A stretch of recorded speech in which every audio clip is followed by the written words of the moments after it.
You are now listening to MrZBlackneffect.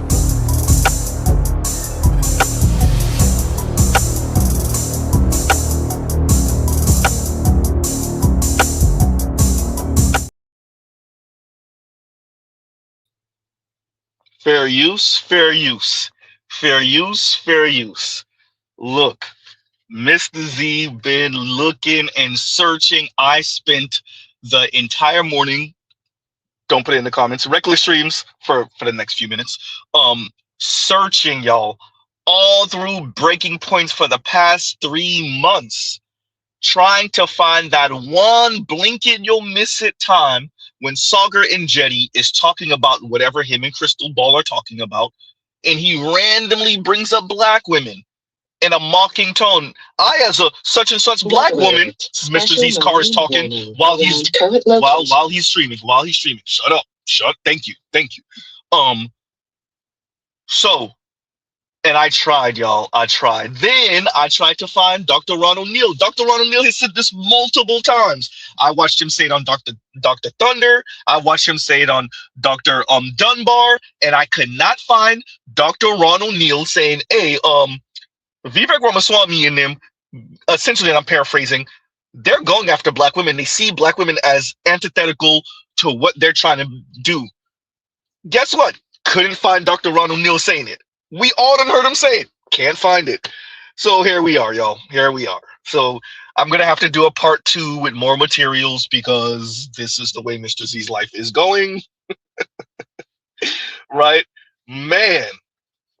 Look, I tried, y'all. So we're gonna have to listen to Matt Walsh more than once.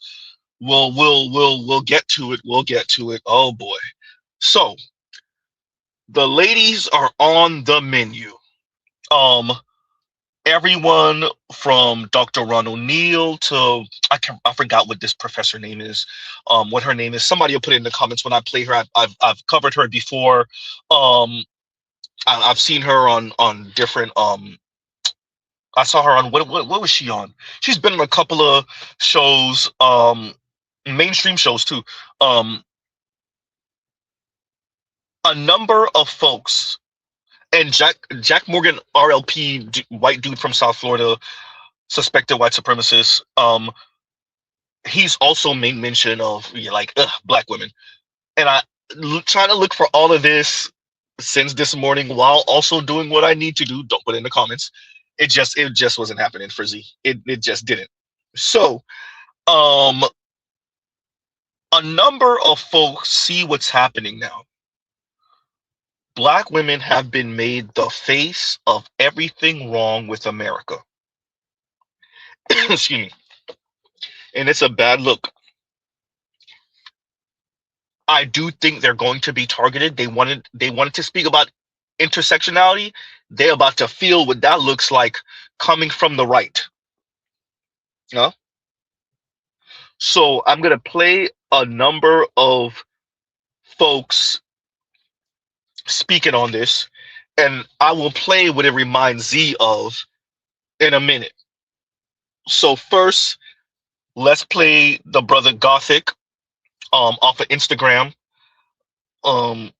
Some of this I understand where he's coming from. I disagree. Y'all will see why at the end with his conclusion on what needs to be done. I disagree, but let's play that and let's get underway. So once again, fair use, fair use, fair use, fair use. Right? All right, let's get underway. Very, very, very attracted to black men. I feel like they're just so exotic looking, and I also like the upbringing because we have very similar upbringing. Black people in America and Russians have similar upbringing. Very strict. What does this mean? What does strict mean? Like, you have to respect your elders. Oh. There's if you have food on the plate, you have to finish the plate. Family values. It's very similar. So a lot of times, and I can have a very deep and spiritual conversation with a black person. I can count on my hand how many times I had a deep and spiritual conversation with a white person in America. You would be surprised. That's why when I moved to Atlanta, I was like, oh my God, I feel like I'm home now. Because it's a lot of times they'll be like, oh my God, girl, no, I just can't. It's like, bro, speak words. I don't know what are you doing? What does it mean? Or it'd be so, if you say something, I haven't seen my family in 10 years, they'd be like, I'm so sorry. I'm like, I'm not asking for your sorry. Yeah, we're just talking. We're just having a conversation. Yeah. And this whole thing of this white American notion of saying I'm sorry about everything, it's why are you sorry? I didn't ask you for that. I'm not begging you for sorry. Yeah. I'm actually sharing my thoughts, and I'm expecting you to share your thoughts back. Yeah. So on January 11th, this woman posted a tweet, a question. She says, why do black women with white husbands wear their natural hair more often than black women with black husbands? 533 replies. A Nigerian woman. We feel more comfortable with white men in our barest forms because their conceptions of beauty for black women are not as invested in performance artificially, like weaves, etc. So someone went to her old tweets. I sat down beside a white man at the airport and he immediately stood up and moved. Tired of all these small annoying interactions in this country. That's how they do, nonsense people. And the question he asked her was, they appreciate you and love you more, right? So, the reason I'm doing this video right now is I get a lot of messages, a lot of comments from black parents who say their black sons do not want to date black women, do not want to date black. So you have no idea how many messages I receive a day. I kid you not. On the minimum end is like 70 every day. And you have no idea how many parents come over to tell me when I talk about the future of black people, blah, blah, blah. One of the main things many parents come to my comments to tell me about is how their teenage sons don't date black. It's black men with black wives saying they've tried everything, but their sons are just not interested in black women. And I'm asking y'all right now, right? This is the digital age. Every time a black boy gets on the internet, he's watching his biological mates say something negative about him and uplift white men. And every time he sees white men on the internet, they're talking shit about black women, throwing them under the bus, dehumanizing them, humiliating them. And then he turns and sees white women are talking positively about him. So he's seeing black women talk so great, so positively about white men. Those same white men are turning around. Like, the way white men talk about black women and the way black women talk about white women needs to be studied.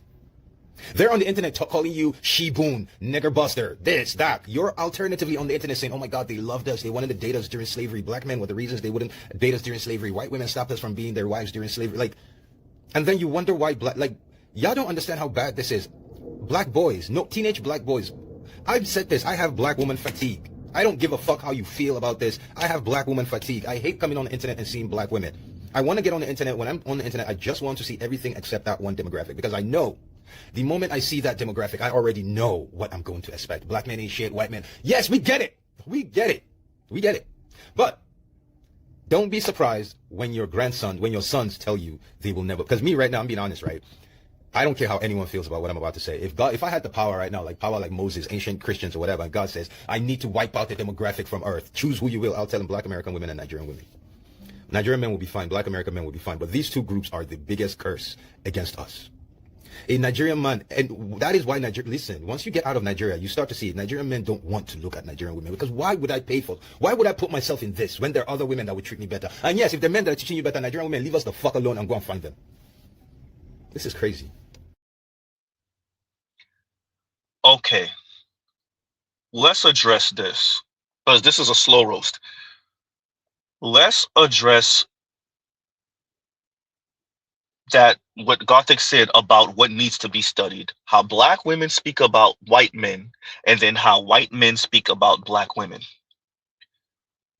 So we know there's a handful of more liberal, maybe left of center white men, maybe progressive white men, your herbal tea drinking white men, who they don't just simply find black women attractive. They do speak about black women as these earth mother goddesses. We know there are conservative men who find black women attractive, but they're less likely to speak so positively about them. They might have bedroom fun with a couple. They might even marry a black woman. But all the placating, they're less likely to get into that. All the performance, especially on the internet and on social media, they're less likely to get into that. That's really reserved usually for more left of center white men. Now, both of those demographics, both on the left and the right, is a really, really small percentage of white men. It's infinitesimal, right? It doesn't register. The masses of white men, from what we can see, observable reality, are meh about black women. There's some hateful indifference in there. There's some black women are invisible in there. There's some, oh yeah, she's a cool coworker, but right? There's some viewing black women damn there as asexual in there. right?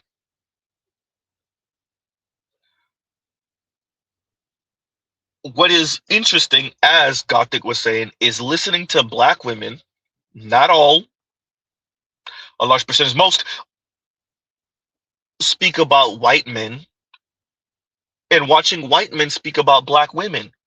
We're consistently getting white men saying to black women, coming on the internet to put out PSAs, public service announcements to black women saying, stop worshiping me. We're getting dating coaches saying to black women, hey, stop DMing me, direct messaging me, trying to ask me how to get white men. Where are the white men? What do I have to do to attract white men? White men are better than black men. Huh? We got white comedians, white male comedians, who himself is with a black woman, last time I checked, who has a whole bit about going on a date with a black woman, and she's telling him, once again, the white male comedian, how horrible black men are and how she's so glad to be with a white man. And he's saying to his audience how awkward that was. That's the punchline. Huh? These are white folks saying, hey, black women, you might want to slow down with the anti-black male misandry. White men have to tell black women, we're not that great. Get off our peen. Huh? That is what Gothic is speaking to. So we played a black man who's saying he has black women fatigue. I want black people to be really careful with this fatigue talk. Black female fatigue, black men fatigue, black people fatigue, black fatigue.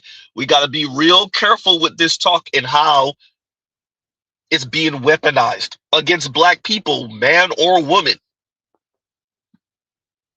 Huh?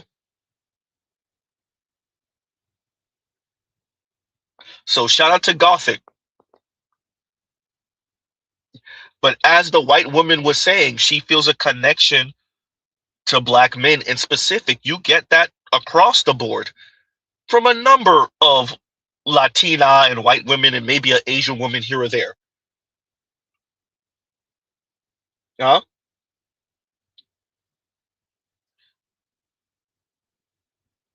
Every time a black man dates and marries out, that's one less black man for a black woman. Black women told us they don't care, so there's nothing to fear here. Nothing to worry about, nothing to see here. Black women doing the you can't fire me, I quit. Black women are doing the I'm cool with my rose toy. I'm good with my 2 and 3 pets. Huh? I'm good dating other women, probably black women. Well, anything you can do, I can do better. Black men date out. I could date out too. That's what we're told. Right? The ladies are on the menu. Black women are on the menu, everyone. And black men, straight black men part of the black manosphere are not the only ones that see it. This is a good time to play the Dr. Ron O'Neill clip, but I searched all. If anybody could find or timestamp for me, Dr. Ron O'Neill speaking, essentially saying black women are being targeted, or he said something about Vivek Ramaswamy having an issue with black women. I think he read his book. Oh, you know what? And Dr. Ron O'Neill has said it, and you know who else said it? Armio Frimpong, the funky academic. That's who I didn't look to see earlier. You see, that be happening. Continuing. Patriarchal forces, white men in particular, powerful white men, are punishing black women for radicalizing white women. Because we were the face of Black Lives Matter, because we were the face of DEI, because we were the face of the social justice reading groups, because we wrote the books, because we were the pundits and the commentators on news media, et cetera, et cetera, et cetera, I think that they blame black women for radicalizing white women. I don't get the sense that there is as much. Did y'all hear that? Play it again, Z, because it's a little sped up. Maybe you have to play it again for the people. Play it one more again. Patriarchal forces, white men in particular, powerful white men, are punishing black women for radicalizing white women. Because we were the face of Black Lives Matter, because we were the face of DEI, because we were the face of the social justice reading groups, because we wrote the books, because we were the pundits and the commentators on news media, et cetera, et cetera, et cetera, I think that they blame black women for radicalizing white women. I don't get the sense that there is as much a hit list for black women like there are for like political enemies, so much as there is just a sort of diffuse, massive disdain for black women, and whatever black woman bubbles up in any particular moment can become the target, can become the vehicle for sort of white rage. Now, I thought that before. Then I would argue currently that's Jasmine Crockett. It was Kamala Harris. I would argue right now it's Jasmine Crockett. Occasionally when Michelle Obama peeks her head up, it's Michelle Obama. Because you want to know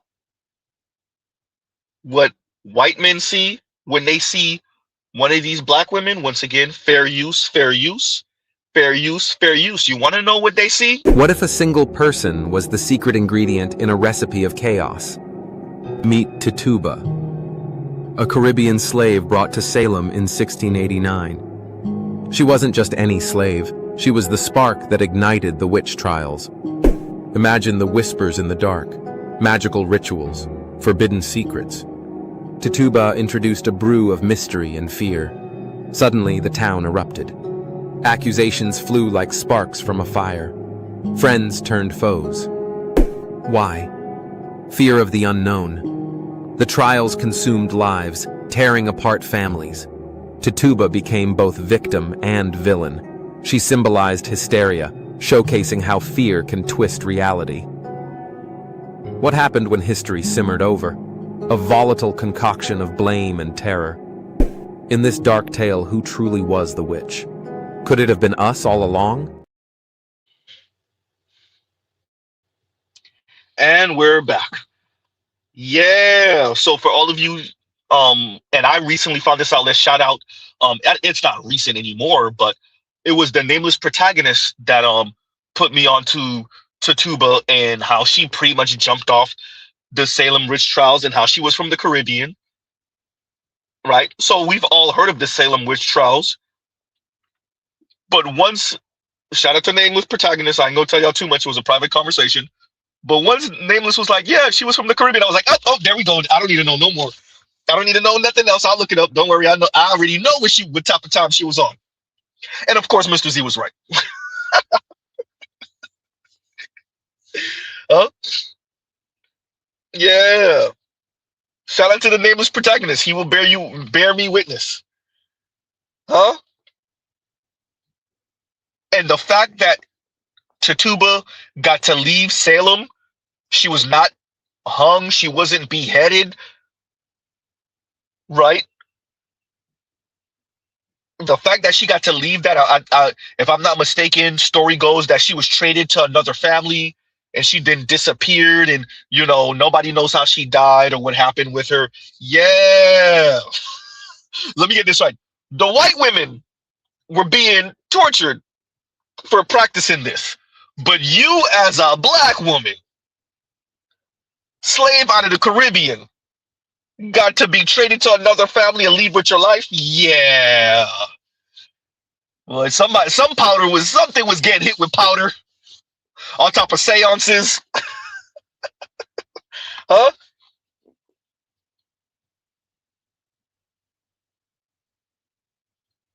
You see what I'm saying? Starman said, instigated and slid is funny. You hear me? Right? Man.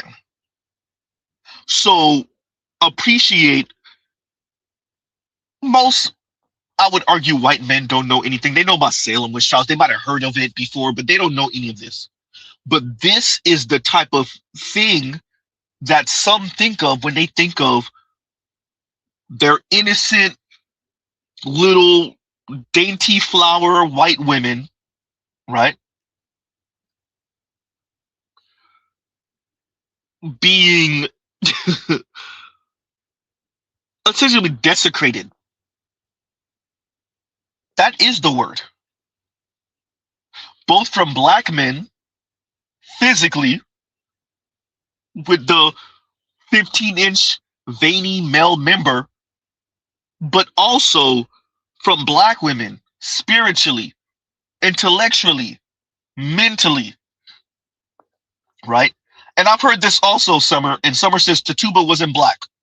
I've heard this also. I've heard indigenous, I've heard black. I've heard black mixed with indigenous, right? Someone, none other says, yeah, Tatuba wasn't black. So I've heard. Right. This is what this is what white men think. And so let's cover this. Let me play this and we'll see how we get on after this. So we'll see if we get a strike, but we're gonna risk it. Fair use, fair use, fair use, fair use. Now that we've played some of the supporting materials, let's get to the main event. Continuing. A black woman get up there and say, we black women are the greatest people who've ever lived. We are better than every single one of you. All of you should die, and only we should be alive because our lives matter more than yours. Yes, amen. All the white people in the crowd. My goddess, my queen. A few days ago, there was some controversy in the left-wing fever swamps of the internet when former SNL host Bowen Yang, he's the gay Asian one who I guess left the show, and he made very, very mildly critical comments about Jasmine Crockett on a podcast. Very mild. Basically nothing. I think he said, along with his co-host or whoever's on the podcast with him, said that it would be a waste of money to donate to Jasmine Crockett's campaign. That was it.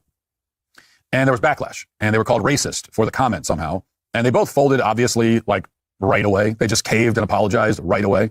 Within about 12 seconds, they collapsed on the floor begging for forgiveness. But it's not enough because it never is, of course. And now the race hustlers on TikTok are taking turns beating their new punching bags.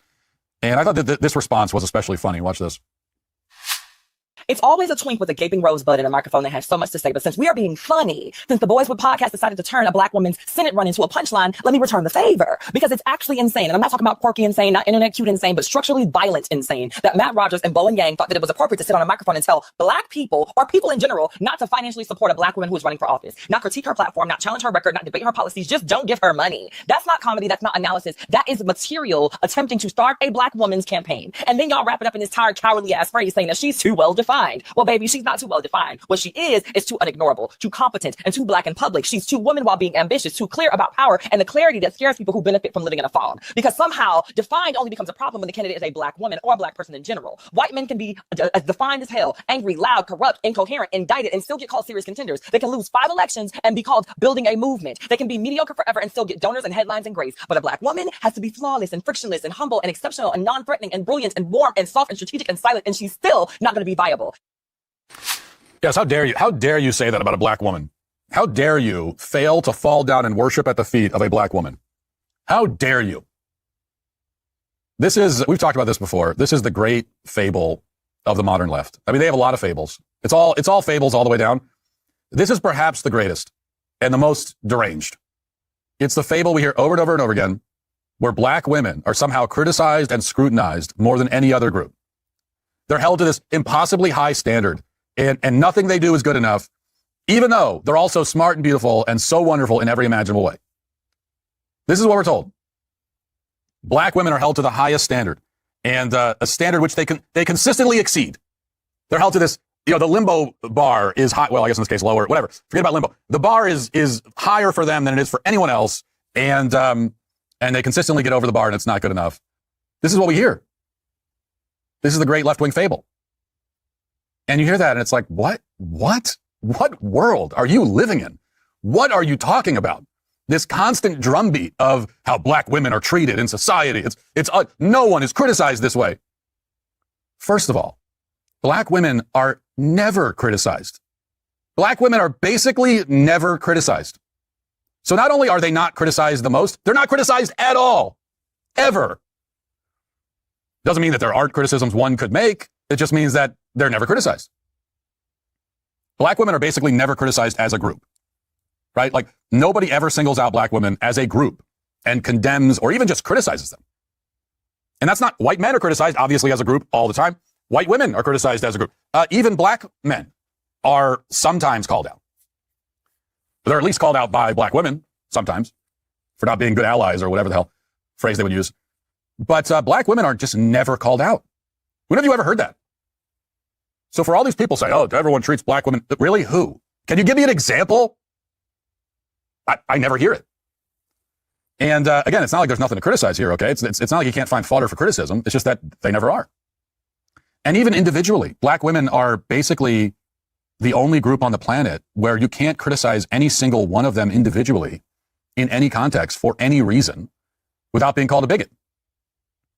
That doesn't apply to anyone else. Now, sure, if you criticize a black man, depending on who you are, you might get called a racist. That can happen. But it's still possible to criticize a black man without being charged with racism, theoretically. But a black woman, I mean, this is what we've seen. Like, there's so many examples of this. So many examples of controversies because public figures criticized in very mild terms a woman who happened to be black. And then they have to apologize for it. Because any criticism of any black woman ever, for any reason, is racist and sexist. Even coming from someone who's not white. Doesn't matter. So black women end up with this like halo around them that really no one else has. I mean, we've talked about, now I'm starting to rethink, I'm having a little bit of an existential crisis. I'm starting to rethink, and we've talked many times about the victim hierarchy. And I've said that, and it changes. I mean, it does change. It's very dynamic. So the victim hierarchy on the left changes. And you can't expect that the victim hierarchy today will not be what it is 10 years from now. It's not what it was 10 years ago. But currently, when I've gone through this and I've given my victim hierarchy 101 lessons, and maybe we'll have to do another one, but I've said that it's like when you go through the rankings to get to the uber victim who has the most status and is the most unimpeachable and cannot ever be criticized. I've always thought it's like black women are almost at the top, but then above them is LGBT, and then above them is trans. Above LGB is the T.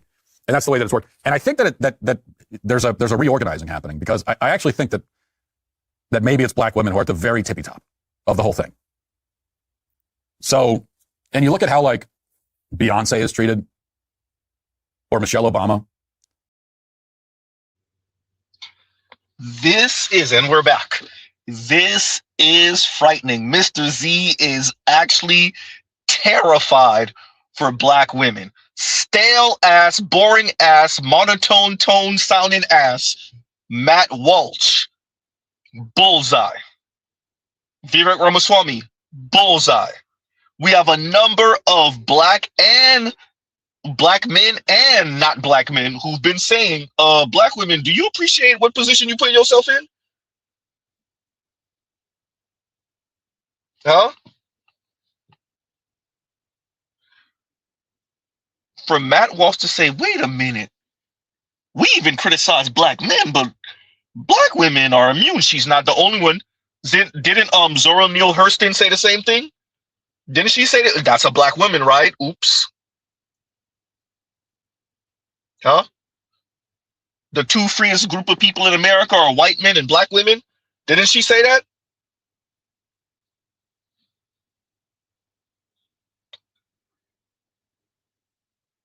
Now, Matt Walsh is still doing his white man thing. Let's not pretend. With that, to say black women essentially go uncritiqued, no one really says anything about them. Huh?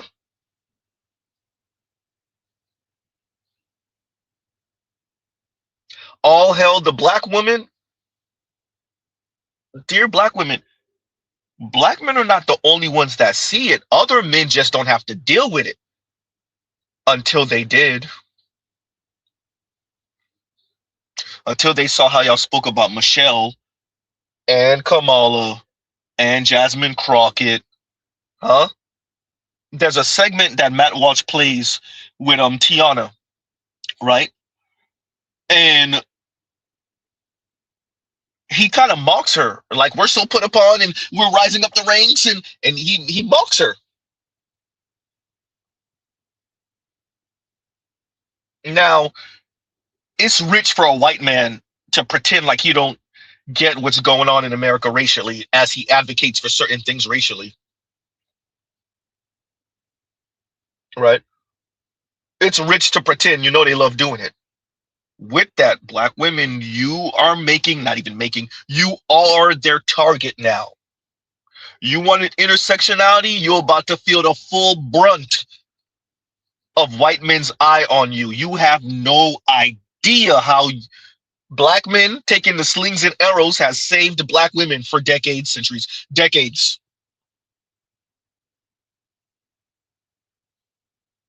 Huh? I'm genuinely frightened for them. Because if this continues for the next few years of Trump's administration, between the slashing of jobs, they're losing 160 and 300 and 500,000 jobs.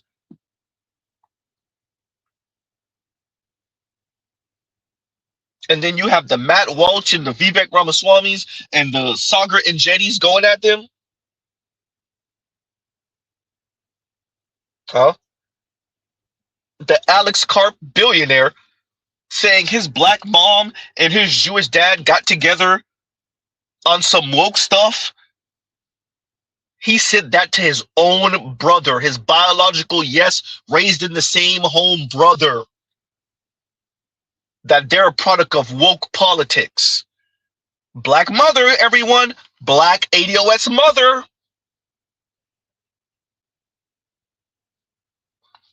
Huh? Shout out to all of those people. Yeah, when we were white men, when we're with white men, we don't raise our kids to hate themselves and colorism, futurism, texturism. And here come Alex Karp. High on something on stage, he became a billionaire. Piling around with Peter Thiel. Huh? Talking crazy. Last time I checked, no woman, no kids. And telling his own biological brother, we are the product of woke.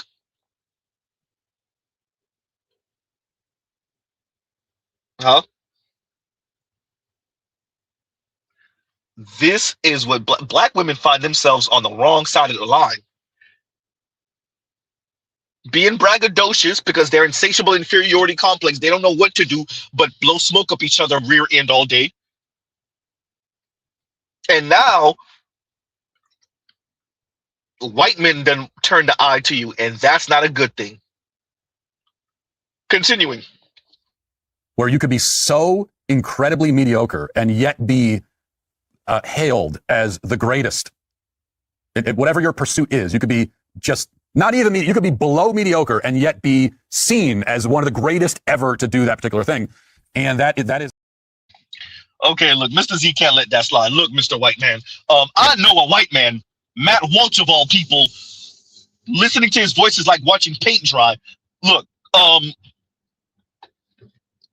let's be fair here. I know a white man ain't talking about being mediocre and still getting accolades. I know a white man is not talking about being mediocre and getting accolades and bigging yourself up. I know a white man ain't talking. Yeah, we're going to cover you talking about black women, but I know a white man in America is not talking about being mediocre and still having the world at your feet. I know a white man ain't saying that. Not a white man in America. Not an American white man. Huh? Somebody put up the I know you ain't talking meme. Continuing. Where you could be so incredibly mediocre and yet be hailed as the greatest. Whatever your pursuit is, you could be just not even, you could be below mediocre and yet be seen as one of the greatest ever to do that particular thing. And that is a benefit, a privilege that is almost exclusive to black women. We saw this again over the weekend. A black actress won an award at the Golden Globes. And I don't even know who this is. Who is this? Tiana something. She's definitely not the first black woman to win a Golden Globe at all, not even close. But watch her acceptance speech. Listen.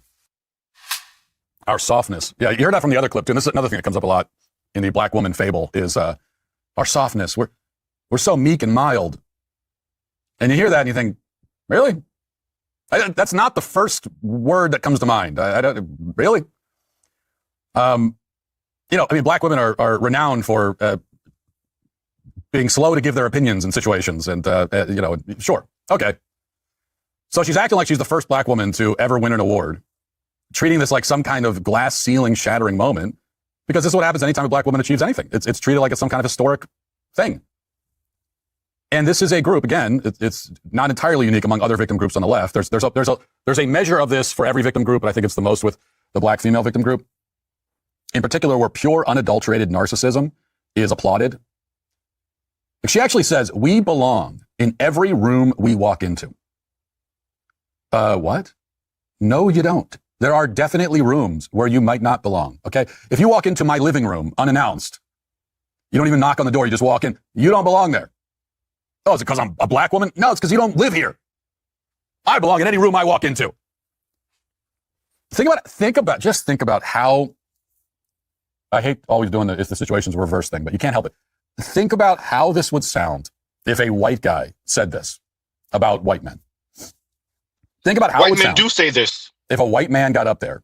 And it wouldn't be any more ridiculous. Like if a white man got up there and treated it like a glass ceiling breaking moment.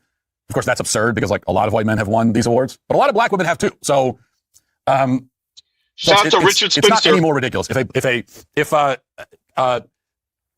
Timothy Chalamet had won and got up there and said to my white brothers, and he had he's like hands are shaking. He has a message to white people that he's written ahead of time, and he's reading it to my white brothers out there. Just know we belong in every room we walk into. That would be seen as the most racist thing ever uttered in human history. That would go down alongside like the militaristic speeches given by Adolf Hitler. They would put it in that category. If a white man got up there and said, every white man belongs in every room he walks into, they would stone him to death at the Golden Globes. They would descend upon him and rip poor Timothy Chalamet literally to shreds, limb from limb. His bloody, dismembered corpse would be left on the stage and they would dance around it like wild Indians celebrating. That's what would happen. And yet a black woman gets up there and says that and everybody applauds. Says the most insanely narcissistic nonsense you've ever heard in your life. And everyone goes, wow. Yeah. A black woman get up there and say, we black women are the greatest people who've ever lived. We are superior in every way to anyone who has ever lived. We are better than every single one of you. All of you should die. And only we should be alive because our lives matter more than yours. And everybody in the crowd, yes, amen. All the white people in the crowd. Absolutely. We are nothing. We're scum compared to you. My goddess, my queen. So anyway, it's a little bit of a double standard. That's all I'm trying to say. Yeah. So obviously the irony, the I know you ain't talking, white man, right, about what Matt Walsh is saying. I know you're not the one talking, right? Yes, all of that. But understand I'm over it, right? From Matt Walsh and a number of white men. I've heard this multiple times. Right? Now, him saying they would rip Timothy Chalamet limb from limb, the example that he gave, the weirdo hypothetical he gave, that's some racist anti-black stuff. They would rip him limb from limb and like kind of dance around his body. You're giving cannibal type vibes. You're giving unwashed savages vibes. Yeah, we understand the message that you're trying to paint here. We get it. Huh? Typical white racist dude talking his racist crap. With that, the target is black women. The target is black women. This is something that black women should be worried about, but they're too worried about who black men are having triple X fun with and calling black men colors, features, texturous. and essentially saying to black men that you can't fire me, I quit. I'm going to be over here with my 5 cats and my dog. Shout out to Amanda Seals, right?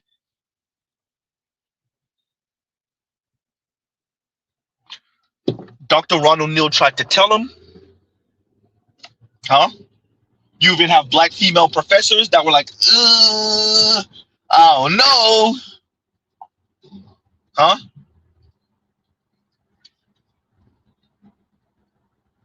The funky academic tried to tell them. Mr. Z tried to tell them, huh?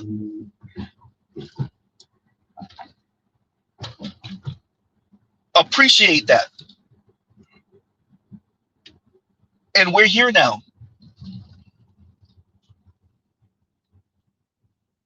Matt Walsh is saying something, y'all. Huh? These folks are worried about their birth rate. They're worried about the white nuclear family. Too many white women are not getting married to these white men, not having children, or only having one, right? And black women have become the face, they've been the face, have become the face of the negative liberty. Black women are the face of middle finger. Black women are the face of women speaking about their autonomy and their freedom and their liberation and not paying attention to the male gaze, G-A-Z-E gaze.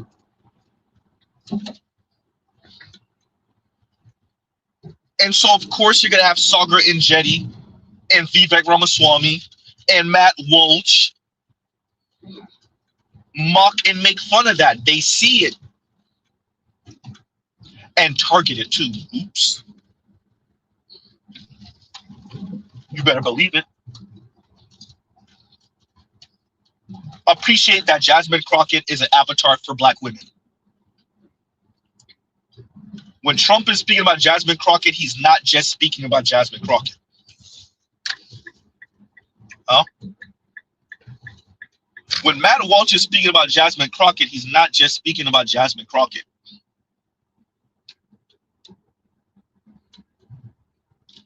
Now, here you come, black men. Oh, wait, what you talking about, Z? Wait a minute. What we got to do with this? Oh, wait, y'all didn't think black women were going to defend themselves by themselves. Now, did you?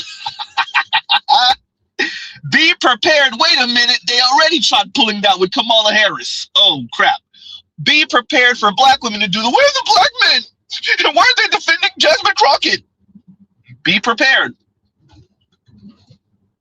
Be prepared for black women to try to browbeat black men for symbolic support, real support, literally putting your life on the line. I mean, literally. Huh? Be prepared.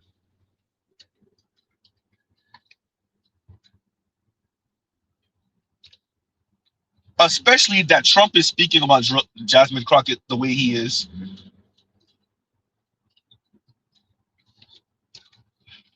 And I'm beating myself up. I looked, y'all, and for all of you that didn't get in early, so much of the reason why we're starting so late is because Mr. Z was searching through YouTube for a few materials that I just could not find for the life of me. Dr. Ron O'Neill essentially saying black women are the target of these folks now. I forgot that Armio Frimpong has said similar. So there's that. And Sagar Enjeti randomly bringing up some random black woman, and he imitated a black woman as a such and such black woman. Y'all know how Mr. Z does. As a such and such neurodivergent LGBTQ black woman from the South that weighs this much and that's dark skinned, I think. And Sagar Enjeti imitated that randomly. Speaking of Crystal Ball on one of the news clips once, and this is recent, this is within the past 2-3 months, and I was searching, y'all, I could not find it. We're gonna have to do a part 2 because I have to bring it up, right? Irrelevant says, when did Dr. Neil says this? He said it a number of times, and so has if I'm not mistaken, and Dr. Ronald Neal could correct me if I'm wrong, if he come up on this, I might be mistaken him for Armio St. Frimpong, who, if I'm not mistaken, has also brought this up a number of times. But essentially, like, these folks have a hard-on for Black women now, and I don't mean that in a positive, good way, right? So Black women are the face of negative liberty, and I'll let the professor say it again, and I'll play the whole thing out this time and let her talk. Patriarchal forces, white men in particular, powerful white men, are punishing Black women for radicalizing white women. Because we were the face of Black Lives Matter, because we were the face of DEI, because we were the face of the social justice reading groups, because we wrote the books, because we were the pundits and the commentators on news media, et cetera, et cetera, et cetera, I think that they blame Black women for radicalizing white women. I don't get the sense that there is as much a hit list for Black women, like there are for like political enemies, so much as there is just a sort of diffuse, massive disdain for Black women, and whatever Black woman bubbles up in any particular moment can become the target, can become the vehicle for sort of white rage. Now, I thought that before. Then I sat down with historian Robert Korstadt last week. I was interviewing him for the documentary. He said something that just floored me, right? We're talking about multiracial working class unionism in the South in the 1930s and 40s. We're talking about Local 22, a union that more people should know about, but for lots of reasons they don't know about it. And one of the reasons they don't know about it is because it was predominantly Black female-led. And I said, Bob, why was the Local put down as brutally as it was, right? And he said, wait a minute, I just want to stop and say something real clear. He said, Capital was always going to put down a union. That's just how it goes, yeah. He said, but there was a specific cruelty and disdain in putting down this union. He said, because at the end of the day, white men resented having to negotiate with Black women. And that's all it is. Bob believes then that was true, and then he pivoted to today. He said, and that is exactly what you see today. Having to negotiate with Black women is a level of insult to capital, the patriarchal capital interests, that makes Black women responsible for a level of rage that is not purely about class interests. We say a lot in the project I'm working on, and it's common to say that unions organize at the site of production. And I've been thinking about what Bob said about the anger and the deep resentment that white men would have in having to negotiate with Black women as an example of something that I'm tenuously right now calling what happens when you try to organize at the site of social reproduction.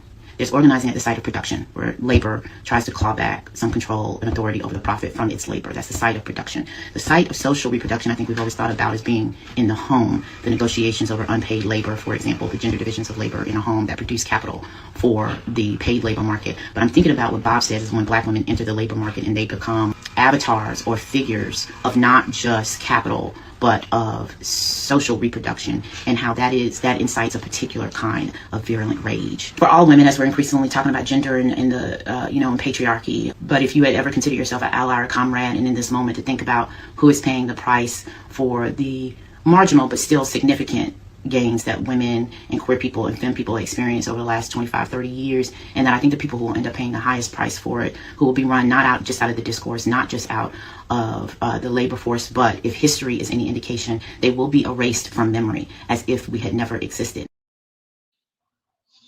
I actually agree with her. Yes, Black women, on your backs will be the air quotes progress. Now that's debatable whether it's progress or not, but okay, fine. On your backs will be the progress, and white women will enjoy, whatever that looks like, and other non-Black women will enjoy whatever that looks like, and even some LGBTQ folks, not Black, will enjoy whatever that looks like, and Black women will be left with, well, the cost of it, like being in nuclear families with men, Black men, like having children in wedlock, like not being in poverty,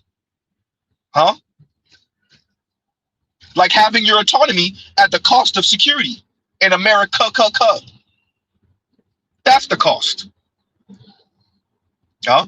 So a couple of y'all get some cool middle management jobs, and a couple of y'all get to be academics, maybe talking heads and pundits. A couple of y'all get some cool little positions here and there, maybe even better than little. Let Mr. Z not minimize it. A couple of y'all get to, do your Oprah thing, your Channing Dungey thing, Your Gayle King thing, your Ebony K. Williams thing, huh? Your Cicely Tyson thing, even though that's a generation previous, but still, a couple of y'all get to do that, right? Your Whoopi Goldberg thing, that's what y'all get to do, huh? Mr. Z could go on forever with that. And so while the white women get married and yeah, they're still air quotes feminist, they get married and have children while they pop all that feminist crap and may stay married for a lifetime while they talk all that feminist crap and they don't live it. Not what they talking. Huh? Black women, on the other hand, well, doing a whole lot of talking. And what it cost them?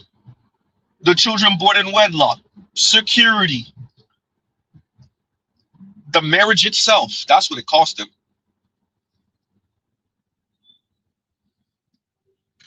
Huh? Yeah. I agree with her. I agree with her. She is right. I agree with her. It is going to be black women left with the receipt. And they want it that way. Black women, that's what you want. And you want it that way. Black women, that's what you want. You're going to get it. That is why your marriage rate is so low. I would argue one of the reasons, at least, why your marriage rate is so low, why your divorce rate is so high, why you're the most chronically single, why single, childless black women have the least amount of wealth in America. Check the facts if you doubt Z. Huh? She's right. And the Matt Walshes of the world are saying it. And if I could find that goddamn, I gotta find that clip from Sagar and Jetty.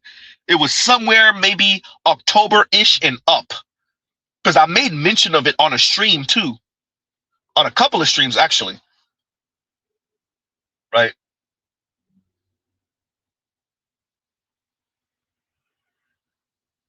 And the Armio Say Frimpong, the Funky Academic, has made mention of this also. We could see it. Y'all have become the target. You wanted intersectionality? Well, you got it. Huh? And let me read some of these. Let's go back, because I think that was Leon who put the first super chat. And Leon says, same voodoo black women saved white people masters from sickness. Shaking my head. Yeah, I've heard of this also.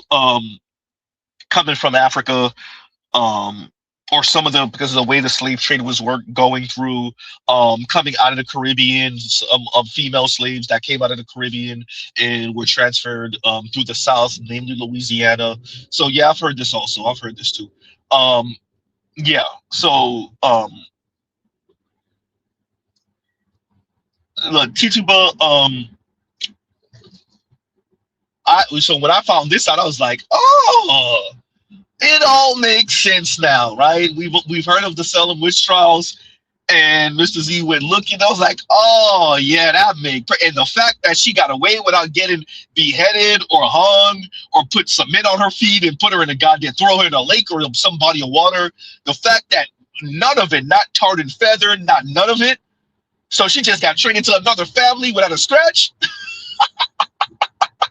Hey, once I heard that, I was like, okay. Now, if she would have met some type of gruesome end, that would have been a different conversation. The fact that she just let not a scratch, oh yeah, yep, we know what that is. So you didn't like Saint Cyr was saying, she jumped it off and just skedaddled. Bro, get off my damn blind spot, man. Come on, man. I'm sorry, y'all. I'm just.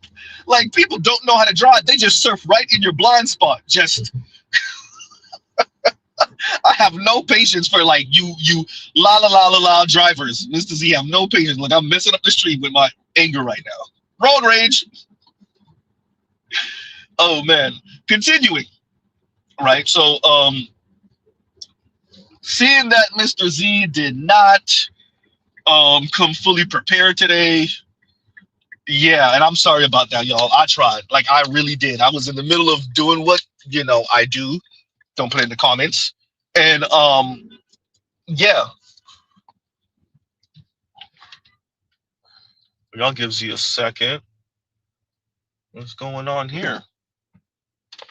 Okay, y'all gives you a second. Hey, yeah, and yeah, so I'm sorry about that. And let's see if we read the second one.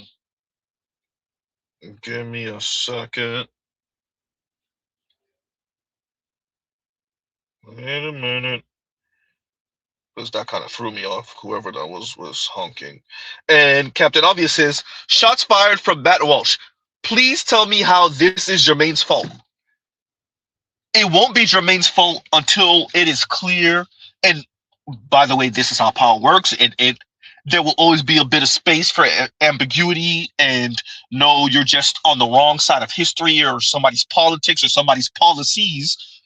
But that's when it will be Jermaine's fault. When black women start doing well, y'all are not protecting us, and look what Trump's doing to us, and he's targeting us, which Mr. Z will say he might be. And that's when it will be clearly Jermaine's fault, right? And y'all give Z a second, y'all talk amongst yourselves.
Let me address this real quick. And KMS says black women doing too much and not nearly enough. Doing too much and not nearly enough. Y'all wanted Zaddy's attention. Y'all got it. That look.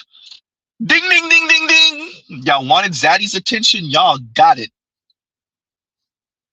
Huh? This is what you wanted. This is what you're going to get. Shout out to black women. Huh? It's about to be ugly because Matt Walsh is mocking them and making fun of them. And when you couple that with what the light-skinned brother had to say, oh, it's a wrap. Play it again. Play it for the people, Z. For those of you who missed this, I played this a previous stream. My only question for the women in this generation is, how far do you think that the guys are going to let y'all go? Like, do y'all not think about the fact that the only reason that y'all don't have any consequences for the shit that y'all do is because a whole bunch of niggas that was older than us decided, yo, we just gonna let them rock out. We gonna let them do whatever the fuck. We can't judge them, alright? The guys that's coming up now did not decide that shit. So really sit there and think for 1 second, how far are y'all willing to go? And how far do you think the guys are willing to let you go? Because y'all are running around saying that you hate men. Do you not realize that there's men protecting you so you can do this egregious shit that y'all continuously do to us? There are men in the way, stopping the men who want to do some shit about it from actually doing something. And eventually, if this shit keeps going on and on and on, all those men standing in between are just going to be like, you know what, fuck this. Why the fuck am I even helping y'all? Y'all are just making it worse for yourselves. And when that happens, shit gonna be so fucked. And like, all the niggas that was standing there protecting you will not protect you anymore. And it's sad, but y'all gotta play your part. You have to do something, because this shit is not getting any better. Yep.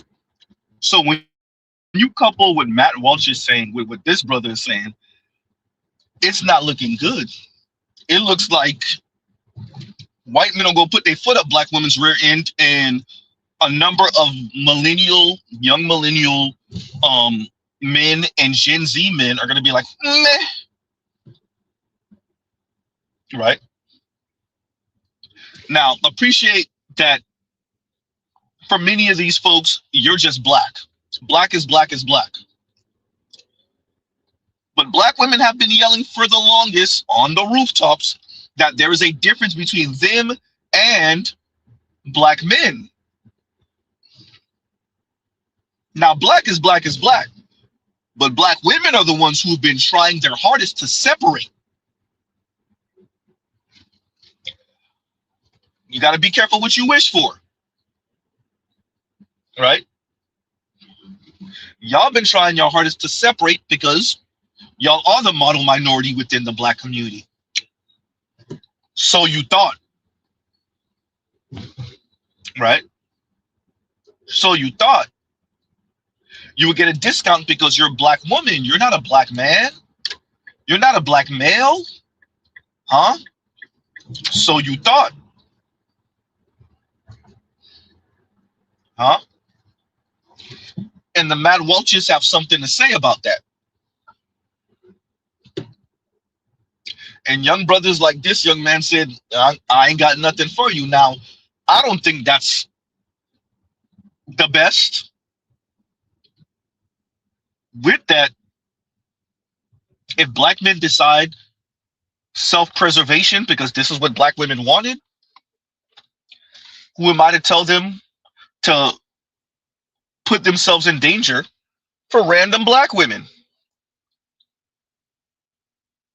Huh?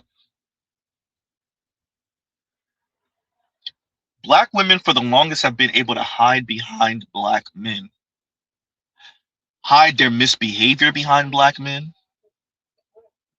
hide their sexism behind black men,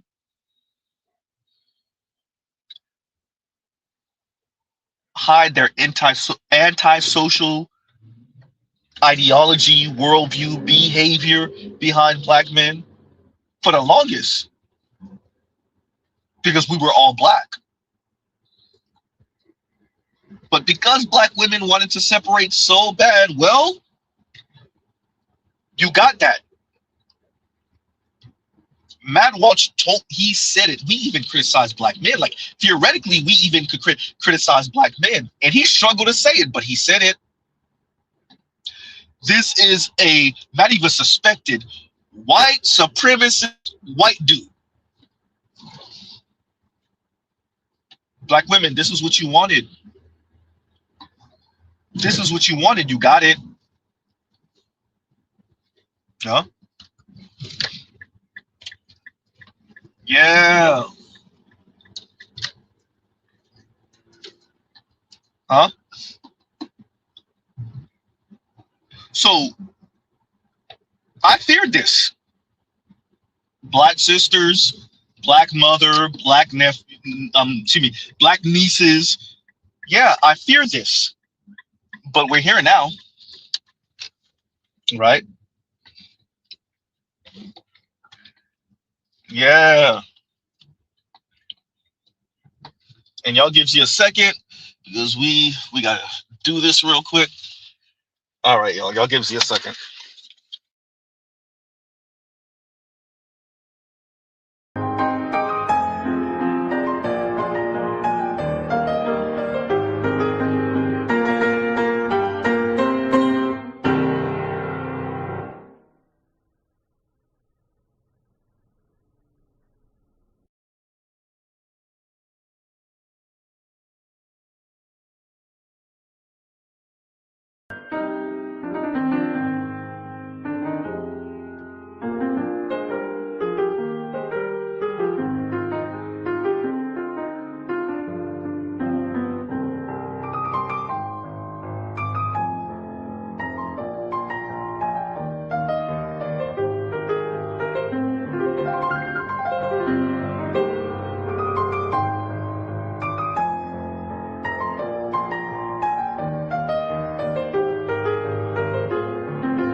And we're back. My apologies, y'all. Y'all already know. Reckless. We're back. Reckless. Okay. So this is what it is. I'm gonna play the Matt Walsh in a minute. We're gonna read some of y'all super chats before we do that because we're a little slow on that right now. So let's read those before we get a black screen and we can't read them like last time. Oh, that was active. I screenshotted your super chat from the last stream that I wasn't able to read because I didn't realize that you did say you put a super chat that I wasn't able to read. So I will get to that in a minute. And yeah, so that was Captain Obvious. We read that. Shots fired from Matt Walsh. Please tell me how this is Jermaine's fault. It will be made to be Jermaine's fault. That's what's going to happen. It's going to be made to be Jermaine's fault. That's how they're going to frame it.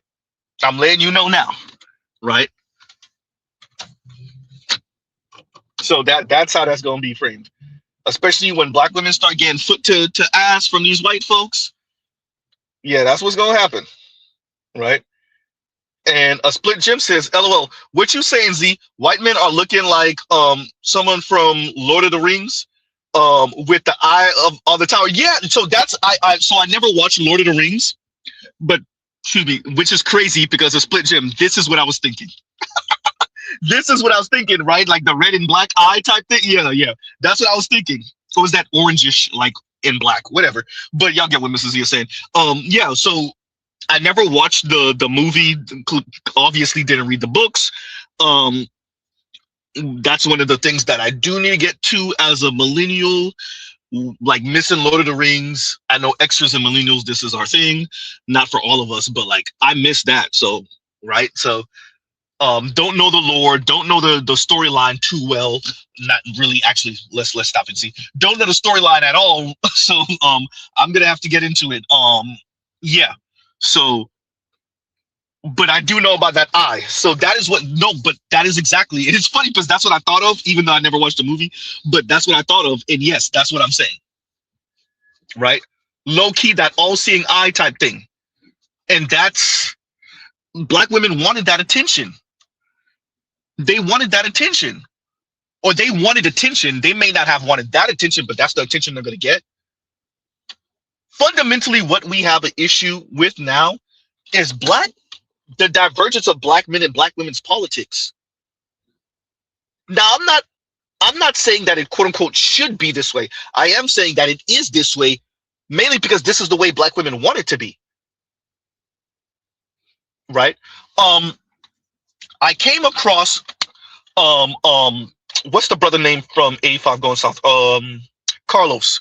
Carlos, that brother red pill as hell. Ain't nobody could tell me Carlos not red pill. He stayed dropping red pill gems, and he was speaking about the movies and television shows, always saying black men want white women, black men want white women, black men want white women, and he was speaking about how whether it was Little Richard, whether it was James Brown, whether it was, who else did he bring up? And he was saying like it was white women showing up, throwing panties type thing and all of this, right? And he was talking about the difference and whatnot. And I wanted to, was it that one? Because I did see another Swirler Divester video on Instagram, but in the comments was, a number of black women talking. And it might not be that same one. I might be giving y'all the wrong video for the wrong comment. With that, a black woman said in the comments, yeah, that's because we run black women run the black community. And I put down and then I deleted because my edits were all wrong and I was rushing to put it down, so I gotta go back and put that comment. And I put something along the lines of like, yeah, and that's why 25% of your young men that are getting married are marrying out. Right? And because I've worded it all wrong and whatever, I had to delete it, and I told myself I was going to get back to it, and I was in a rush, and clearly I didn't get back to it yet. And I'm saying all of that to your comment to say black women wanted this. You wanted to run the black community, you got that. But it's not the black community no more. What you got over there is not the black community. Shout out to the Roger Report. It's the single baby mama community over there.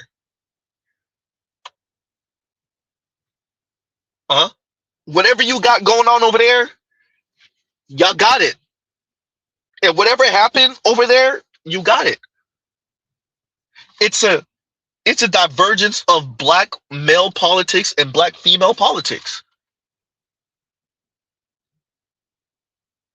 Black women are the ones who signed the Faustian bargain with white feminism. So now you get what you get.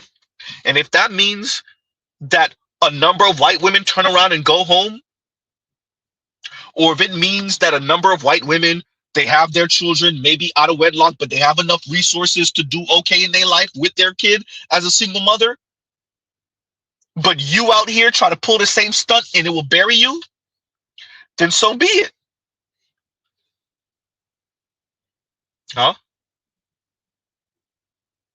So be it. What did your autonomy cost?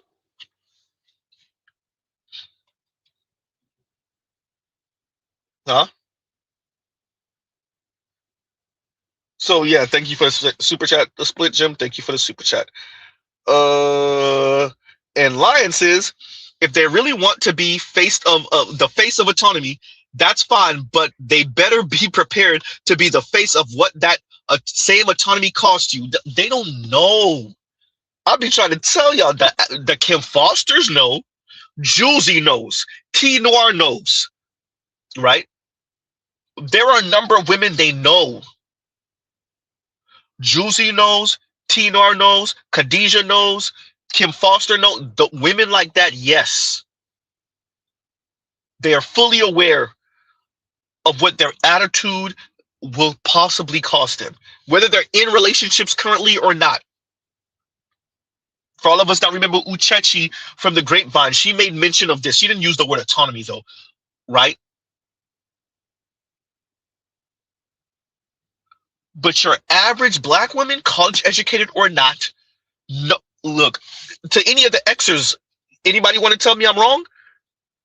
Because for millennials, our mothers, female teachers, female professors, no, but at least when Mr. Z was around, I don't recall ever hearing anybody pull any woman I know, any female associate, black female associate, sisters, ex-girlfriends. No woman I know was ever, at least they never told me, was pulled to the side or never had it said to them in class, hey, you do know what your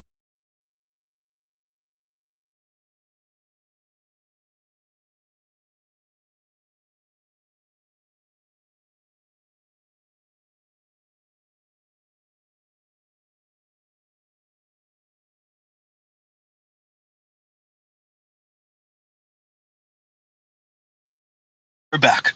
But yeah, so nobody told them what the autonomy cost line. No one. I'm not saying that it's our job to say it. Mr. Z says it a lot, right? A lot. But no one tells them. And so, hey, the ladies end up waking up 30 something, 40 some odd, 50 some odd years old. Like, what the hell? Maybe they have a nice career. Maybe they don't. Maybe they're a baby mama. Maybe they not. Maybe they are divorced. Maybe they're not. Maybe they're like Amanda Seals with the 5 cats and 1 dog. Huh? Talking about I'm at peace. I was in the car with the 3 cats and 1 dog. Huh? For all of you that didn't see that clip with her and Tasha K, hysterical. Huh? So yeah, Lion, they don't know. They're not prepared. They don't even know that their autonomy costs them. They're just enjoying it. So that receipt come, right? And Eric Deadman says, waiting to see how black women will make this black men's fault. You know it's going to happen. You know it's going to happen. And y'all gives you a second.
shout out to, and we're back, and we're back, and we're back.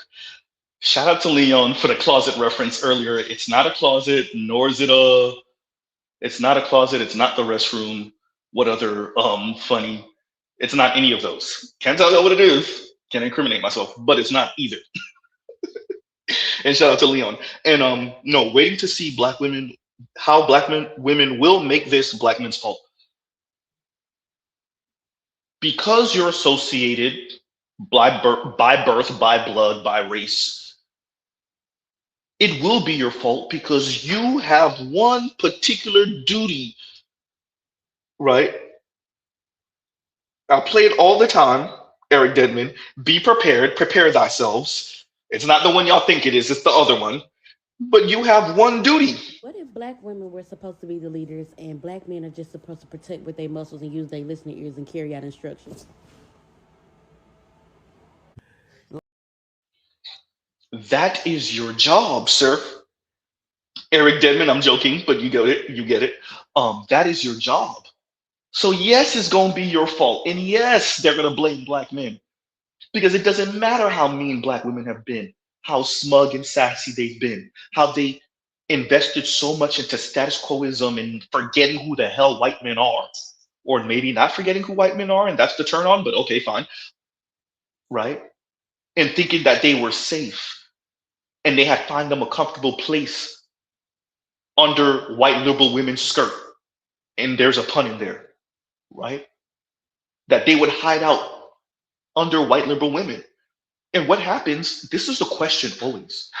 What happens when white conservative men, or white men in general, break the back of their liberal white cisstring? Where do black women and wayward black men that go along with this crap, where do they find themselves then? When your politics are so attached to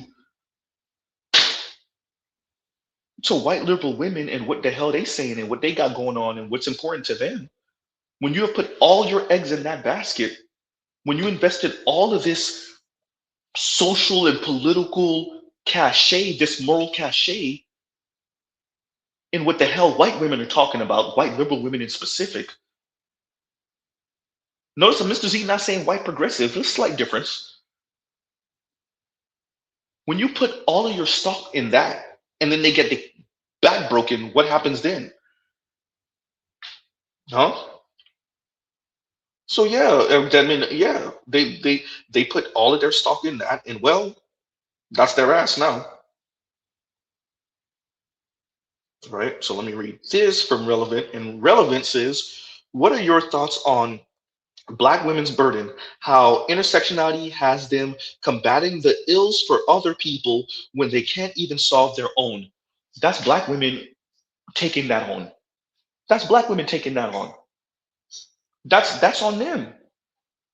It's not simply about injustice. Mr. Z is not about watching people be harmed, hurt, targeted, maimed. It's not, Mr. Z is not about that. With that, I do see Black women as seeing themselves as, well, if we won't be famous, we'll be infamous.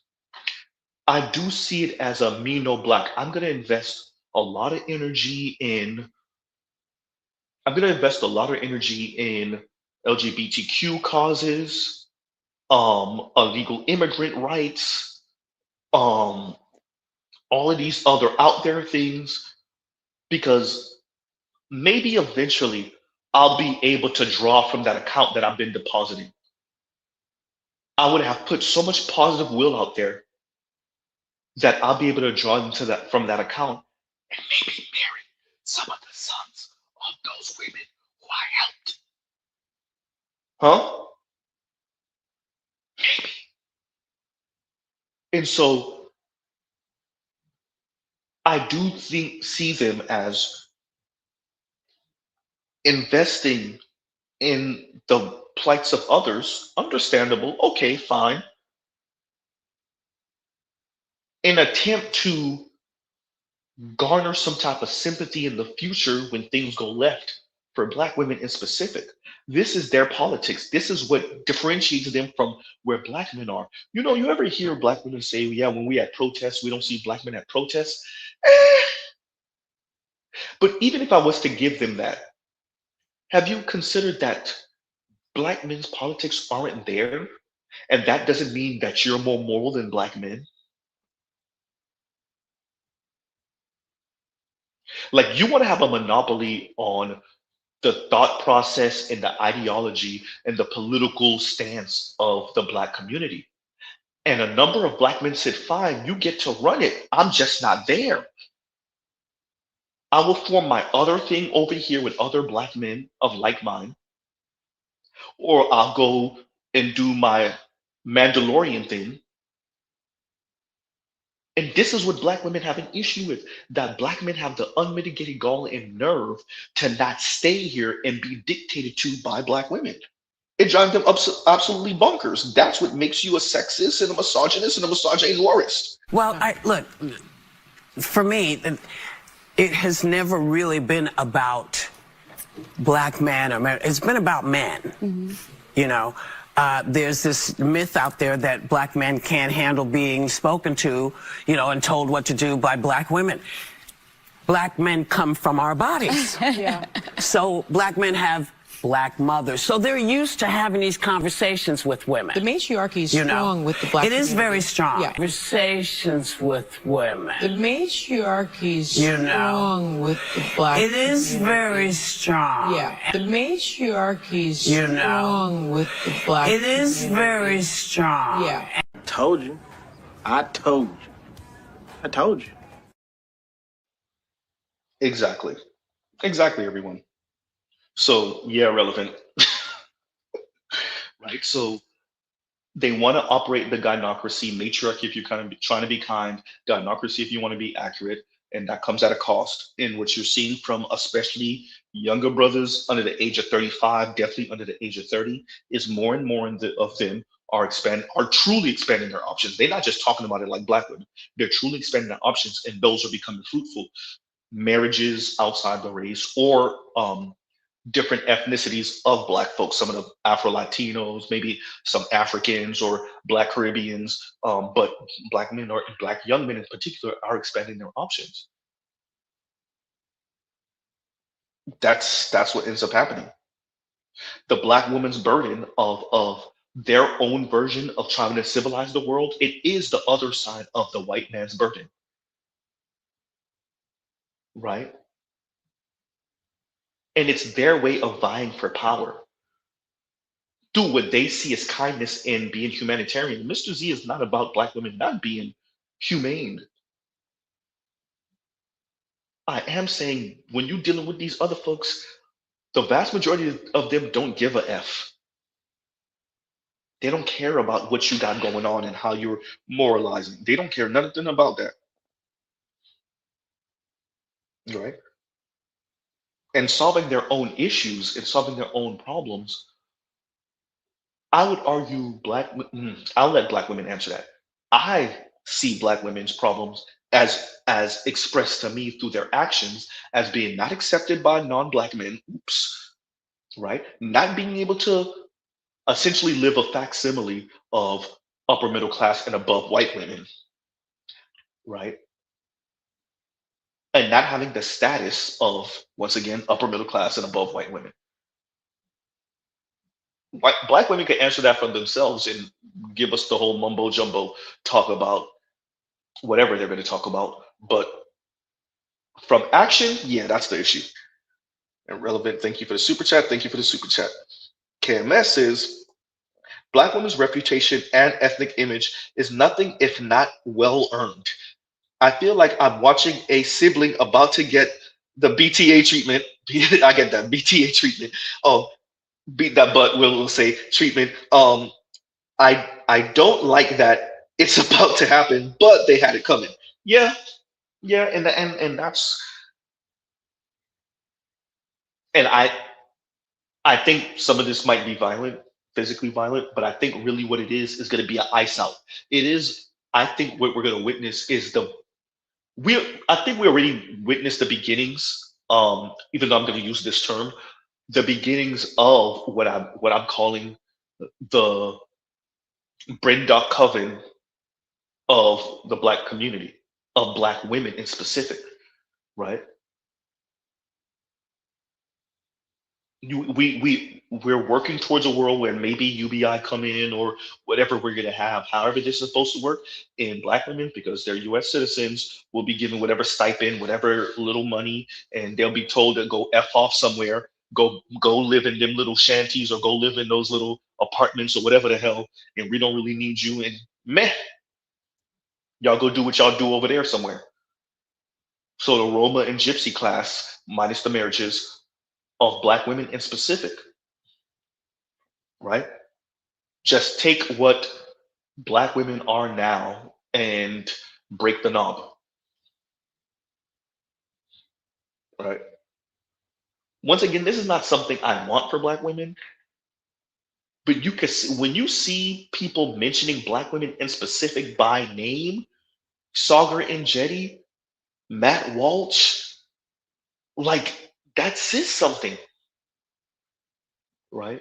Mentioning Black women by name to mock and make fun of, and for Matt Walsh as a white man, but for Matt Walsh to essentially say like Black women are not held accountable, Black women are pretty much they don't, no one critiques them. Even Black men get critiqued. Let's be very clear who the hell Matt Walsh is. This is a racist white dude, anti-Black to the core, and for him to say that, hey, just saying a lot, huh?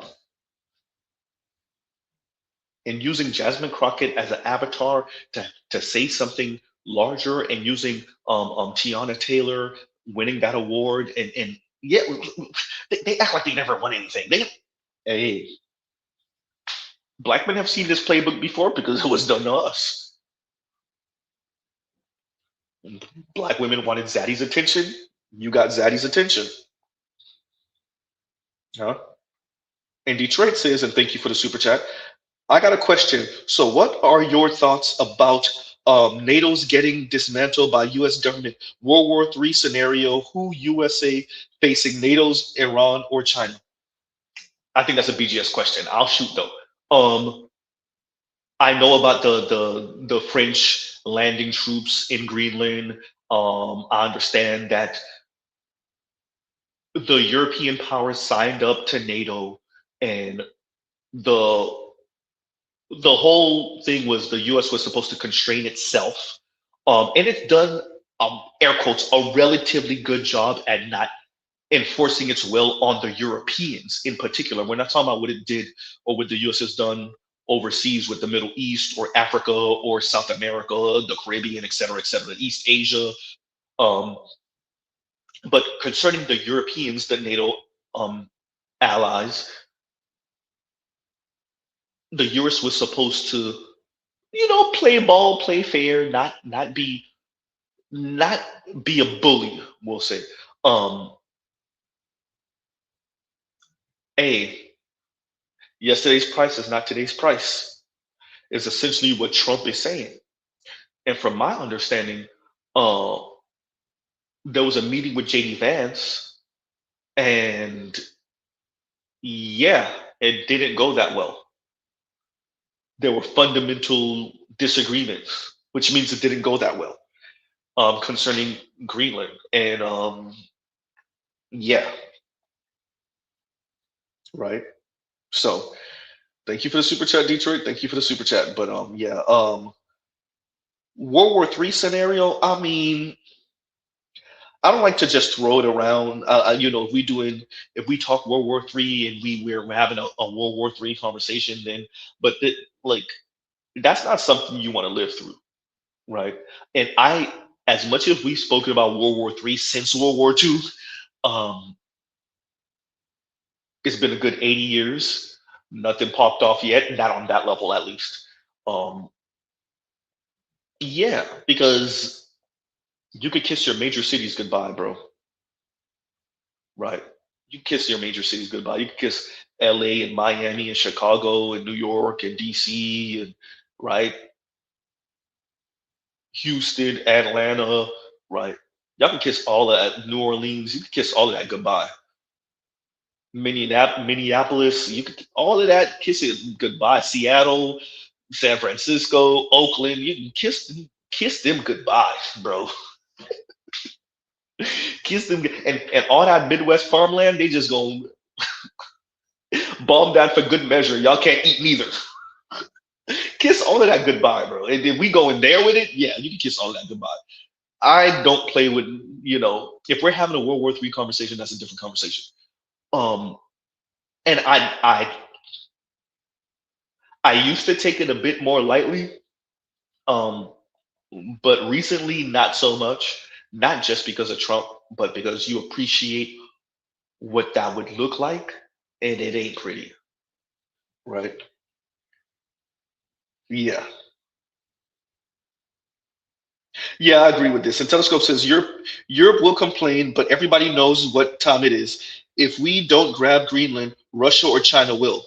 Yeah, and that was what was emphasized by JD Vance was y'all can't defend it, right? Y'all can't defend it. So, and as the North Pole melts and Russia can use those waters without the icebreakers, and China could use those waters without the icebreakers, and it's a shorter trip to Europe from China. Yeah, and Greenland's right there. Nah, bro. Right? So yeah. And not to mention the whole what Pax Americana or whatever they called it, coming from Elon's grandfather and some of the ideas that they had back in the day. Yeah, yeah, yeah, yeah. All of that. All of that. Right?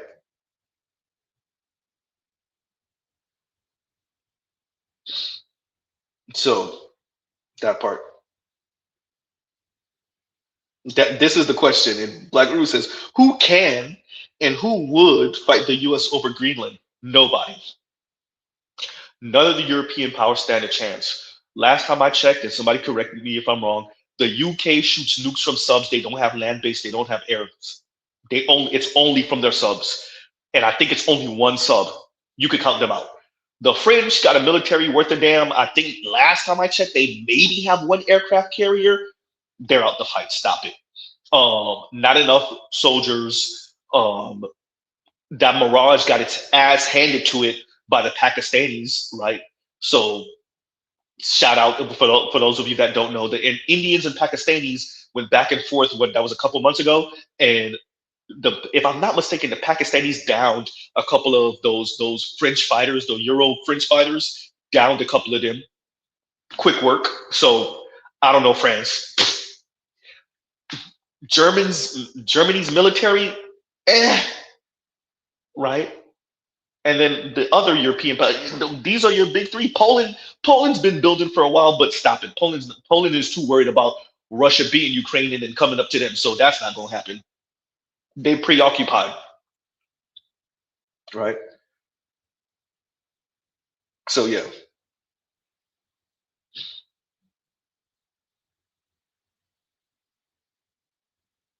So that's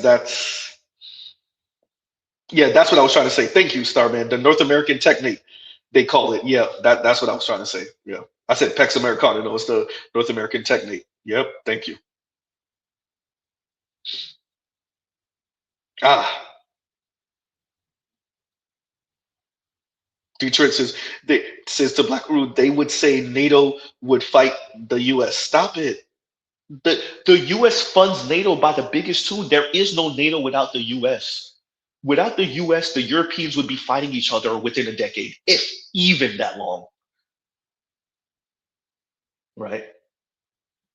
If even that long. You pull the U.S. out of NATO, and Russia gonna have its field day with their ass. Russia will have a field day with them, right? So the NATO is the U.S. We all know the game.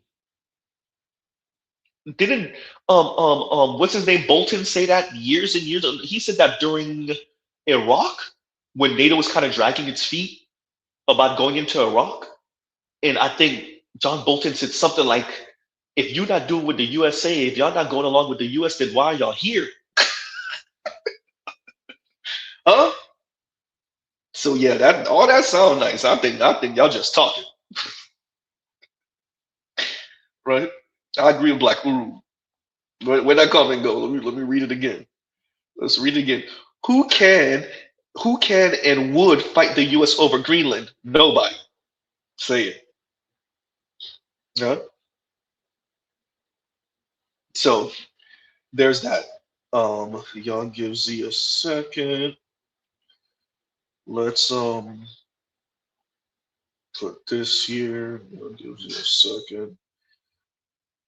And there we go. And make sure I do this. Wait a minute. And once again, Detroit, thank you for the super chat. Thank you for the super chat. Like, share, subscribe, hit the super chat. And yeah, so I'm gonna play that Matt Walsh clip again as some of y'all file in. I put the link in the comment section, and let's play that Matt Walsh a little bit. And yeah, all right, here we go.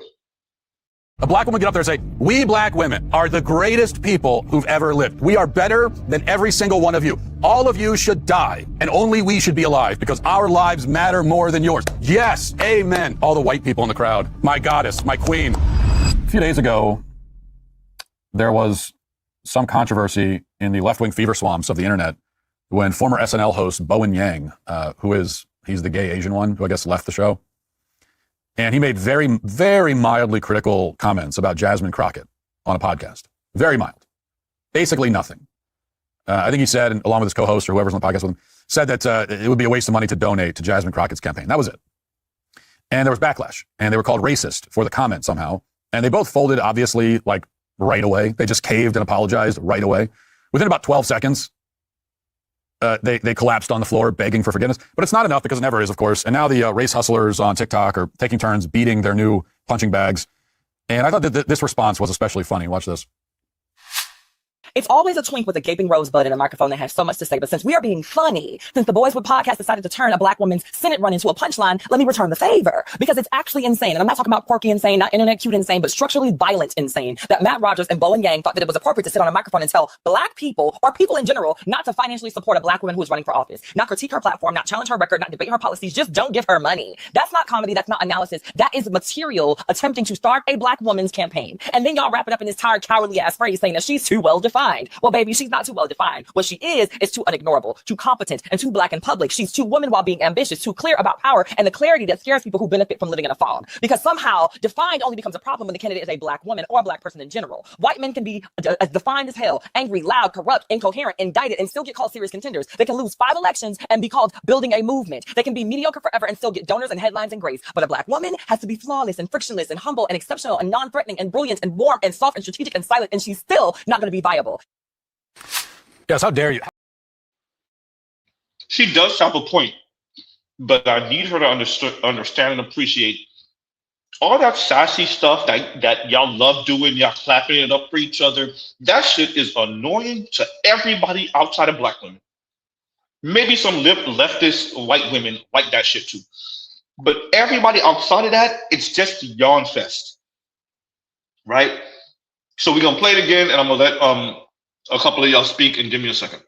A black woman get up there and say, "We black women are the greatest people who've ever lived. We are better than every single one of you. All of you should die, and only we should be alive because our lives matter more than yours." Yes, amen. All the white people in the crowd. My goddess, my queen. A few days ago, there was some controversy in the left-wing fever swamps of the internet when former SNL host Bowen Yang, he's the gay Asian one who I guess left the show, and he made very, very mildly critical comments about Jasmine Crockett on a podcast. Very mild. Basically nothing. I think he said, along with his co-host or whoever's on the podcast with him, said that it would be a waste of money to donate to Jasmine Crockett's campaign. That was it. And there was backlash. And they were called racist for the comment somehow. And they both folded, obviously, like right away. They just caved and apologized right away.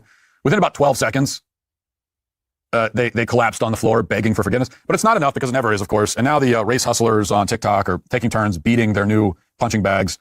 And I thought that this response was especially funny. Watch this. It's always a twink with a gaping rosebud and a microphone that has so much to say. But since we are being funny, since the Boys with Podcast decided to turn a black woman's Senate run into a punchline, let me return the favor. Because it's actually insane. And I'm not talking about quirky insane, not internet cute insane, but structurally violent insane. That Matt Rogers and Bowen Yang thought that it was appropriate to sit on a microphone and tell black people, or people in general, not to financially support a black woman who is running for office. Not critique her platform, not challenge her record, not debate her policies. Just don't give her money. That's not comedy. That's not analysis. That is material attempting to start a black woman's campaign. And then y'all wrap it up in this tired, cowardly ass phrase saying that she's too well defined. Well, baby, she's not too well defined. What she is too unignorable, too competent, and too black in public. She's too woman while being ambitious, too clear about power, and the clarity that scares people who benefit from living in a fog. Because somehow defined only becomes a problem when the candidate is a black woman or a black person in general. White men can be as defined as hell, angry, loud, corrupt, incoherent, indicted, and still get called serious contenders. They can lose 5 elections. She's right about that. Building a movement. They can be mediocre forever and still get donors and headlines and grace. But a black woman has to be flawless and frictionless and humble and exceptional and non-threatening and brilliant and warm and soft and strategic and silent, and she's still not going to be viable. Yes, how dare you? How dare you say that about a black woman? How dare you fail to fall down and worship at the feet of a black woman? How dare you? We've talked about this before. This is the great fable of the modern left. I mean, they have a lot of fables. It's all fables all the way down. This is perhaps the greatest and the most deranged. It's the fable we hear over and over and over again, where black women are somehow criticized and scrutinized more than any other group. They're held to this impossibly high standard. And nothing they do is good enough, even though they're also smart and beautiful and so wonderful in every imaginable way. This is what we're told. Black women are held to the highest standard, and a standard which they consistently exceed. They're held to this, the limbo bar is high. Well, I guess in this case, lower, whatever. Forget about limbo. The bar is higher for them than it is for anyone else. And they consistently get over the bar and it's not good enough. This is what we hear. This is the great left-wing fable. And you hear that and it's like, what world are you living in? What are you talking about? This constant drumbeat of how black women are treated in society. No one is criticized this way. First of all, black women are never criticized. Black women are basically never criticized. So not only are they not criticized the most, they're not criticized at all. Ever. Doesn't mean that there aren't criticisms one could make. It just means that they're never criticized. Black women are basically never criticized as a group, right? Like nobody ever singles out black women as a group and condemns or even just criticizes them. And that's not, white men are criticized obviously as a group all the time. White women are criticized as a group. Even black men are sometimes called out. They're at least called out by black women sometimes for not being good allies or whatever the hell phrase they would use. But black women are just never called out. When have you ever heard that? So for all these people say, oh, everyone treats black women. Really? Who? Can you give me an example? I never hear it.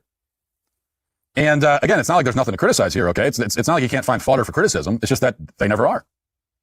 And even individually, black women are basically the only group on the planet where you can't criticize any single one of them individually in any context for any reason without being called a bigot. That doesn't apply to anyone else. Now, sure, if you criticize a black man, depending on who you are, you might get called a racist. That can happen. But it's still possible to criticize a black man without being charged with racism, theoretically.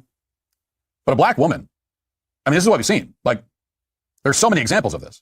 So many examples of controversies because public figures criticized in very mild terms a woman who happened to be black. And then they have to apologize for it. Because any criticism of any black woman ever, for any reason, is racist and sexist. Even coming from someone who's not white. Doesn't matter. So black women end up with this like halo around them that really no one else has. I mean, we've talked about, now I'm starting to rethink, I'm having a little bit of an existential crisis. I'm starting to rethink, and we've talked many times about the victim hierarchy. And I've said that, and it changes. I mean, it does change. It's very dynamic. So the victim hierarchy on the left changes. And you can't expect that the victim hierarchy today will not be what it is 10 years from now. It's not what it was 10 years ago.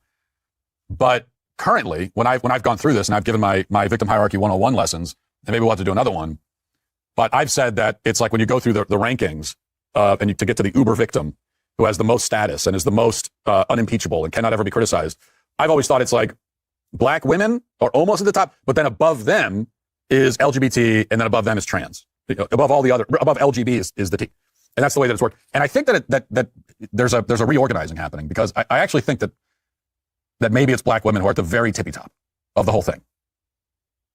So, and you look at how like Beyonce is treated, or Michelle Obama, where you could be so incredibly mediocre and yet be hailed as the greatest. Whatever your pursuit is, you could be a white man just, calling not someone even else you could be mediocre, below everyone. mediocre and yet be seen as one of the greatest ever to do that particular thing. And that is a benefit, a privilege that is almost exclusive to black women. We saw this again over the weekend. A black actress won an award at the Golden Globes. And I don't even know who this is. Who is this? Tiana something. She's definitely not the first black woman to win a Golden Globe at all, not even close. But watch her acceptance speech. Listen. Our softness. Yeah, you heard that from the other clip too. And this is another thing that comes up a lot in the black woman fable is our softness. We're so meek and mild. And you hear that and you think, really? That's not the first word that comes to mind. I don't really. You know, I mean, black women are renowned for being slow to give their opinions in situations, and you know, sure, okay. So she's acting like she's the first black woman to ever win an award, treating this like some kind of glass ceiling shattering moment, because this is what happens anytime a black woman achieves anything. It's treated like it's some kind of historic thing. And this is a group, again, it's not entirely unique among other victim groups on the left. There's a measure of this for every victim group, but I think it's the most with the black female victim group. In particular, where pure, unadulterated narcissism is applauded. She actually says, we belong in every room we walk into. What? No, you don't. There are definitely rooms where you might not belong, okay? If you walk into my living room unannounced, you don't even knock on the door, you just walk in, you don't belong there. Oh, is it because I'm a black woman? No, it's because you don't live here. I belong in any room I walk into. Think about how, I hate always doing the situation's reverse thing, but you can't help it. Think about how this would sound if a white guy said this about white men. Think about how it would sound if a white man got up there, and it wouldn't be any more ridiculous. Like if a white man got up there and treated it like a glass ceiling breaking moment. Of course, that's absurd because like a lot of white men have won these awards, but a lot of black women have too. So it's not any more ridiculous. If Timothy Chalamet had won and got up there and said to my white brothers, and he had he's like, hands are shaking. He has a message to white people that he's written ahead of time, and he's reading it to my white brothers out there. Just know we belong in every room we walk into. That would be seen as the most racist thing ever uttered in human history. That would go down alongside like the militaristic speeches given by Adolf Hitler. They would put it in that category. If a white man got up there and said, every white man belongs in every room he walks into, they would stone him to death at the Golden Globes. They would descend upon him and rip poor Timothy Chalamet literally to shreds, limb from limb. His bloody, dismembered corpse would be left on the stage, and they would dance around it like wild Indians, celebrating. That's some racist stuff. And yet a black woman gets up there and says that, and everybody applauds. Says the most insanely narcissistic nonsense you've ever heard in your life, and everyone goes, wow. Yeah. A black woman get up there and say, we black women are the greatest people who've ever lived. We are superior in every way to anyone who has ever lived. We are better than every single one of you. All of you should die, and only we should be alive because our lives matter more than yours. And everybody in the crowd, yes, amen. All the white people in the crowd. Absolutely. We are nothing. We're scum compared to you. My goddess, my queen. So anyway, it's a little bit of a double standard. That's all I'm trying to say. That's not all you're trying to say, racist fuck. That's not all you're trying to say, you racist prick. He said a lot. Brad, yeah, exactly. Thank you. Hey, let me do my 1-2 step and then dip real quick because I got go. Life, right?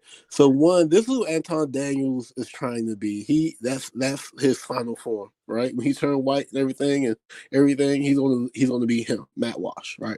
Secondly, I water brother my girl this morning 5 minutes away. He was real quick, Black Guru, your camera's on before I let you up. So So I waterboarded my girl for 5 minutes and showed her this so she can understand what's going on out here, so she won't be blind, she won't be watching TV and shit like that. And we got talking to Jasmine Crockett and all the other shit. And I pretty much showed her, like, why did Maxine Waters have to do all this for her to get to where she got to? So all this flex and stuff, like, it didn't, it comes to what we just saw. And homegirl who said what she said on his video wasn't completely necessarily wrong, but she has the spirit and the personality or the aesthetics of a Jasmine Crockett acolyte or whatever like that. And it's disturbing because that is what with the I guess the archetype of Black women has become, and it's what a lot of what you said already. And all this shit is come to fruition. Like, you've been hitting the nail on the head. And with this, I assure you, sir, it will flounder. Bro, it's, the thing for me. I know Black men, white men, Latino men. They love this. Excuse my language, everyone. Cover your children's ears. They love this shit to fuck. That super sassy shit, that I know it all shit. They love those women to fuck. That's their version of Wesley Pipes and talking shit. No, my bad. Bro, this is no, for real though. My bad, And then kid. you find these women oftentimes single as fuck. But I didn't date it white. I didn't date it. No, you got pipe butt. I got a roster. Thank you. Yeah, exactly. This is the Go ahead. natural progression of Black women trying to ship out the backbone of the Black community rhetoric into the mainstream to white people. Like, Black women didn't use traditionally do that. They kept that type of rhetoric in house amongst, because Black men would allow you to say crazy shit like you're the backbone of the community, you're the most underappreciated women in the planet, and all this. Black people will give you lip service, and that's worked for decades. And they traditionally was smart enough not to expect that the mainstream society will actually listen to that. But with intersectionality and its prevalence and double minority status, this is what it looks like when they take that mainstream, like what's the girl you just mentioned, the congresswoman, Jasmine Crockett? Jasmine Crockett type of rhetoric. That doesn't play well mainstream, because it sets you up for conversations like this from racists, from white men, from basically any pundit outside of the Black community, because it's fallacious ass claims. I mean, Black women are getting their hubris is ridiculous at this point, which is what I think this is. That's fine. And clearly it's about to be completely deflated, because to the chick's points, what she was saying, I mean, she wants to talk about how white men's competence is never questioned. I think that was a fair point. But I mean, but the thing is, you're the one pushing for this person to be voted. And the only question left to ask is, okay, well, what competence has Jasmine Crockett shown?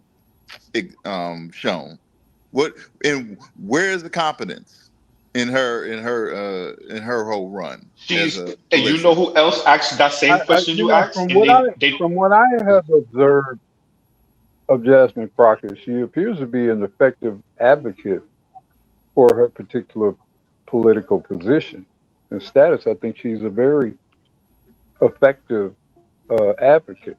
I mean, I don't want to confuse how we view her countenance with whether or not she's an effective advocate for her position. And I have observed her in a number of instances wipe the floor with her political opponents on the other side of the aisle. And I think if you have observed her fairly, I think you would observe that as well, regardless of her wig.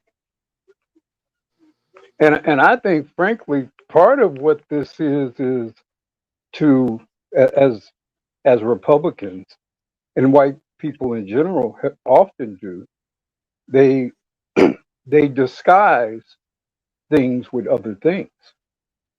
I think they know she's a very effective. I think they know she's a threat, and I think they're going to use and disguise or use other things about her presentation or whatever to disguise the fact that she is a political threat. I think she is a political threat. because I think she's smarter than most of her opponents on the other side of the aisle. The last person to ask the same question that Lion asked on camera was Stephen A. Smith.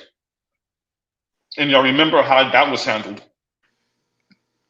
Oh, and then hence, okay, yeah, that's where it goes. Oh, yeah, that's the point of Stephen A. Smith. Yeah, he did ask the question. So, like, And, can't nobody what's the credibility of Matt Walsh when he refers to Beyonce as being mediocre? Beyonce is not mediocre by any standard. She is not mediocre by any standard. No, that's the thing. I didn't know what the hell he was coming from with that. Using them. No, using he took it a step further. He hilarious. said any pop star could do what she do. They all do the same thing. I'm like, I don't know yeah, about that. I don't know about all of that. Matt, you are basically the new Geraldo. Like, you're not doing anything new either.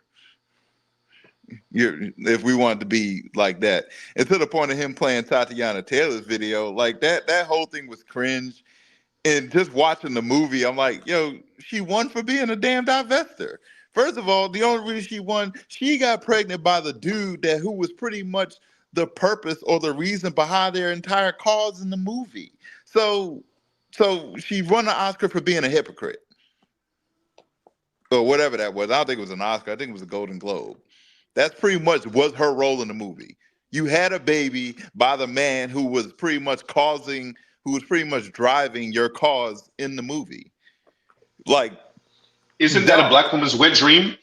Yeah, two white men. You have baby from one. You have a baby from the more square dweeb, and then you go run off with the more chisel chin, fighter. No, and you're the one in position of power the whole time. Isn't that their wet dream? Yeah, but that's the irony of the movie. If you have to go watch the movie one battle after another, the guy she had the baby by was the entire reason of their cause, of what they were doing in the movie. That's why it's hilarious. Because it's funny how that translates to real life, because that's exactly the role she played in the movie, and she wasn't even in the movie that damn long. Shout out to Aaron Pierre. They already broke up. I'm just thinking. I see that was for publicity anyway. To the Tiana Taylor clip, I think I see parallel, because I've said this before, that black women over time have cheapened blackness, the way they kind of throw it around, and to that clip's point, I mean, he probably could have found a better. I mean, his mediocrity clip was stupid, but I think black women have cheapened blackness, especially black advocacy, to a point where these type of think pieces can be produced and people take seriously, even when they make fallacious claims like Beyonce isn't talented. Black women have cheapened blackness the way they've wielded it politically. It has not to been bludgeon other people with, and to be accepted by white women, and to bludgeon everybody else with, as a flipping intersectionality upside down, and then bludgeoning everyone with I'm black plus woman plus LGBTQ. Yeah, plus LGBTQ plus all of that stuff. Go ahead. And I would agree with that, but my thing is Matt Walsh ain't no different. I'm like, y'all, like, what have you Brads done today that's so revolutionary? We can ask the thing as a black man. We're sitting in the middle looking at both of them like, both of y'all ain't shit. The masses of white men haven't done anything. No, they're not Bill Gates. They're not George Washington. They're not, they're not any of that. They're the average white dude. Don't know his head from his ass. Well, y'all not doing anything either. At the end of the day, fuck that. Matt Walsh don't know his head from his ass. But that's why he shouldn't have went down that mediocrity road. Yeah, he should have never gone down that route. That part. But the only reason the first clip about weaponized, how black women have culturally weaponized intersectionality, that pretty much everybody in society can agree with that. And that's black women's fault. Even though he's a racist and he's a dog whistle and all this shit, we can all see black women left themselves wide open for that with this type of rhetoric. The way they've been moving with the black talking points. And using our political capital, this was, I mean, I'm surprised it took this long. Mm-hmm. for them to say that. They turn themselves, even if they're not having literal sex with a white man, the individual black woman, they turn themselves into the divestiture group. You left black men politically, socially. You wanted to be seen as a separate entity. And you know what I just realized I should have played also? The Claudia Jordan, Vivica A. Fox when they were talking to Ice Cube, the Ice Cube effect. Y'all wanted that. Yeah, and this is what it costs you. On the other side of that, this is what it costs you.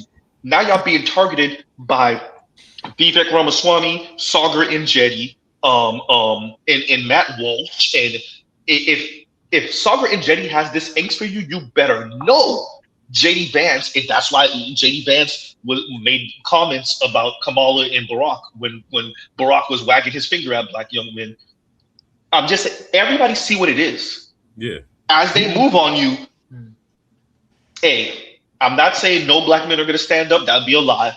But don't be surprised when these young brothers under 30, when they're like, "What?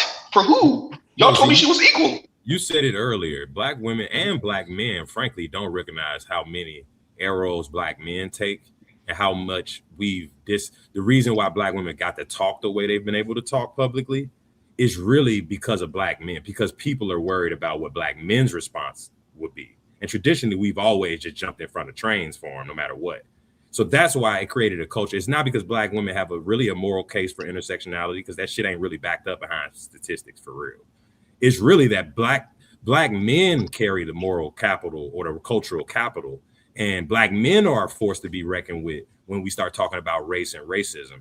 And black women have understood that and used that as a bulletproof vest as they walked in these halls and divested from blackness. But that's ran out. That runway, that's why shit like this, pieces like this are gonna get it, because the other side can detect black men are not jumping in front of fucking trains for black women like they used to. Mm-hmm. Okay. I finally watched Civil War. Not the Marvel one, but the actual movie, Civil War. I finally watched it. And what you saw in that movie is women died in that movie, bro. Yep. Women, they let women get shot in that movie. Like, there's a part, and spoiler alert. What's her name? The main character, she died in the movie. Yep. There's a portion where they're about to go to the White House, and the Beast drives out, and it was a whole diversion and distraction. But when the Beast drives out, they shoot it up, they hit it with a Hummer, knock it off course, it hits the wall or whatever. And as the whoever it is, female comes out, she comes out the back door. She says, "Wait," and they shoot her. They go in, they talk to the press secretary. The press secretary is trying to set terms, and they get tired of her talking. They pop her ass, right? Yep. And eventually they get to the president. They pop him. But the reason why I'm bringing that up is like that's what it would look like in real life. Like, you know, and I'm saying that to say, whether it's movies, in music, when you don't think that these things have been blown smoke up your ass for decades. You don't think that whether it's entertainment, they've been very careful. The elite's been very careful not to show women in the worst light, not to show you women starving unless they're showing Sudan or whatever the hell. But in America, not to show you women particularly struggling. And if they do, it's to pull on your heartstrings and be like, okay, it's gone too far now. So black women don't fully appreciate how ugly this can get for them in specific, right?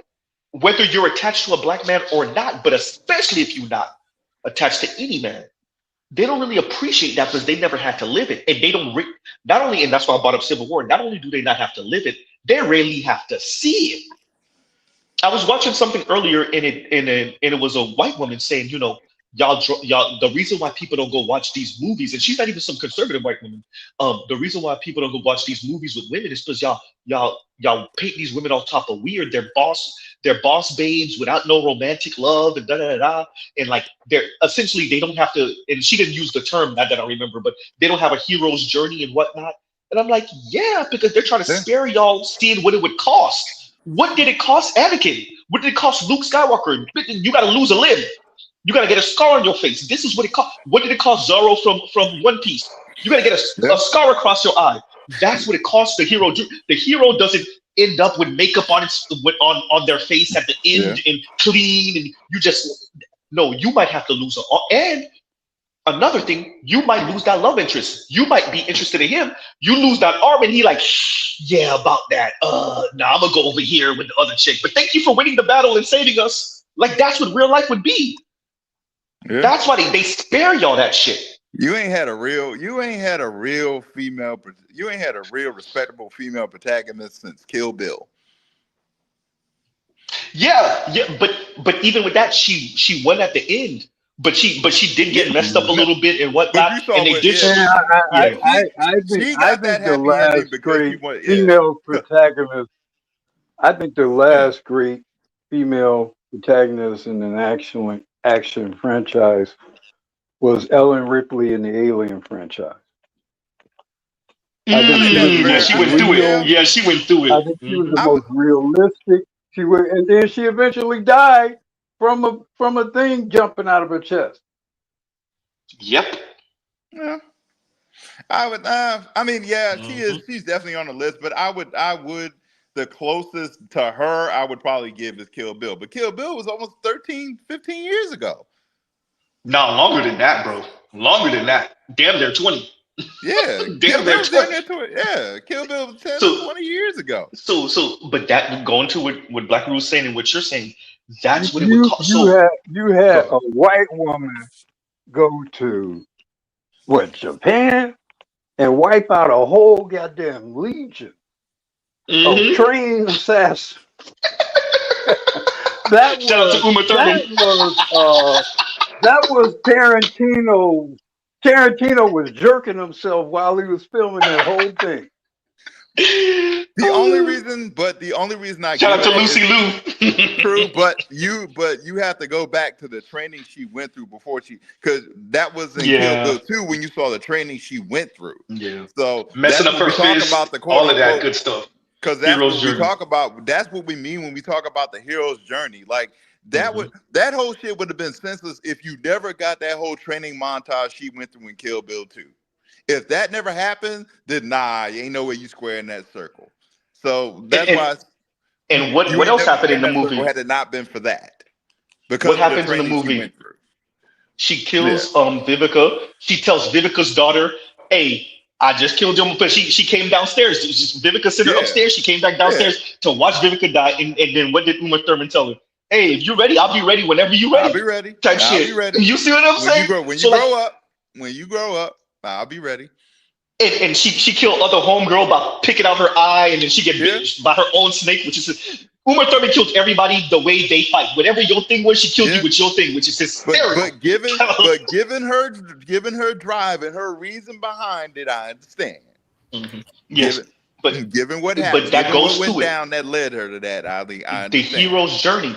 Yeah, we have been watching men go through hero's journey, but we could only count on a hand maybe how often we've seen women on mass media go through a hero's journey over the past couple decades, and the hero's journey and get hurt and walk away from the situation limping and hurt and like how we've seen men. When you take that into real life, I said this in Sarge. I've seen Sarge say this and other men say this. Women truly believe that because you're on the right side of history, air quotes on the right side of history, or you're the one. What does that even mean? I'm gonna get to it. Or you're the one who's fighting on the just side, then that means you will win. I've seen women say the stupidest thing. I remember watching The Grapevine one time, and one of these kind of Diesel brothers, Seren, talked to him crazy, and he kind of looked at her like, right? And Donovan looked like he was going to do something, and I remember reading the comments. This is like over a decade ago, everyone.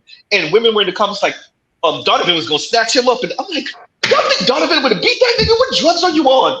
Like, right? It's like because you think that because, and I'm not saying Donovan's soft or anything. I know he's LGBTQ, but you think that because in your mind, Seren and Donovan were on the right side, and this dude was being aggressive with a black woman, and he wasn't respecting her space, blah blah blah. So automatically he would have won. Y'all haven't been around men to see the nigga be right and get his ass handed to him.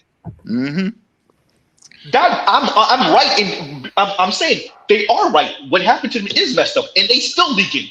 They still lost the fight. They might have died. That's a thing. Yeah. That's the thing. This ain't no movie, bro. So yeah, so tying that to how black women find themselves in this, I think they think so low of themselves. That's why they give that whole speech, like what Homegirl was saying about mediocre white men, and she was right about that. But you're you're blowing smoke up your own ass, and they can't help but talk like that about themselves. They can't, and I'm not here to tell them not to. I'm saying nobody give a fuck.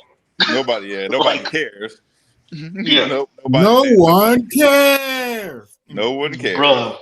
And it's low key. I'm a black man, so I'm used to it, right? I've been to poetry jams. I actually like going to them shits low key. So I'm used to hearing this, right? But outside of like black spaces, that shit is corny as fuck to everybody else. Outside of like the initiated, maybe a cool ass white boy or white girl, maybe a couple of Latinos, an Asian or two that grew up around us. But outside of that, that shit is fucking corny to everybody else. Yeah, nobody. The only people want to hear is the ones who care to hear it, and even though I don't agree with all of what Matt's take is saying, but the message that he is getting across is, motherfuckers are tired of you. Right. Let me read this from Saint Cyr. And Saint Cyr says to Vince, Luffy lost to Kaido like 3-4 times and even died. Luffy lost to what's his name with the Captain Jack's hook. He lost to him a couple of times too. He won the third time. He lost the first 2 times. And like you said, so those animes show that. They showed him getting their ass handed to them when they go against the villain, the air quotes villain or the antagonist in that series. They show these people losing. We watch Luke lose a fucking arm. We watch Anakin lose an arm. We watch who died. We watch these people die. Huh? Yeah. Yoda left, everyone. Yoda left. He felt like he lost and he left. Yep. He disappeared. Niggas didn't know where he was. You're getting the fuck out of Dodge. Thank you, Crocodile. Thank you. Crocodile with the hook. Luffy lost the Crocodile 2 times and won the last time. Yeah. Right? And here's the thing. He knew what he was doing the second time a little bit more and he still lost. Yeah. Right? When you watch even the Avatar, the original Avatar, he got his ass. He was low key getting his ass handed to him by the Fire King. Yeah. The Fire King. He was getting. That's why he ended up accessing all the other avatars because he got his head knocked on the back of that damn cliff. You see what I'm saying? So like that. So even the entertainment boys and men consume let us know that nigga, just because you on the right side of the history don't mean you win. Right. We watched Luffy lost. What's his Ace? He watched Ace die saving him. You see what I'm saying? Usually dudes take losses all the damn time. The things that let me say, I watched one of my favorite anime of all time is Gundam Wing Iron Blooded Orphan. Gundam Wing Iron Blooded Orphan, it didn't fucking matter. The 2 main characters died at the end. Yeah. Straight the Rod of God. They literally We saw Thor. We saw Thor and the Hulk got their ass kicked in the first 10 minutes of the Infinity War. Exactly. That shit was heartbreaking. Yeah. That shit was heartbreaking. Hulk, man. He just took that switch on and just beat Hulk's ass. Right? No. Wait. Real quick. AB, say that again, please. Thanos was just fucking with Hulk. He's like, okay, he just like, okay, my turn, and just beat him within 5 seconds. I was like, that was You know what I've learned to your point, Z, you know what I've learned from entertainment, media, art, as a young man and as a grown man growing up in America.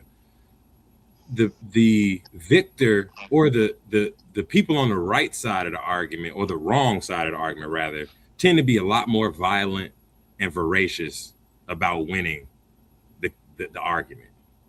Thanos seem a lot more ruthless. That's the theme I've took away, is that the good guy definitely loses, and he doesn't lose because he's wrong. He loses because he's not willing to do what the evil guy is. That's the lesson I've taken. So like I said, It's something about being ruthless. And shout out to Roger Report, the ruthless nice guy. I know why he's saying it, right? Like, but I said all that, and I want to kind of finish with that. At the end of Iron-Blooded Orphans, the two main guys, they died. They got the mech suit. They have their Gundams, and you know what they do? So the weapon of choice was they shot rods of gods, or they just let the gravity take the rods, and it fell right on their goddamn Gundam and killed both of their ass. So what they wanted to accomplish did happen. And by the way, the chief, the organizer, the thinker, he died like 2 episodes before. Yeah, my favorite. You see what I'm saying? My favorite anime is of all time is Cowboy Bebop. My main character took 2 losses. First of all, he became a bounty hunter because he already lost his girl, and he got killed by supposedly got killed by his best friend. He had to start all over and then come back, start his life over, only get pulled back and fighting the same motherfucking guy. He got kicked out the window. My man started off with a loss and ended with a loss.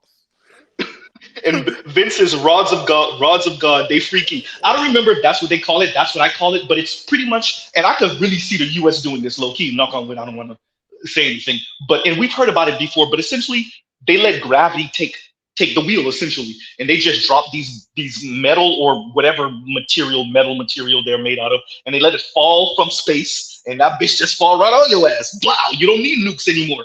Who needs nukes when I got metal rods coming out the sky? There you go. And that's what happened, right? So like, somebody gonna say it because there's an actual term for what I'm saying. It's not rods of God. It's called something else. And it's a real thing that I've been hearing. You know, they didn't work. Tungsten. Yeah, that's steel. That's steel. But what is the called again? Tungsten rods. Thank you. But yeah, thank you, Trill.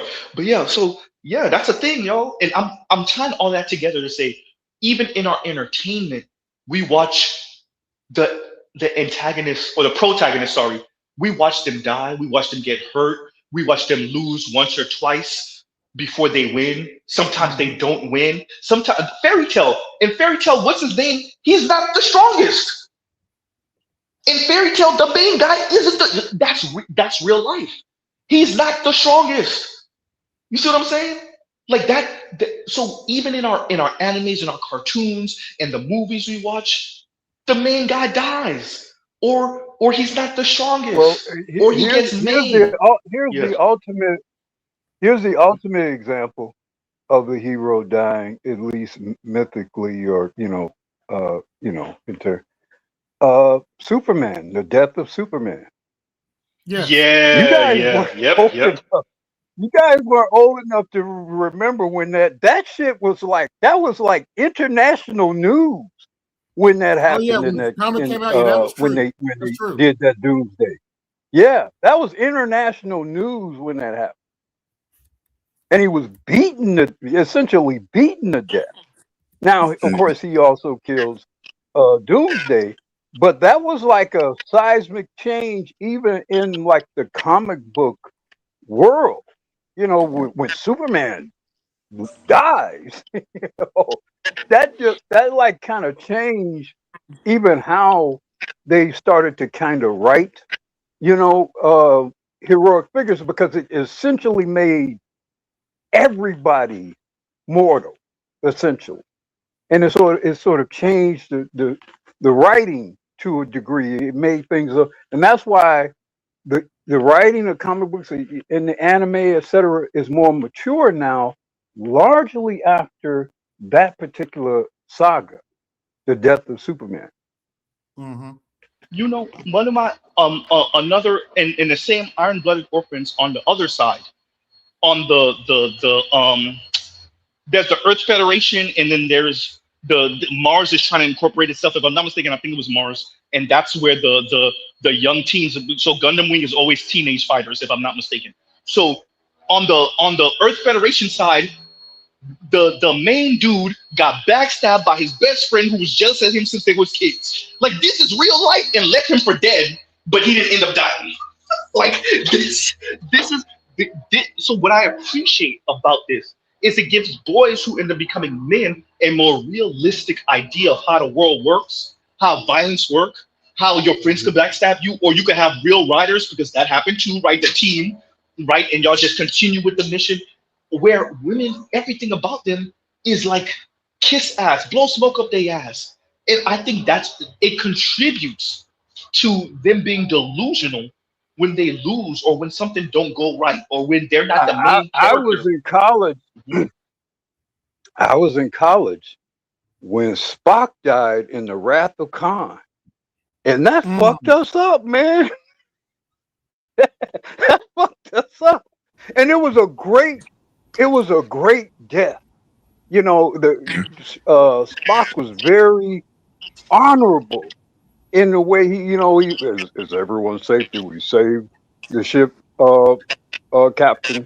You know, it was a fantastic presentation of a favorite character dying in a Speaking movie. of that, Just very, it's just Let one of my me- favorite things that I remember seeing.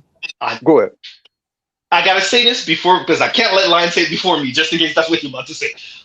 How did Iron Man meet his end at the end of Avengers? Mm-hmm. By the way, well, you know what? It's funny you mentioned that, but I was going to mention in regards to the comic book, that's to the actually comic book of very Civil similar War. to Spock.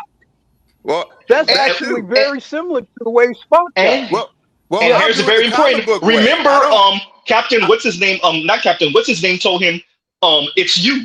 So he knew he was supposed to die like that, and he did it anyway. Well, you can. I'm just saying. Go ahead, Lon. In the comic book sense, since like we'll keep it on the comic book level, because to Uru's point about Death of Superman dying at the end of Civil War, the comic book when Captain America died, how that ended up, I was fucked up. The way that happened, at the end of Civil War, like that entire comic book run was crazy. Even when Spider-Man outed himself, all he got rewarded was an ass whipping. Yeah. And Spider-Man's another one. People had to say wait. What happened with Spider-Man? So he ended up all his girl, what's her name, ended up forgetting who he was, and the man in him said, "I'm not gonna reintroduce myself." Because remember, he went to the restaurant afterward, and he was gonna say something. He was like, "Nah." Yeah. So you lose all your powers that Tony Stark gave you, all the special mech suit and all that other shit. So now you got to go back to the neighborhood friendly crawler. You got to go back to that. You got to go back to the neighborhood Superman. You see that in the movie? Yeah, you see that in the movie, but you see that in the comic books too. Because even in Civil War, when Spider-Man outed himself, he didn't really get a happy ending at first. I'm just saying. All right, I'm back. What's going on? Yeah, but all these L's. But here's the thing: all this talk about L's that men are taking. I'm like, well, this is what the whole main idea, the thing that I took away from Matt Walsh saying, I was like, all right, it's time for black women to start taking some L's. Hey, this is what equality look like, low key. Right? Yeah. Like this is what like. Looks like. Hey, you can't spell equality without A's. Well, you definitely can't spin it without an E. But this is what equality looks like. And bro, y'all asked for this. All right. Hey, I'm telling. Hey, you want to know what face I got? The Drewski face on that Vince be having up. I got the Drewski look right now. I'm like, y'all asked for this. All right. I didn't watch it yet. I know I'm late. I didn't watch it yet. I know I'm late. I'm gonna watch it. But my thing is, all that lashing out and talking shit online on TikTok ain't gonna save you. Nah, bro. Nah. It's gonna take a whole lot more than just some words on putting some video up on TikTok, trying to galvanize all the Keishas of the world. Like, okay, Keisha still got to go to work. Man, let me read this from Gilgami. And Gilgami says, the hero's journey, Heru's journey, is the primordial and eternal underlying story of humanity, not Mary Sue's. Yep. Exactly. Yeah. The Egyptian Heru, better yet, I keep on saying Heru, yeah. And low key, well, whose story is first? That story, or is it Gilgamesh? Which story is older? Gilgamesh is older, right? Okay, yeah. But it's a tie, because again, we don't know how old that story is, and that story is a sequel to an older story. With the Gilgamesh story or the Heru story? The Heru story, because the story starts with Osiris. And Osiris, he had his own, Isis, and then Heru is their son / him. Yeah. It cut his meat off. He had it bad. That was the Yeah. biggest L. So, but the thing is, it's definitely gonna sound like a man against woman kind of thing. I'm about to say Wait, whatever. are we talking about Hitler/Jesus? I'm just saying. Oops. Yeah. Anyway. Yeah. Jesus man's many 1.0. faces. Yeah. Right. Yeah. So, the father of Puerto Rican Jesus had his thing cut off, and we have a mythology and a history of what it looked like for us to take L's, and what it looked like for other, for females to take L's. Always looked like what's that story? Not Prometheus. He took an L too, but But Hades. that's what you get for teaching us shit. Nigga. You should have left us dumb and ignorant. Hades and Persephone. Mm. Yeah. So the modern equivalent to those narratives is Disney Channel, though. Disney narratives for females are always end nicely. But here's the thing: those stories go through. So this is what Vince is getting to. Those stories go through some shit. Let me. Go ahead. Let me flex my master's degree real quick, y'all. Mm-hmm. So I see you. Don't break the shirt. Don't break the shirt. These mythologies that we have primordial stories about the psychology that we have, and people think that a lot of these stories that we hear from other cultures and stuff, where they have multiple gods and stuff like that, everything, those are like they're archetypes of human behavior, and we looked at nature reflect upon us. They wrote that down and made those stories and told them to the babies, and when they got older, those stories turned more mature and stuff like that, and we forget that that's how we see. There's a pattern to how we behave, and there's natural consequences and things that happen to we do things. That's why we have morals to stories. So I think that's why we in a way pre-lamenting what we're seeing, because we kind of already know what it kind of looked like when certain tragedies happen of a certain magnitude of a kind. So when we kind of gleam and see what's going on, we kind of see the elements of the story, like, oh, I recognize that. That's, whatever we see. Yeah. But read this before you come compassionate. Read this, Vince, and then you got to compassionate. Thank you, Mr. Z Blackneffect. Talk your talk, young man. Go ahead, Vince. Go ahead. No, my bad. Go ahead, compassionate, and then. I don't mean to cut you off, Vince. My bad, but no, I'm just piggybacking off your shit. Is that that explains why the Mary Sue movies do so bad, because nobody recognizes that archetype. Nobody believe that shit. A woman whooping everybody's ass and runs off into the sunset and just has very little of a hero's journey and comes in the movie equipped. Nobody recognizes those narratives. Let's call a thing. We watch our heroes die. We watched Martin and Malcolm them die, y'all. But that's how they're made legends. A legend is not a legend about some type of tragedy or whatever. So, you see what I'm saying? So your writers suck. I don't know. Maybe y'all just gotta get better writers for these ladies. If you observe the basic nature of men and women, I would say one of the ways you could fundamentally separate men from women is that women want to live. Men want a reason to live. Mm-hmm. Yeah, motivation. And one of the reasons why. Hold on. I'm sorry. Go ahead. Reasons why we're more likely to kill ourselves, to do more dangerous things, to try different things and go different places. We're looking for reasons to live. And very often with those reasons to live comes some death. When before Martin was killed, he was getting death threats. He pretty much knew it was coming. Mm-hmm. He pretty much go watch it. Go to his museum, the Lorraine Motel in Memphis, and they show these films of his final speeches, and he looked like a very hairy man. He looked like he know that the guy with the hood and the sickle is coming. Yeah. Malcolm was well. We saw it referenced in the movie that Spike Lee did, the house being firebombed and stuff like that. I mean, when your perspective is that you have some kind of life mission or something you're trying to do, very often it's gonna it's gonna come with a high degree of risk and possibly even injury and or even possibly even your fatality.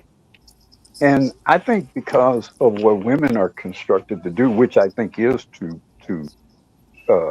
conceive, carry, birth, and nurture children, I don't think they have that same basic program. I think their mission is more internal, and our mission is more external. And because our mission is more external, we're more likely to tolerate and accept the failure of things, possibly even being harmed for things, because our mission is the external world. And I think that's just the fundamental difference between men and women. Before you go, Vince, real quick, because I wanted to bring up Fred Hampton was 21. Everyone, Yes. Fred Hampton was 21 years old. Look, Mr. Z gonna be 40. When you hear him speak, you're like, God damn. You see what I'm saying? You're like, God, so 21. So that's why he's memorialized. Like, that's why we speak about him the way we do. That's what it is. And everything about being a man teaches you that's what it costs. That's what it may cost, right? And so when you tie that to this, Matt Walsh and Vivek and them, they're not, at least from what we could tell, they're not coming at black women on it physically, at least. But like, if you wanted your freedom and your autonomy, then you gonna have to get in the ring, the ideological ring, the verbal sparring ring, the propaganda ring with these guys, who the game is already rigged in their favor. Like, Matt Walsh is the epitome of mediocre, calling y'all mediocre too. And that's who Anton's trying to be, y'all. Mind you. No, anyway, no, I agree with that, actually. I agree with that, actually. Yeah, but here's the thing, though, too. If there's a hero journey like how men have for women, is very, very, very far and few. And their hero journey do not look like Queen Latifah on The Equalizer at all. Like, so I think more so, and I said it earlier, that what it looked like their hero journey looks like, look like I caught in a kerfuffle. I kind of screwed the pooch on this one. Look at a lot of these movies where the woman has to find herself unfucking herself out of the situation. That's why I keep bringing up Little Mermaid and Ursula. That's what I see the situation more so looking like. She getting finessed. The Faustian bargain and stuff to me look like Little Mermaid and Ursula, except there's no charming guy to come after that, because the shift in the culture changed the behavior. It changes. It modifies the outcome a little bit. So what does it look like when you put yourself in a situation and then alienate yourself from everybody who would be there to be that hero? Because there is a heroine, but it doesn't look the same as a hero. The way the build is just different. Wait a minute, Vince. Because I need you to read this super chat. Not that you're talking about Ariel and you're talking about that Faustian bargain where she traded her voice for legs. Go ahead and read this super chat, because this gonna be funny. Go ahead. Thank you, Captain Obvious 7168 for the $10 super chat.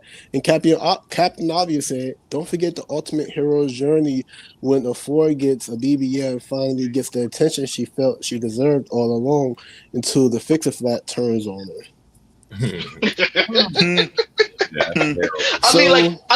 That's the trade-off. I mean, ain't it?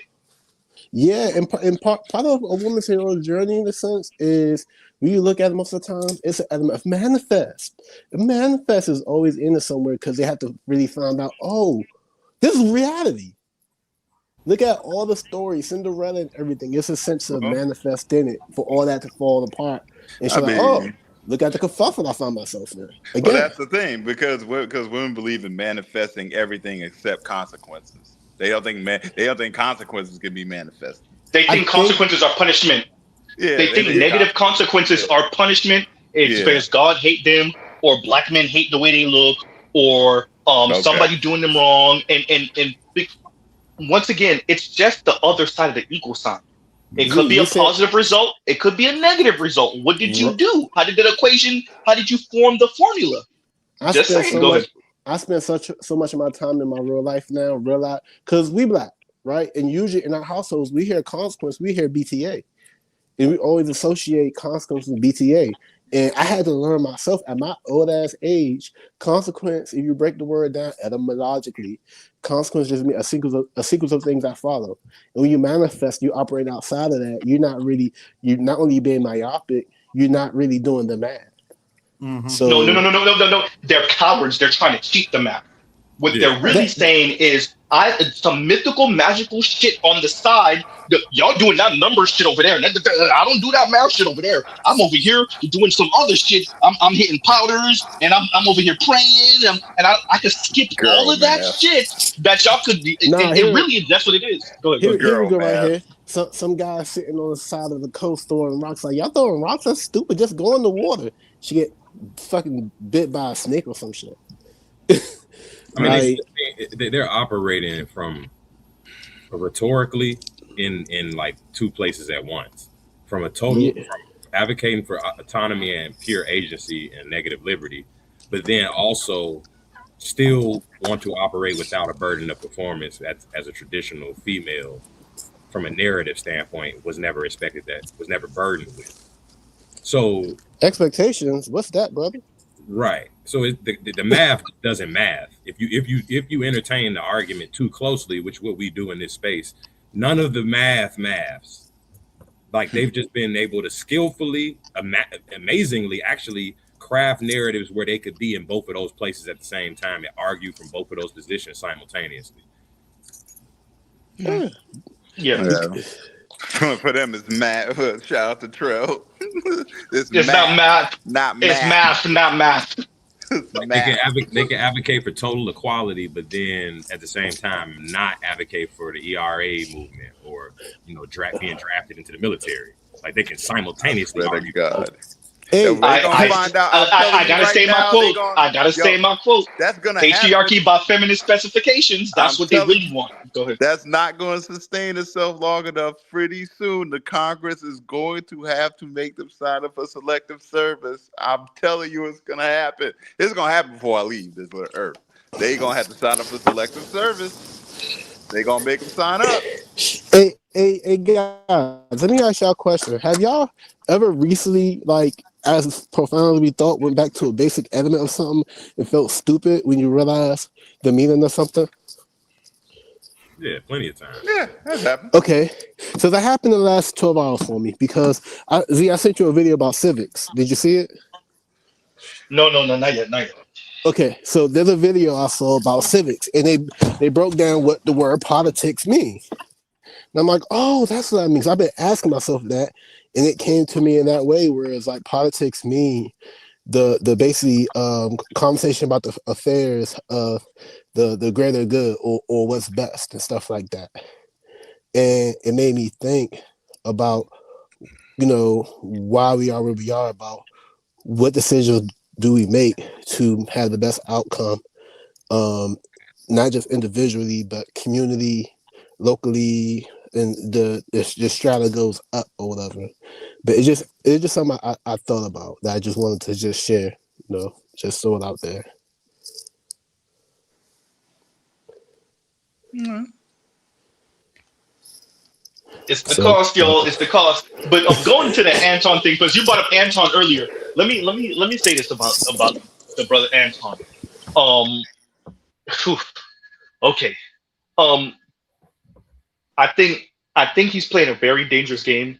I think he's okay with that because he's making pretty good money. He feels like he's pretty much untouchable. We know, right? Pretty much untouchable because we just Negroes with no money losers anyway. I'm glad that I did that stream the other day. That was yesterday. emphasizing and showing y'all when everything went off the rails, right? And yeah, and so shout out to Anton, bro. That what you pulled on Corey's show. Not saying Corey did the best job that he could have did, but bro, But that that debate step was and fetch and over. shit. Woo.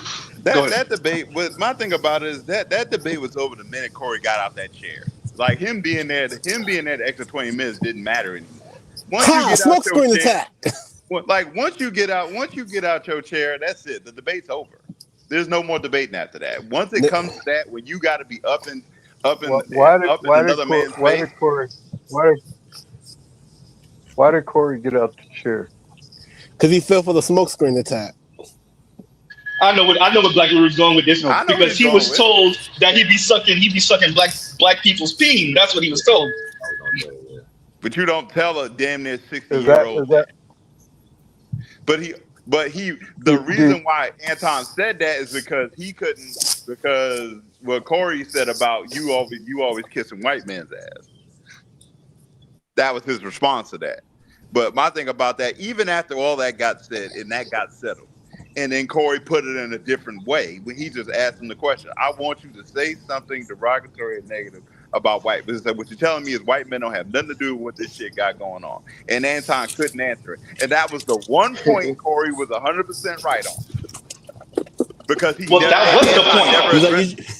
he never addressed everything before and after that was that got all lost in all of the posturing. Yeah. And you know, I don't know. I just kind of view Corey through a mixed bag. I mean, I think because he seems to kind of make like enemies of everybody. I mean, it seems like he's constantly on somebody, so I don't know. I mean, and he started it off with saying that the man kissed white ass. Okay. Now, once you start using those particular kinds of metaphors and stuff like that, then you kind of open up the floodgates of the person returning similar or worse sort of insults to you. Because he could have said that very differently. He could have said that very differently and boxed Anton in a corner. But he didn't have to say you kissed white. He didn't have to say you kissed. I'm saying the problem is once you turn up the heat, once you jump stuff off a certain kind of way and turn the energy up, then you put him in the position where he don't have to really address the real issue. You want to talk about mamas? You take it literally. Yeah. Hey, before we talk about Corey Holcomb, can I touch that woman's topic? Go ahead. Heroism doesn't work. We all know through the centuries and through the last million years, women pretty much assimilate to the next group. There's small groups of women that assimilate their culture within. If you talk about, like Ashkenazis, even though they, it's fake. But when I hear about women's liberation, you said that real quick and real smooth. I caught you. Yeah. When I hear about that, we weren't asking for to go to their schools, but black women were happy because it's almost like I try to tell guys, women aren't negotiating with you; they're negotiating with the real patriarchy, the elite at the top that tells them their rights. They took away abortion rights, and what happened? We watched a few videos. And just like ICE is doing to white women right now, they did that to the little 18 to 24-year-old white girls. They just threw them on the ground, shot them with pepper spray, and told them to get the fuck on. And what did they do? They looked like little puppies in a group that just walked away after getting kicked in the face by a human. But when a woman's hero journey happens, like even in Star Wars, I take an account of Andor, I take an account of the Mandalorians, I take an account of so much that even allowed her to, engage in the fight that she engaged in. She was saved a whole bunch of times by everybody. And when you think about Vader, Vader killed multiple armies by himself. So the ending is like, okay, but I asked a year ago, I asked everybody to watch the Black Mirror's new season of when the lady made the machine that where she could alter time and move things and change things. And once the black girl got a hold of it, she altered two things, and the end goal was, I want to be the ruler of the whole universe, and women want to be at the top by any means. So if a group of men are coming off weak, they assimilate to the next group of guys if they have the opportunity. So when I talk about the glass ceiling of subgroup women, they're literally been asking for white men to see them in a different light and end the propaganda so they can, assimilate in. We didn't actually assimilate in. They did. They got mad when black guys started dating other women, regardless of race. And that's what I mean. Like, their journey isn't the same. Like, to be like Princess, the water girl, she has the whole ocean. She's a princess of the ocean. And what does she still want?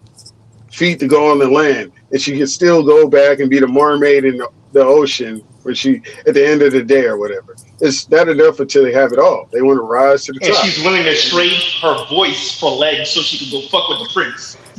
Yes. She was trying to get her swerve on.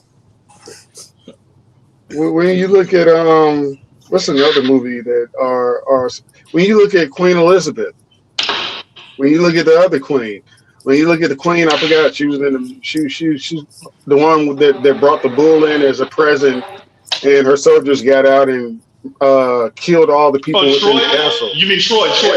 Yeah. The queen that her husband, she ruled until she died. She didn't marry him; she killed him. And so, women have always monkey branched to the next genetic group that they can own some land, and they see things going sideways. They can be warriors, they can be intellectuals. At the end of the day, like, there's only so many groups of guys that actually can physically protect your kids into the future if they're not built off physical and guns and owning some shit. So, I'm never deceived. But here's a question, Leon. What happens when the in-group men refuse to accept you as an out-group woman? Where do you find yourself then? What about if you did betray your men? What about if you did do everything and you hit that wall? Bah! They don't accept you. Now what?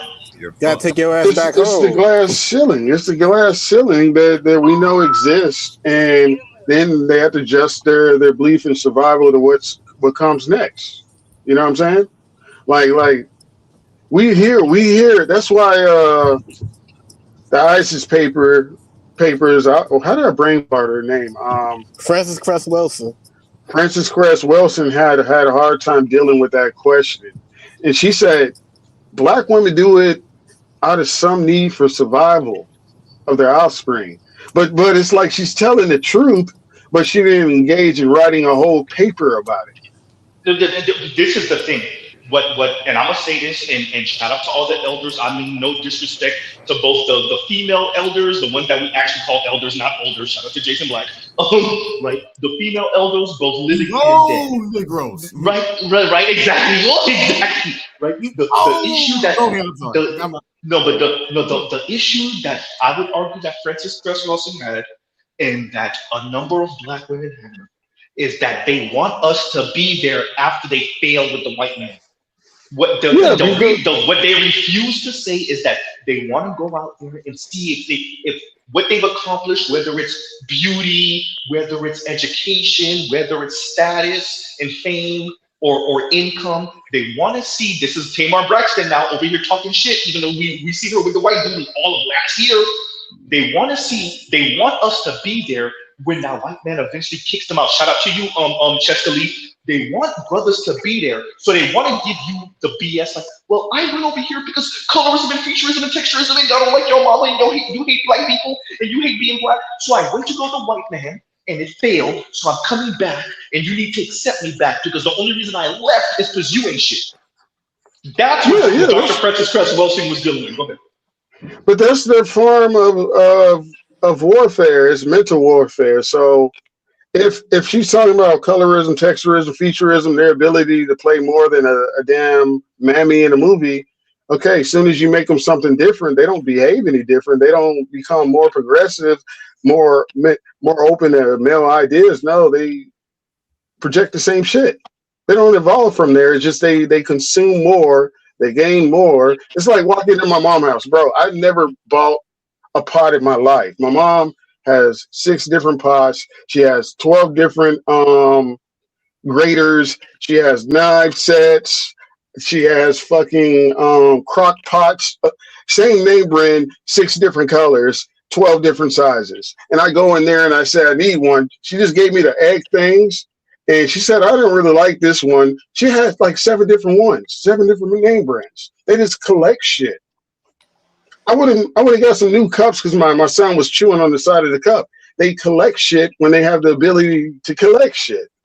That's what I literally just fussed my lady. I literally just fussed my lady out about this 2 weeks ago. Not even. You can't. It doesn't work. I just fussed her out. I know. I just fussed her out. It doesn't work. This week. Shout out to you, baby. It doesn't work because we like carrying the tools that we need and hand the tools off to people in proximity to us. So if we randomly need it, we just hit that person up. You know what I'm saying? But women, they don't like getting rid of anything. Anything. Just like when you go to your grandma's house and you go in your parents' room and she still got like old 50, 60-year-old dolls with dirt on them. You know what I'm saying? It's baby spit. And it's your mom's baby spit. That's what women are. They consume and they want more resources to always have. And that's what they do. Like when they say 40% of men had kids throughout the world, I say fuck that because a lot of people came from the same guy and more likely 20%. So if you're a subgroup person and she comes back to you, she's basically saying, hey, this is your chance for genetic survival. Or you can just self-gen yourself and not have kids. It's a weird complex. Basically, the social agreement with women is ever changing and moving depending on what the environment dictates, pretty much. That's what I'm saying. But shit, I gotta go. I'm gonna holler at y'all. All right. Let me read this from Gil Gami real quick. Real quick, Zulu. And Gil Gami says, Eve accepted the snake's deal to out God because it was easy. Also, Adam, she had the world. With the devil, she would have the universe. Yeah. Well, yeah. So she gambled the world for the universe and lost both. Ooh, and there you go. Like I was gonna say, this is my theory. I was gonna say, like, theory. Women only have like, was it 2 modes of quote unquote being survivor mode and luxury mode, and like depending on like I think what somebody else was saying, that they pretty much switch between quote unquote the environment. All right, if I'm in danger, so forth and so on like that. All right, cool. I'm in survival mode.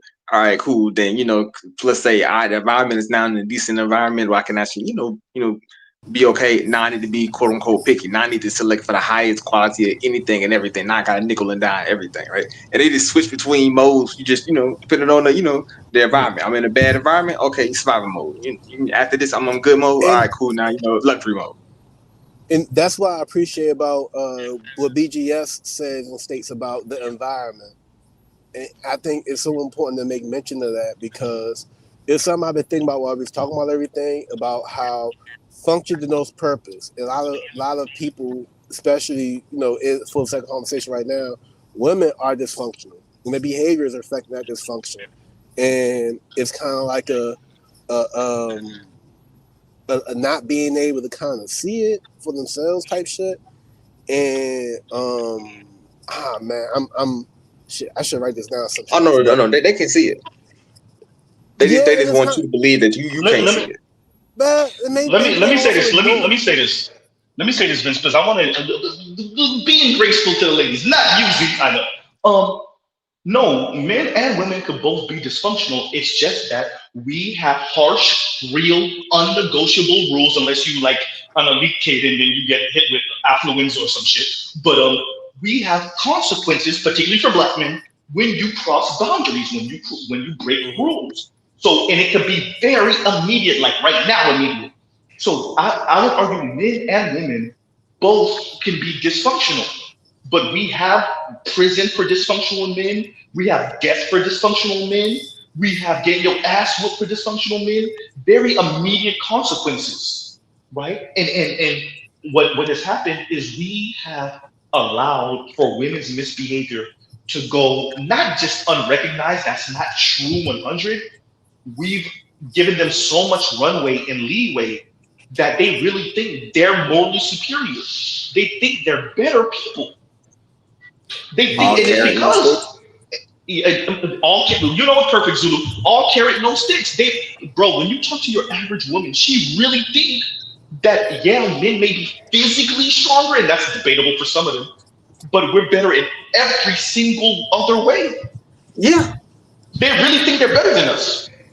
Yeah, no. See, that's the thing. Like, when like, imagine when I come into Wendy's, right, and you actually you talking to a chick who like she making like maybe at most like 10, 20, and then she talking to you with an attitude, and you looking at her like, oh God, girl, yeah, I don't know. But when you like go to different societies and you really come back to here and you really see how like the frame of reference is so drastically different. It's like I can't be here for too much longer.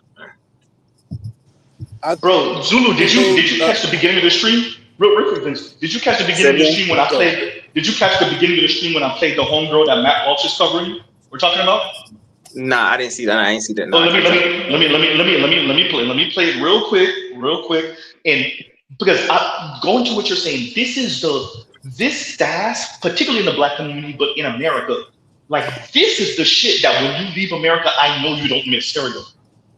A black woman get up there and say, we black women are the greatest people who've ever lived. We are better than every single one of you. All of you should die, and only we should be alive because our lives matter more than yours. Yes, amen. All the white people in the crowd. My goddess, my queen. A few days ago, there was some controversy in the left-wing fever swamps of the internet when former SNL host Bowen Yang, he's the gay Asian one who I guess left the show.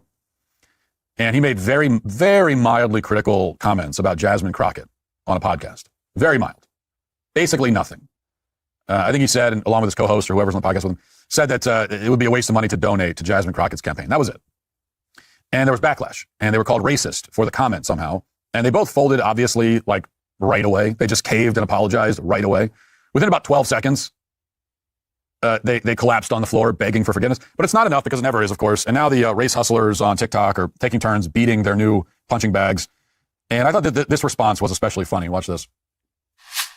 It's always a twink with a gaping rosebud and a microphone that has so much to say. But since we are being funny, since the Boys with Podcast decided to turn a black woman's Senate run into a punchline, let me return the favor. Because it's actually insane. And I'm not talking about quirky insane, not internet cute insane, but structurally violent insane. That Matt Rogers and Bowen Yang thought that it was appropriate to sit on a microphone and tell black people, or people in general, not to financially support a black woman who is running for office. Not critique her platform, not challenge her record, not debate her policies. Just don't give her money. That's not comedy. That's not analysis. That is material attempting to start a black woman's campaign. And then y'all wrap it up in this tired, cowardly ass phrase saying that she's too well defined.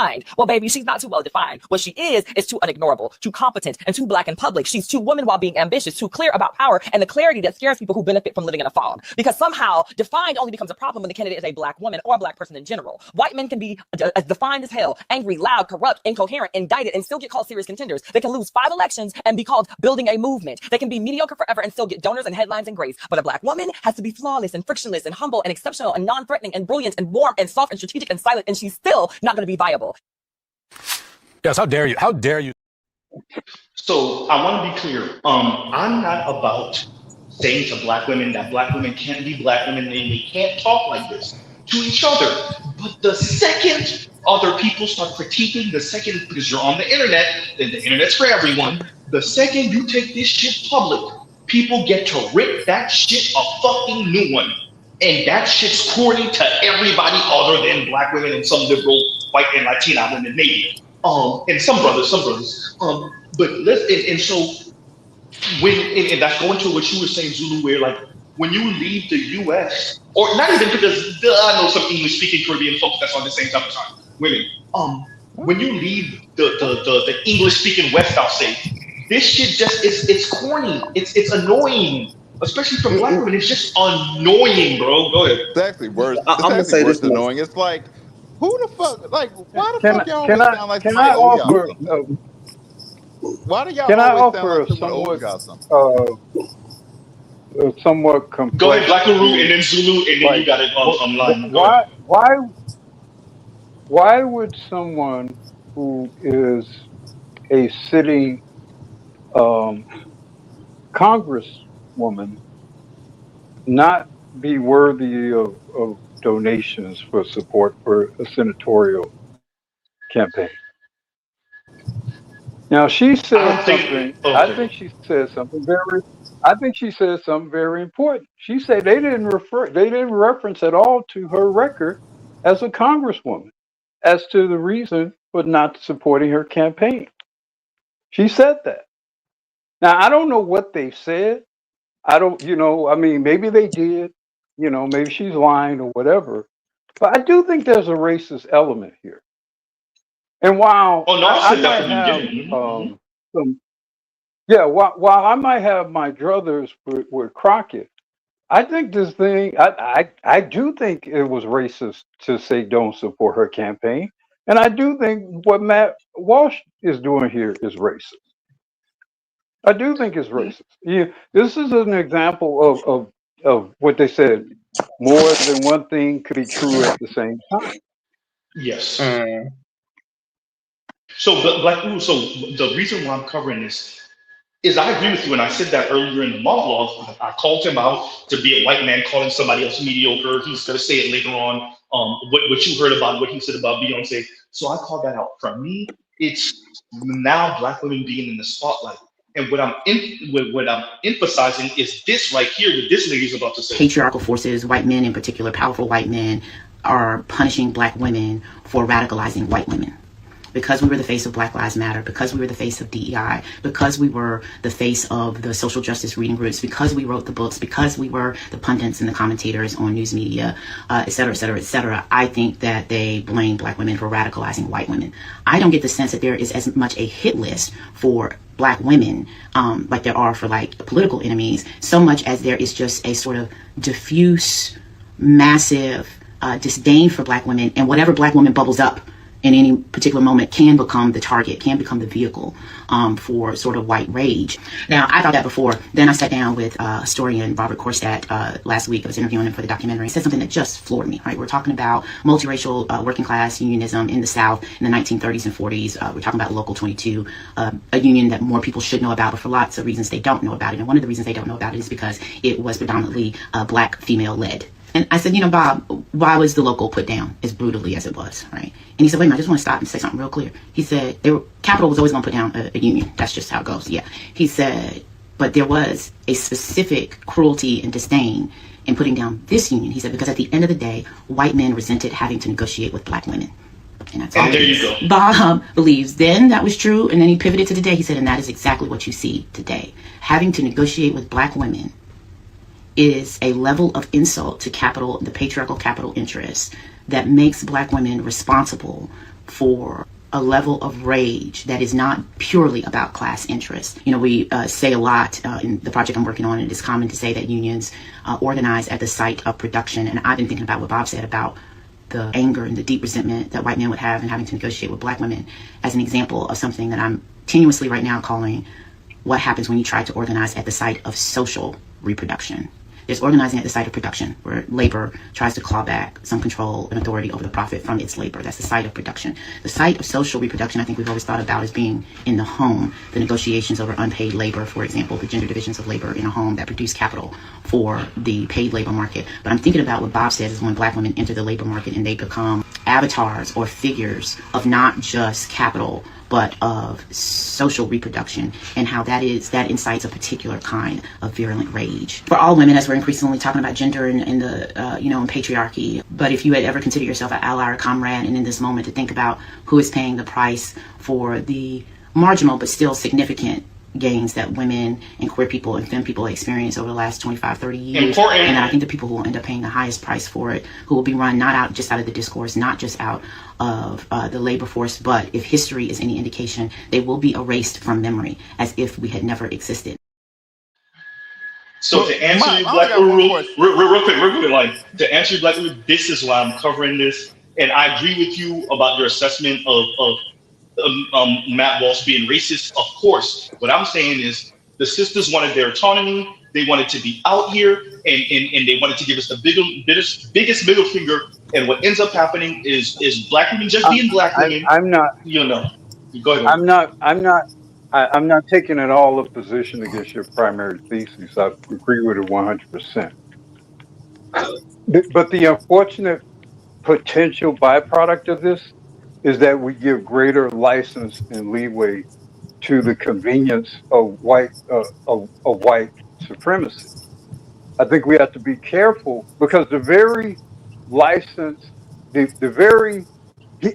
next person they'll be calling mediocre is the black guy who stands up against it. Yes. You know, the next person they'll call mediocre is Michael Jackson. It won't be Beyonce. It'll be Michael Jackson. You know, that's who these devils are. So let's just be careful about what we give license to as we offer a legitimate critique of Crockett. I'm not disputing anything you said about Crockett. I'm not disputing anything you said about black women creating this monster they're now dealing with. That is absolutely true. But they will not stop with them, just like with these ICE raids. They will not stop with the Latinos, et cetera, whatever. You know, so let's be a little bit careful. You know, you can't. So I said that earlier, real quick, and we got to get Zulu after this. But so I said that earlier, Black Rule, and so that puts black men in this weird dichotomy, where, and I said, God damn it, but it is gonna be us to drag this country kicking and screaming to what it said it is on paper, and eventually, all the brothers gonna rip me apart in the comments. Guess who's gonna have to go out and swim out and save this bitch? Yeah, I know it. I know black men. I know. You're gonna have to save this bitch. I know. I'm about her almost drowning though. Like she could almost drown, right? She can take on a little bit of water. You know what I'm saying? Go ahead. Go ahead, Zulu. Go ahead. All right, so like I do. What I'm saying, I do understand what you're saying. You put yourself in definitely a situation. Like I would say, you're in that with that Chinese finger trap situation. Where how I look at it, you either quote unquote are going to be defending white supremacy either on one way, or you're defending quote unquote the matriarchy on the other end. And necessarily, which is to me a tool to white supremacy by another goddamn another route. Well, wait, Zulu, pause for a second because I know I'm cutting you off. Real quick. You're not. It's gonna come off like you're defending the matriarchy. It's not really that. It's that you have the foresight, as Black Rule was speaking to know that eventually this gonna happen to you. And instead of like every other group does, and instead of you waiting for the shit to hit you and then react, you have the foresight to know, God damn, I gotta save this bitch. I told her not to go out there, right? So like that's the position. So it's not exactly again. So it's not really. I was trying to think. I was trying to say when you can say black people, but a black woman, a woman who is outstanding, like Beyonce, is mediocre. You can make all of our ass mediocre. You can trivialize all of us simply because you don't agree with us. And it don't matter what you think about Beyonce, the artist or whatever. Beyonce's had a 30-year run.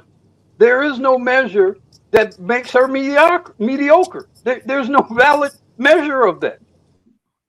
But since he's a white man, he can just casually roll that shit off of his tongue, and then people are clapping and applauding to it. No, that I won't go that far with that. I agree. I Go understand your go ahead, point of Zulu. view. We're not going to interrupt. We ain't going to interrupt. Go ahead. Go ahead. Yeah, yeah, but what I was trying to I ain't basically promised say that. is No, go ahead. like it's like this. It's simple like this, right? So you either stuck in one or two ways, right? You either defending the white supremacy, right? Or you quote unquote defending the matriarchy, which is white supremacy through second hand, right? However you want to call it. You see what I'm saying? Outright aggressive or underhanded aggressive, right? And realistically, the only way to quote unquote even how I look at this situation is if the chick don't hold my values, I gotta kind of drop her, bro. So like at the end of the day, she kind of out there, and how I hate to say it like that, I hate to be that way. Well, how I do the cultural math is, if a woman quote unquote can't have my cultural background, or what basically means she don't do output what I basically input into her, then I can't say that. To say that it necessarily to quote unquote almost go against your own best interest and survival at that point. I mean, but my thing is, who said you had to do anything? I understand that, because I wouldn't do anything, because at this point you I think that's a valid response. I think that's a valid, like, look, I'm not going out of my way to defend Michelle Obama. But if a white man says she's a monkey, I'm inclined to punch him in his fucking face. For the culture. And the reason why I'm inclined to do that not is because of Michelle Obama, but because I know what he means and feels about black people overall. True. But I mean, going after black men is nothing. But also at the same time, going after black men is nothing new. Who don't come after black men at these days? So I think that's something we should already be used to. Not saying it's okay, but I don't see that as some quote unquote consequence. Is once they're done with Keisha, they come after you. I'm like, motherfucker, you always been on me. When have we ever gotten a break? Hey, you know that meme with San Andreas? Oh shit. Here we go again. Yeah, here we go Here again. we go again. Like we talking like black men been getting a break. We ain't, it ain't like we ever got a break anyway. So what else is new? But I also want to ask a question to what the lady was saying in the video. Negotiate with you about what exactly? Because no, how I look at it like this is right. It's like once you quote unquote like divorce yourself of me necessarily, right? I can't quote unquote protect you. Like seriously, like once you divorce yourself, like how I look at it is right. Like if you say I'm cool, I'm dusting myself with you, I'm gonna go over here, right? You know what I'm saying, right? Then cool. Once I understand it, then I can't quote unquote necessarily we had the same the relationship quote unquote dynamic Zulu. now have to change, right? You know what I'm saying? Zulu, let me say it. Tell me if I'm wrong about what you're saying. You can be insufferable and expect me to keep on chasing after you and saving you from you, helping you from you. Yeah. And my thing is that what you were? Is that what you were going with, Zulu? No. What I'm going in is basically like this, right? A woman is supposed to be basically right. If she was to be quote unquote my woman, she has to represent what I represent in a sense, right? Like she has to reflect me in that sense, right? If you can't reflect me, then at that point you're reflecting another man's quote unquote interest. I can't quote unquote have you in my space because at that point I think it's fair. I think it's fair to say about Crockett, or to ask this question about Crockett, if I'm going to have to defend her, if the prospects of me defending her come up. I have one simple question: where's her black husband? Yeah. Don't even care about that. Don't even care about that. Competent. She's not competent. Before you even go, real quick, I'm saying everyone. From my perspective, as a black man, where's her black husband? Okay. You know. But before you go, BGS, read this to me before you even go. No, I didn't even let BGS. I put in BGS to work before, bro. Right when he walked in the door. Read this for me, please, BGS. There you go. The rule in the class allows women to be dysfunctional. If the women are still spending, if the lower class is having less babies, the elites do not care. Yes, they do care. It's bullshit. They do care. I mean, who are they gonna siphon the money off of in the first place? I mean, that's what the elite generally do. But I mean, the thing is, the collective is where the money is. It doesn't matter. It's not male or female. It's the whole collective, okay? And the elites had a plan. Well, they have plans like everybody else, but the thing is, people think the elites are the masterminds, and they're not. Okay. They're human beings like everybody else, and they fuck up. Okay, they fucked this shit up royally because they thought a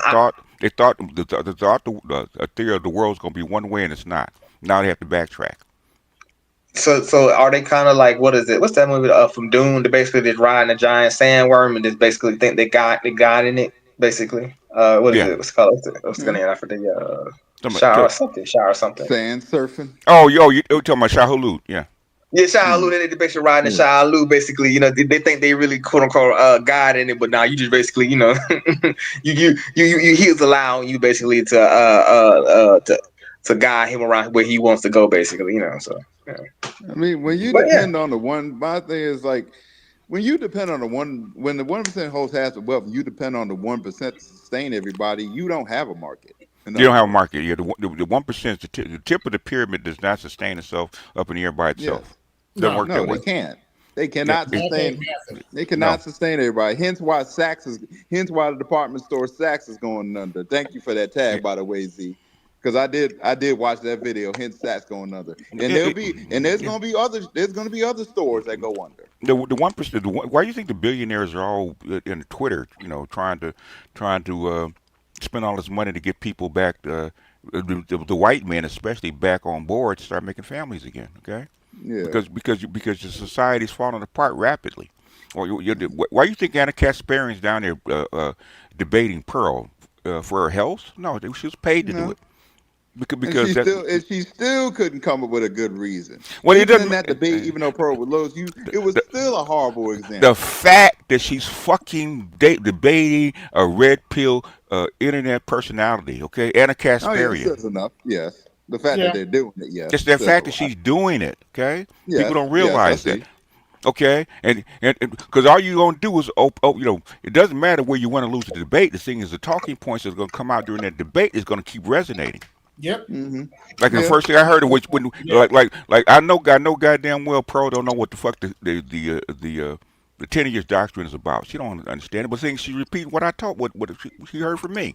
Yeah, I heard her mention the 10 years doctrine. I giggled. Yeah, I giggled. I said, "Oh yeah, okay, I don't mind." I was listening to Sergeant Willie Pete yesterday, repeating like 10 things I said. Okay, about the Monterey Report and the Kerner Commission. Okay, he don't know. He has no clue about what it is, but thing is, he's repeating what he thinks I put out. Okay? Well, BGS, that's because you're a reliable resource. Yeah, unfortunately. Yeah.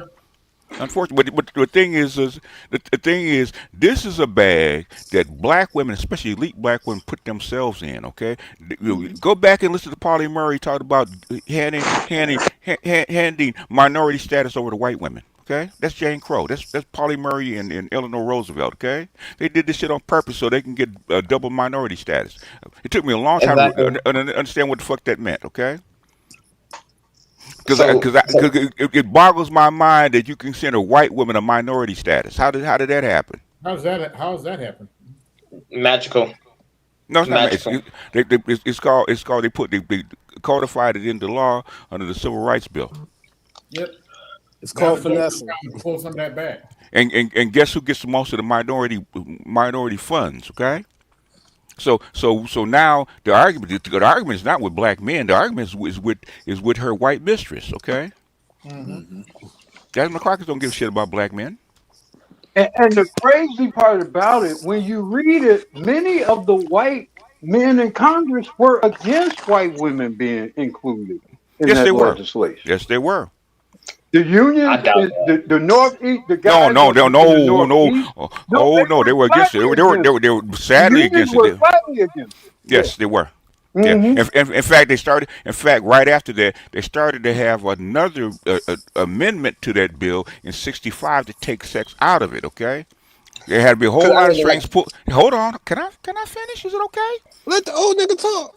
God damn. I mean, mid sentence. Okay. Jeez. Okay. The thing is, in 1965, there was supposed to be a supplemental bill to take that shit out. There had to be a whole lot of arms being twisted to keep that shit in. Okay, a lot of arms to keep that shit in, and this is what we're suffering from. Some almost 70 years later.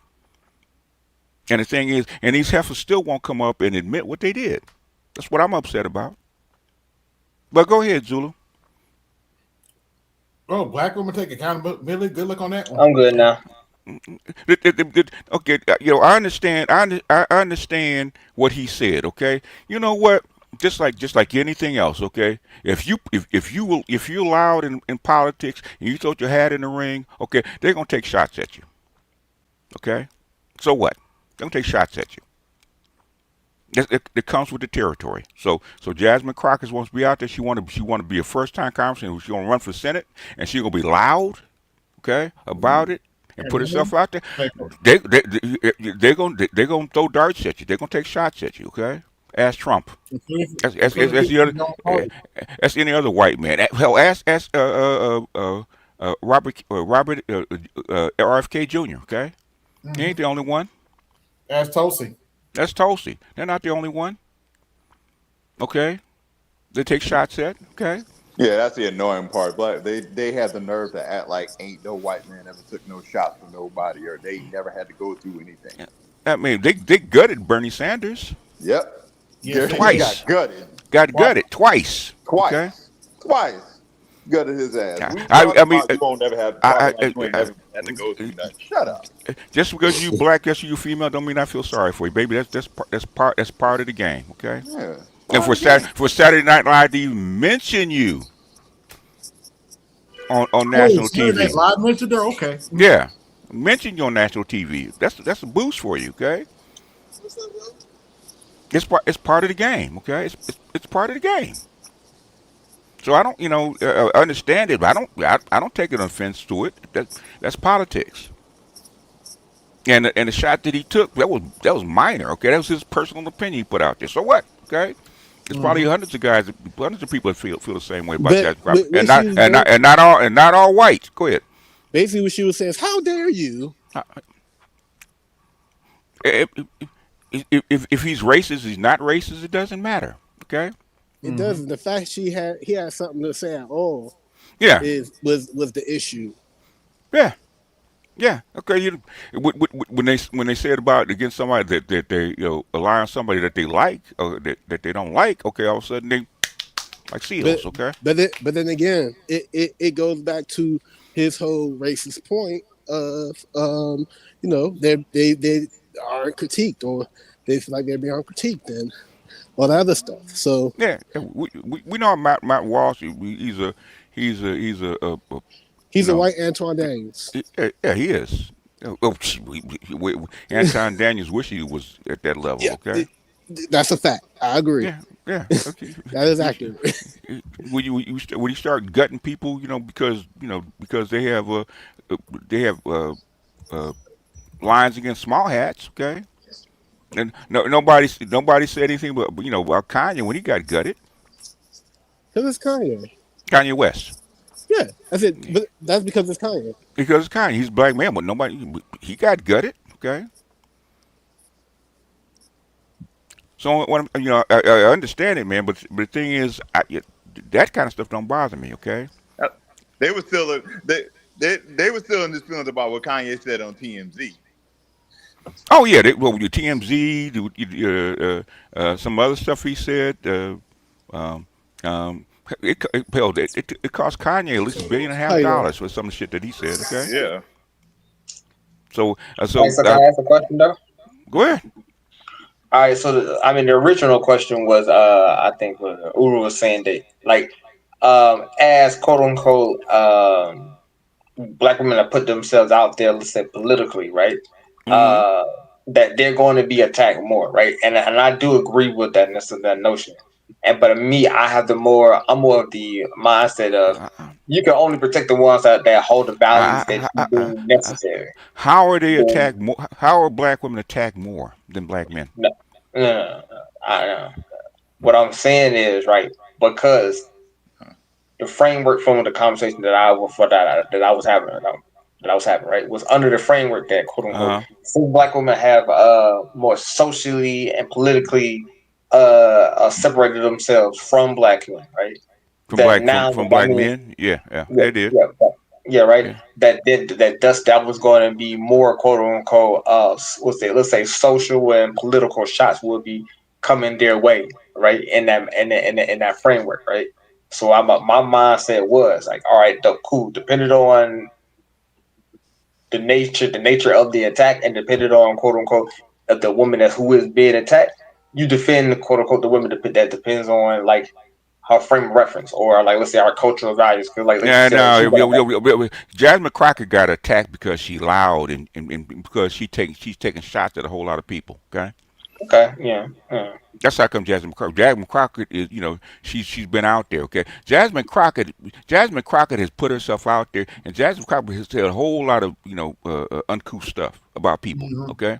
So when the stuff comes back at her, we talk about, oh my God, cuts the pearls. Oh hell no, you didn't say nothing when you called the governor Governor Hot Wheels.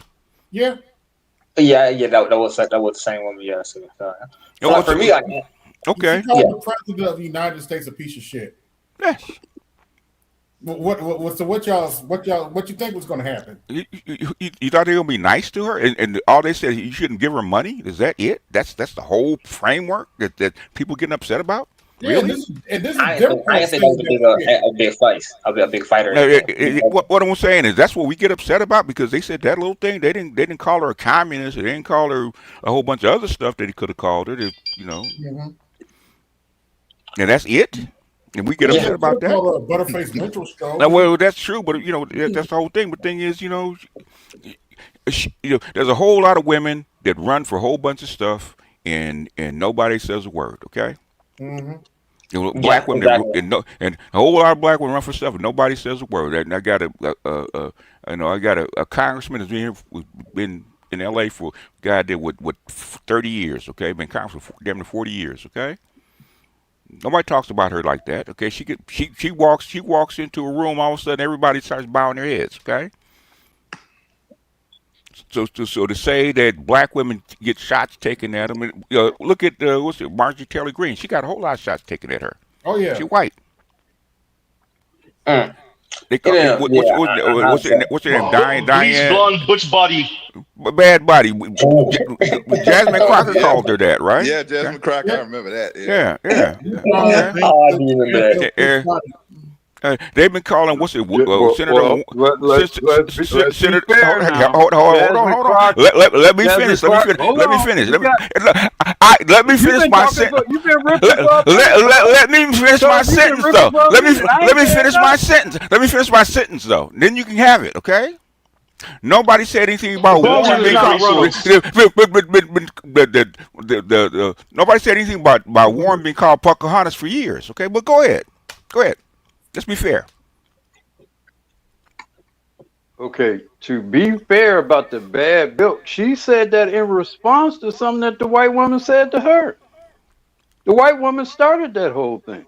If you actually saw what happened there, the white woman started that. Marjorie Greene started that incident, and she took it. I mean, I just want to call balls and strikes. And Marjorie Taylor Greene took it, and she took it. I don't have any.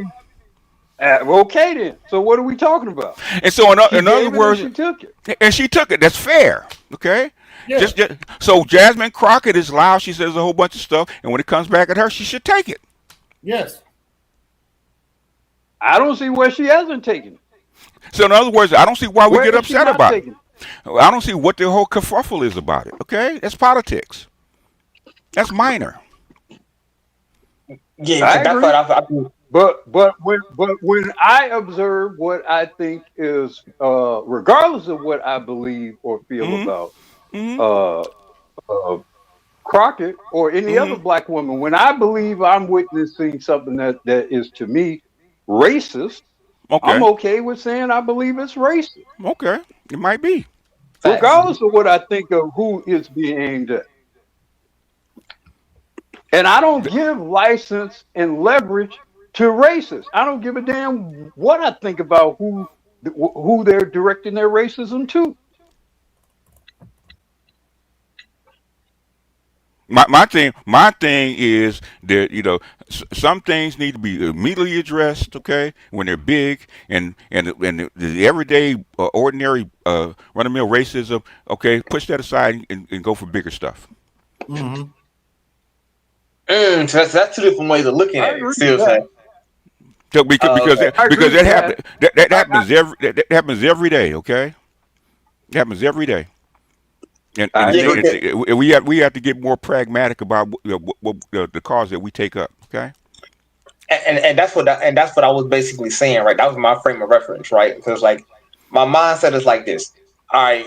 If you're quote unquote, like, let's say some white dude said some mean to like what's that chick? What's that chick? What's that? She was the one of them divester chicks that she used to be on here, Kristen McCandless, right? Let's say that, Kerosene. right? What about her? Yeah. Kirsten, right? Right. Mm-hmm. Let's say when she had the episode where I think it was the Veganator or whatever, right? Like she didn't get like she was, there was no black dudes coming up there like, yes, let's go save her. Yeah, I mean, white dudes like, yeah, f you, right? And And like it's still the there rain's was fault. no like no cultural. We need to go out and throw our hands around this individual, right? Because we understand what you quote unquote kind of stand for and stuff, right? So I come out and save an individual if and let's say they're doing something. It was like something serious, like somebody came into your house and just shot you just because you was black. I got you on that, right? Because that could be anybody, right? But if you out here doing, let's say, risque behavior, and there's something happened to you, then I'm kind of like, baby girl, what you would, something like when the white girl went to what is it, what was it, Egypt or whatever the country was it, and then she got lost and ended up, unalive. Let's go with that word, right? Okay. White dude was like, hey, where her daddy at? Okay. I don't know if y'all remember that. I don't know if y'all remember that news clip. It was like, hey, some white girl went out backpacking in the middle of the Middle East, and there was like, where her daddy at when something happened to her, Yeah. right? Where her daddy at? Yeah. It wasn't no quote unquote. We need to go out there and all rush with our swords, to go defend this this one white woman. It was like, where your daddy at? Because your daddy would have told you, don't even why you out here backpacking in the middle of the Arab countries in the first place alone. Yeah. Yeah. It's called common sense. Because white women in America in the West have been taught that they're untouchable. So Yeah. they think they can transfer that to any place in the world. Find out that's not true. Anything happened in Minnesota? Yeah. Oh, it's someone Louise. Okay. Yeah. I don't know about that one. Oh, the white woman that got shot by the ICE agent in Minnesota. I know you heard Oh about yeah, that, yeah, right? my bad. Yeah, I remember that. And That's all I was simply saying, yeah, that we got to be more strategic on who we throw our quote unquote and, and, blind and I understood white liberal people getting upset about it. Okay, I understood that, but black women getting upset about it. FAFO. Had it been you, okay, you'd have got popped with no compunction. You feel sorry yeah. for a white woman who decided to try and drive off with five ICE agents with guns drawn. Yeah. Okay. Come on, man. A black guy, a black guy. As soon as he didn't get out the car, he got popped. Pretty much. True that. So excuse me if I don't feel sorry for her. That's what I was trying to tell a few other black women in here. Okay, excuse me if I don't feel, but that's a white woman. So And yeah, even more so. Okay, and that's the lesson to all the other white women that think they can get away with it. That's why they do it. Something happened to that white woman in Florida.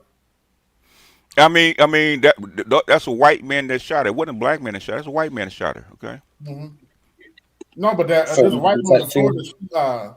She came up. She went up and punched a state trooper and fucked around and found out. They tackled her ass and everything.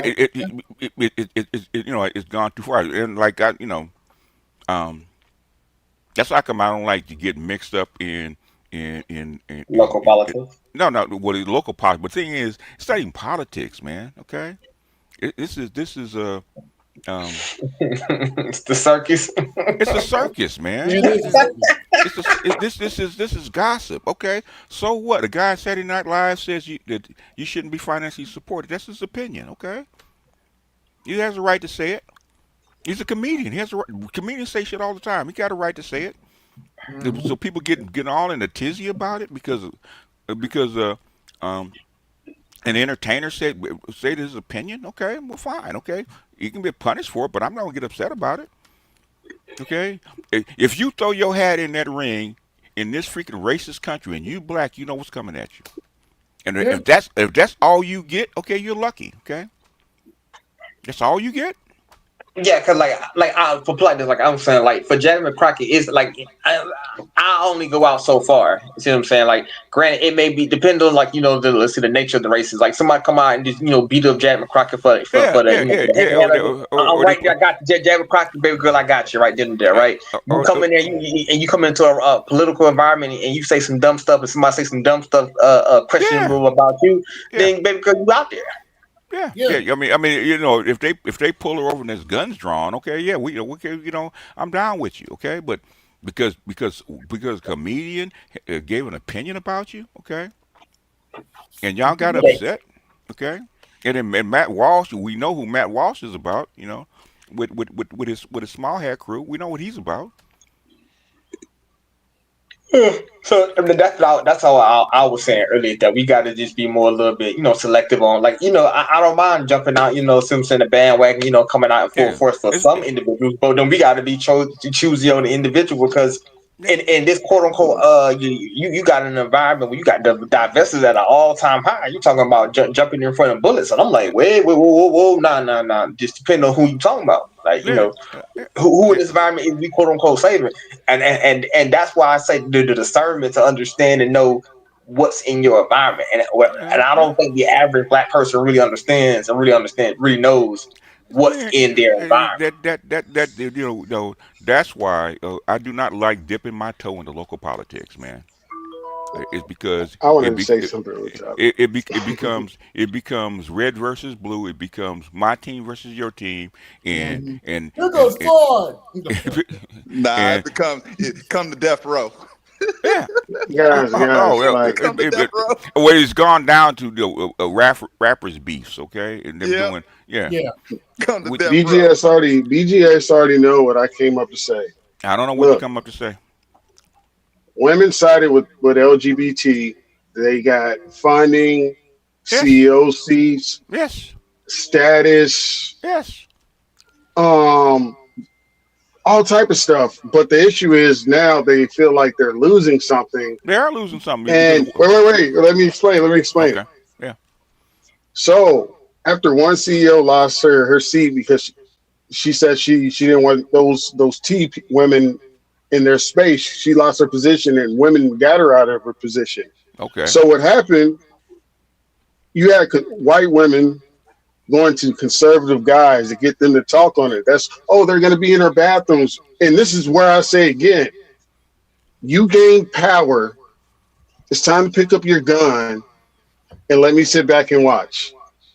If they don't want to do that, they want to use you like the dog and dog whistle you to go do your damn yeah, job and get them out of the way. So when women enter into your sport, which politics is a sport, you can't sit down and say, "Well, she's a woman, so we can't say that," because what you're doing now, you're policing speech in a game that you want to play, and that you know that they're not going to play by the rules anyway. Let them say whatever they want about that girl. She runs them out 24/7.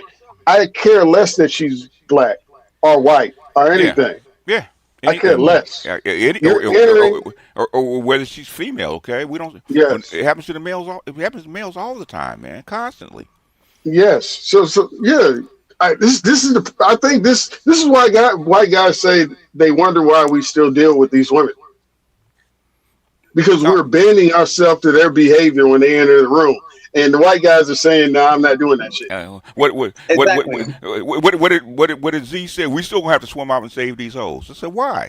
But why? Like I I said keep no, saying, BGS. Before you came up, I asked the question. I said, who said we had to do anything?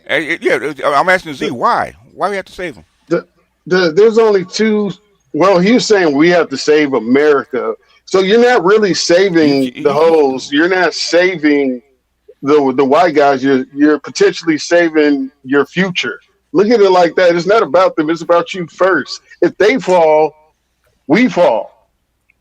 Really? Put yourself first in a situation that you might have to save white people, and you might have to save some bitches to continue on your life. And on the other hand, theoretically, if somebody attacks America, it's not like they're going to blow up your house, or say, wait, that's a black Oh, no, person. no, no, Let's no. not shoot him. Well, then you're saving yourself. You have your own enlightened Yes, self-interest. Okay, that's different. that's Okay, what I mean. That's what I mean. That's what I'm speaking but about. swimming out to save black women from their own mistakes. Okay, why? I'm No, not yeah, doing that. don't do that. That's what I'm That's why saying. That's what I'm saying. I'm asking Z That's why. my philosophy. Okay, I hear that. I hear that from Jeff. I hear that from Dr. L. I hear that from a whole bunch of people. I'm saying why. I heard that when he interviewed Obi. We need to talk, right? Why? Why? Yeah, why do you need to? Why? I always ask that question. Black men need to do better. We need to stand out front and lead and da da da da da. And I always ask, and I say why, and they can't because there is no answer. Okay, Because they don't want black women to practice floating, even though we know women float really well. That's why I'm not jumping in the water for them. I'm very dense. I sink. I'm not saving them hoes. I'm being sarcastic, but anyway. My thing is why. Okay, or because the black community needs to survive. I always say why. Okay. Why does it need to survive? Why, because I went off on my last AMA, right? We talked about that because somebody brought that up. I said number one, okay. If you go back to civil rights and integration, okay, they have always wanted you to integrate into the broader society. Okay, they didn't pass civil rights for you to be separate. Yep. That's separate but equal. I think. Go ahead. I think black guys see so much of themselves through the women instead of everything through themselves. Like their morals and their values say, I got to save this for my future. And it's all based in some fake racial bullshit that was created. Okay. If you see my sons, you're a light skinned brother. Who cares? If that is truly what you believe, then what is all this other stuff for? I mean, that's not necessarily. Read the comment, BGS. Huh? What comment? I love her. Oh, no, I love baby mama. I let her go. Okay. You love her is not a reason. Why should other men float out there and save her? And see, that's what I was trying to say. Because when I was basically trying to say, I love my children, but I'm not going to always save them from their own mistakes. Okay. Mm-hmm. I love them to death, man. I told my kids, I sit on death row for you, okay? Not just die for you, but I'll sit on death row for you, okay? But I'm not going to save you from your own mistakes because they're yours to make. Exactly. Z, the only way I go can ahead. I heard a lot of sniping at me. Mr. Z was preoccupied. There was a lot of sniping and asking the question. Because you deserve to get sniped at, man. Bullseye, as a matter of fact. Okay, well, Teflon bulletproof everything over here. All right, wait, I'm kicking down the door with the AK, man. Shit. I mean, BGS, before you got up here, I asked because to answer the question, because somebody got to do it, BGS. Because somebody got to do it, and these dudes just cannot. It had to be you. Oh, okay, I understand that. I said, why? Why does it have to be done? Because who else? No. That's not an answer. Why? It's not an answer. Why does it have to be done? It is going to be you because everybody else is inept. Why does it have to be done? I answered your question. No, you didn't. Yes, I did. No, you don't have to like the answer, BGS. No. Because somebody has to do it. Okay, do what? Okay, and why should they do it? Well, Atlas is listing the world right now. Y'all looking at it wrong. I'm gonna answer the question. No, I'm gonna answer it, BGS. Because black men want to let black women know, see, bitch, I told you, you needed me. That's all that's about. Oh, okay. All right. Well, that makes sense. Hey, but Z, the only way I can protect my woman is she gets behind me. Physically. No, I agree with that. I agree with that. If a gun is coming after her and I tell her, get behind me so I can protect you, and she doesn't listen to me, and she doesn't follow me, the only way I can protect her is she gets behind me. And that's the problem with some of these black women. They don't want to get behind the black You're man. protecting your woman because the woman is the mother of your children and your offspring. That's why you protect her. You don't protect her just because she's your woman. Exactly, and if you can get new vagina, bro, you just get new vagina. Like, I keep saying this shit. Like, yeah, that's true. Because if she ain't having your children, and that's a big front. Last I heard, I was dusty. So if you don't need my dusty dollars, you don't. Wait, Lion. No, you're not simply dusty. You dusty, musty, crusty, and rusty. Okay, you don't get my dusty, musty, crusty protection then. My thing is okay. If you want to save her, you want to go save the black community or try to save the black community as it Good stands. luck. I salute you. It's your hill to die on, everything. But don't come over here bullshit me about the reason for it. Okay, and you're not actively trying to fix it. Because I keep trying to say that like I keep saying you can't save her because at the end of the day she doesn't reflect me, right? She doesn't reflect none of my values. So when I'm going out there saving, I'm out there saving a miniature quote unquote white man. How I look at how I mentally look at it. I'm saving a mental image of a white man. If you're saying right. So for me going out there saving her is not no quote unquote is not a good thing. Like, only woman that's quote unquote worth saving is the one who has my cultural values or the way I look at it. Do me a favor, Zulu. Read this when you get a chance because this speaks to something. Valuable to me though. Zulu, read this when you get a chance, please. Okay. Many black women send mixed signals. What is it? Grievously and what's the word? Grievous vengeance. One moment, a princess treatment, and demand the next. Both can't exist, and garner empathy. Garner empathy. Yeah. So exactly. You can't talk about your autonomy and how much is important to you, and then want to cry wolf when want to cry when the wolf come call. But my thing, man, and this is why I do what I do. I go back and read and pull this shit out is because trying to tell you the shit ain't changed. Okay, the shit has not changed. Okay, all they do is rebrand it and put another name on it and throw it back out at you. The shit ain't changed. Okay. Yeah. Let me read this real quick, BGS. Edward Chivers says, "Battle of the Elders. I want order." Look, I missed all of that. I gotta go back in my own replay and listen. I don't mind, okay, but I don't mind, okay, because I've been fucking pro black for so goddamn long. I'm getting sick of it, okay. Goddamn black I'm tired of this, grandpa. I'm tired of this, grandpa. Yeah. I heard Grandpa said, "I'm tired." Every uncle's goddamn tired. He getting off his porch with an attitude. Like what? I'm tired of this, Grandpa. That's too damn bad. Exactly. The thing is, digging, bro. The thing is, man. The thing is, I've been doing this for fucking 40 years, man. You come up with solutions, you come up with things to change, and a black woman always torpedo that shit and keep doing the same shit over and over again, okay? I'm gonna say the same thing Deadpool said to Wolverine till you're 90. Hey, niggas get shot every day, B. You be alright, nigga. You tough, right? Yo, that is what BGS is saying about Jasmine Crockett. That is pretty sad. Yeah, basically, I understand it, man. But the thing is, but if you want to encourage the same crap that's been going on for goddamn 50 since what's her name ran for president, okay? Same kind of crap that's been going on. Shirley Chisholm. Yeah. Okay. Yeah. Go ahead. But because I'm looking for change, bro. Because like ultimately, I'm looking for change. So like how I keep looking at this scenario, if what we quote unquote is doing is giving us this reaction, right, and we do not like this reaction, then we gotta change course, right? And then like for me, that either means that either A, you gotta choose somebody else or whatever, and that like for me, I'm cool with letting a part of it kind of just go away. Yeah. If it got to, because at the end of the day, if you can't work with me, I can't save you. Yeah.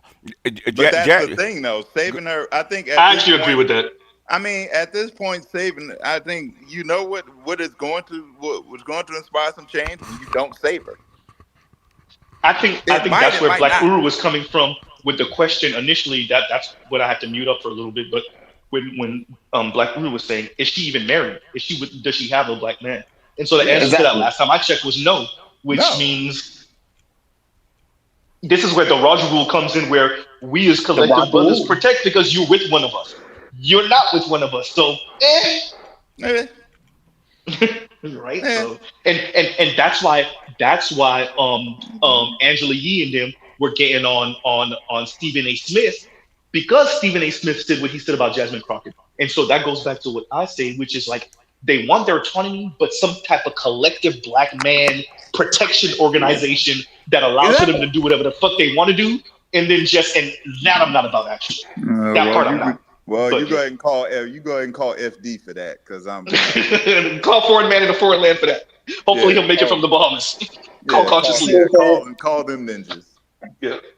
And this is why that's why I kept saying that was my first necessarily real thought pattern, because when I heard that, I was like, something on. I think we're off on a point, because like granted, like I understand people have that emotional reaction, but for me, I had to have that emotional reaction. It's like I got to think about this first, because who am I actually saving first? Like I know, I look at the world like, was it like, I know the spies on this team. So since I know the spies on the team, I just can't jump out and just save a person. This may be a spy. Maybe this person leaving is actually a good thing. You know what I mean? What did he actually say that was so derogatory that they had to cancel him? We have this whole kerfuffle. Essentially, it's what we've been saying about Jazz. She's a bit too performative and where's the action? Okay. And so I did overhear you, BJ, saying something about Jasmine Crockett calling the governor Hot Wheels, right? So stuff like that, like you're doing that, but what actions are you putting forward, or what are you doing? And quite frankly, I think they see her. I think the Democrats are going to use her as a less effective, maybe. Homegirl that's in Cali, y'all know who I'm talking. I just got her face. You know what I'm talking about. She's a younger version of Maxine Waters to them, where they're essentially going to use her to incite the right. And I think that's what that positioning Jasmine Crockett as. So whether she's effective or not, quite frankly, I don't think the Democrats care too much. I think they care about her just being a lightning rod. And she's a lightning rod. On the left. Yeah. My thing is, okay, that's why, I didn't hear the comment that he made about her. Okay. Mm-hmm. You did it? I'll play it. Go ahead and play it. What do you say? Yeah. I'll play it. Yeah. Give me 1 second, because he's going to tie something else to that also. Here we go.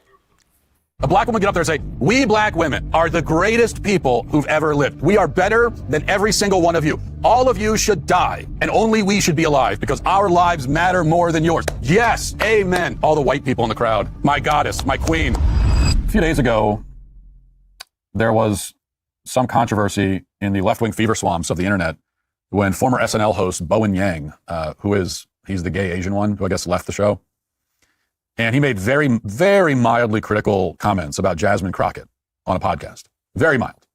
Basically nothing. I think he said, along with his co-host or whoever's on the podcast with him, said that it would be a waste of money to donate to Jasmine Crockett's campaign. That was it. And there was backlash. And they were called racist for the comment somehow. And they both folded, obviously, like right away. They just caved and apologized right away. Within about 12 seconds, they collapsed on the floor begging for forgiveness. But it's not enough, because it never is, of course. And now the race hustlers on TikTok are taking turns beating their new punching bags. And I thought that this response was especially funny. Watch this. It's always a twink with a gaping rosebud and a microphone that has so much to say. But since we are being funny, since the boys with podcasts decided to turn a black woman's Senate run into a punchline, let me return the favor. Because it's actually insane. And I'm not talking about quirky insane, not internet cute insane, but structurally violent insane. That Matt Rogers and Bowen Yang thought that it was appropriate to sit on a microphone and tell black people, or people in general, not to financially support a black woman who is running for office. Not critique her platform, not challenge her record, not debate her policies. Just don't give her money. That's not comedy. That's not analysis. That is material attempting to start a black woman's campaign. And then y'all wrap it up in this tired, cowardly ass phrase saying that she's too well defined. Well, baby, she's not too well defined. What she is too unignorable, too competent, and too black in public. She's too woman while being ambitious, too clear about power, and the clarity that scares people who benefit from living in a fog. Because somehow defined only becomes a problem when the candidate is a black woman or a black person in general. White men can be as defined as hell, angry, loud, corrupt, incoherent, indicted, and still get called serious contenders. They can lose 5 elections and be called building a movement. They can be mediocre forever and still get donors and headlines and grace. But a black woman has to be flawless and frictionless and humble and exceptional and non-threatening and brilliant and warm and soft and strategic and silent, and she's still not going to be viable. Yes, how dare you? How dare you say that about a black woman? How dare you fail to fall down and worship at the feet of a black woman? How dare you? We've talked about this before. This is the great fable of the modern left. I mean, they have a lot of fables. It's all fables all the way down. This is perhaps the greatest and the most deranged. It's the fable we hear over and over and over again, where black women are somehow criticized and scrutinized more than any other group. They're held to this impossibly high standard. And nothing they do is good enough, even though they're also smart and beautiful and so wonderful in every imaginable way. This is what we're told. Black women are held to the highest standard. and a standard which they consistently exceed. They're held to this. You know, the limbo bar is high. Well, I guess in this case, lower. Whatever. Forget about limbo. The bar is higher for them than it is for anyone else, and they consistently get over the bar, and it's not good enough. This is what we hear. This is the great left-wing fable. And you hear that, and it's like, what world are you living in? What are you talking about? This constant drumbeat of how black women are treated in society. It's no one is criticized this way. First of all, black women are never criticized. Black women are basically never criticized. So not only are they not criticized the most, they're not criticized at all, ever. Doesn't mean that there aren't criticisms one could make. It just means that they're never criticized. Black women are basically never criticized as a group, right? Like nobody ever singles out black women as a group and condemns or even just criticizes them. And that's not, white men are criticized obviously as a group all the time. White women are criticized as a group. Even black men are sometimes called out. They're at least called out by black women sometimes for not being good allies or whatever the hell phrase they would use. But black women are just never called out. When have you ever heard that? So for all these people say, oh, everyone treats black women. Really? Who? Can you give me an example? I never hear it. And again, it's not like there's nothing to criticize here, okay? It's not like you can't find fodder for criticism. It's just that they never are. And even individually, black women are basically the only group on the planet where you can't criticize any single one of them individually in any context for any reason without being called a bigot. That doesn't apply to anyone else. Now, sure, if you criticize a black man, depending on who you are, you might get called a racist. That can happen. But it's still possible to criticize a black man without being charged with racism, theoretically. But a black woman, I mean, this is what we've seen. Like, there's so many examples of this. So many examples of controversies because public figures criticized in very mild terms a woman who happened to be black. And then they have to apologize for it. Because any criticism of any black woman ever, for any reason, is racist and sexist. Even coming from someone who's not white. Doesn't matter. So black women end up with this like halo around them that really no one else has. I mean, we've talked about, now I'm starting to rethink, I'm having a little bit of an existential crisis. I'm starting to rethink, and we've talked many times about the victim hierarchy. And I've said that, and it changes. I mean, it does change. It's very dynamic. So the victim hierarchy on the left changes. And you can't expect that the victim hierarchy today will not be what it is 10 years from now. It's not what it was 10 years ago. But currently, when I've gone through this and I've given my victim hierarchy 101 lessons, and maybe we'll have to do another one, but I've said that it's like when you go through the rankings to get to the uber victim who has the most status and is the most unimpeachable and cannot ever be criticized. I've always thought it's like black women are almost at the top, but then above them is LGBT, and then above them is trans. Above LGB is the T. And that's the way that it's worked. And I think that there's a reorganizing happening, because I actually think that maybe it's black women who are at the very tippy top of the whole thing. So, and you look at how like Beyonce is treated, or Michelle Obama. Like, share, subscribe, hit the super chat. Wait a minute, BGS, because we're not done.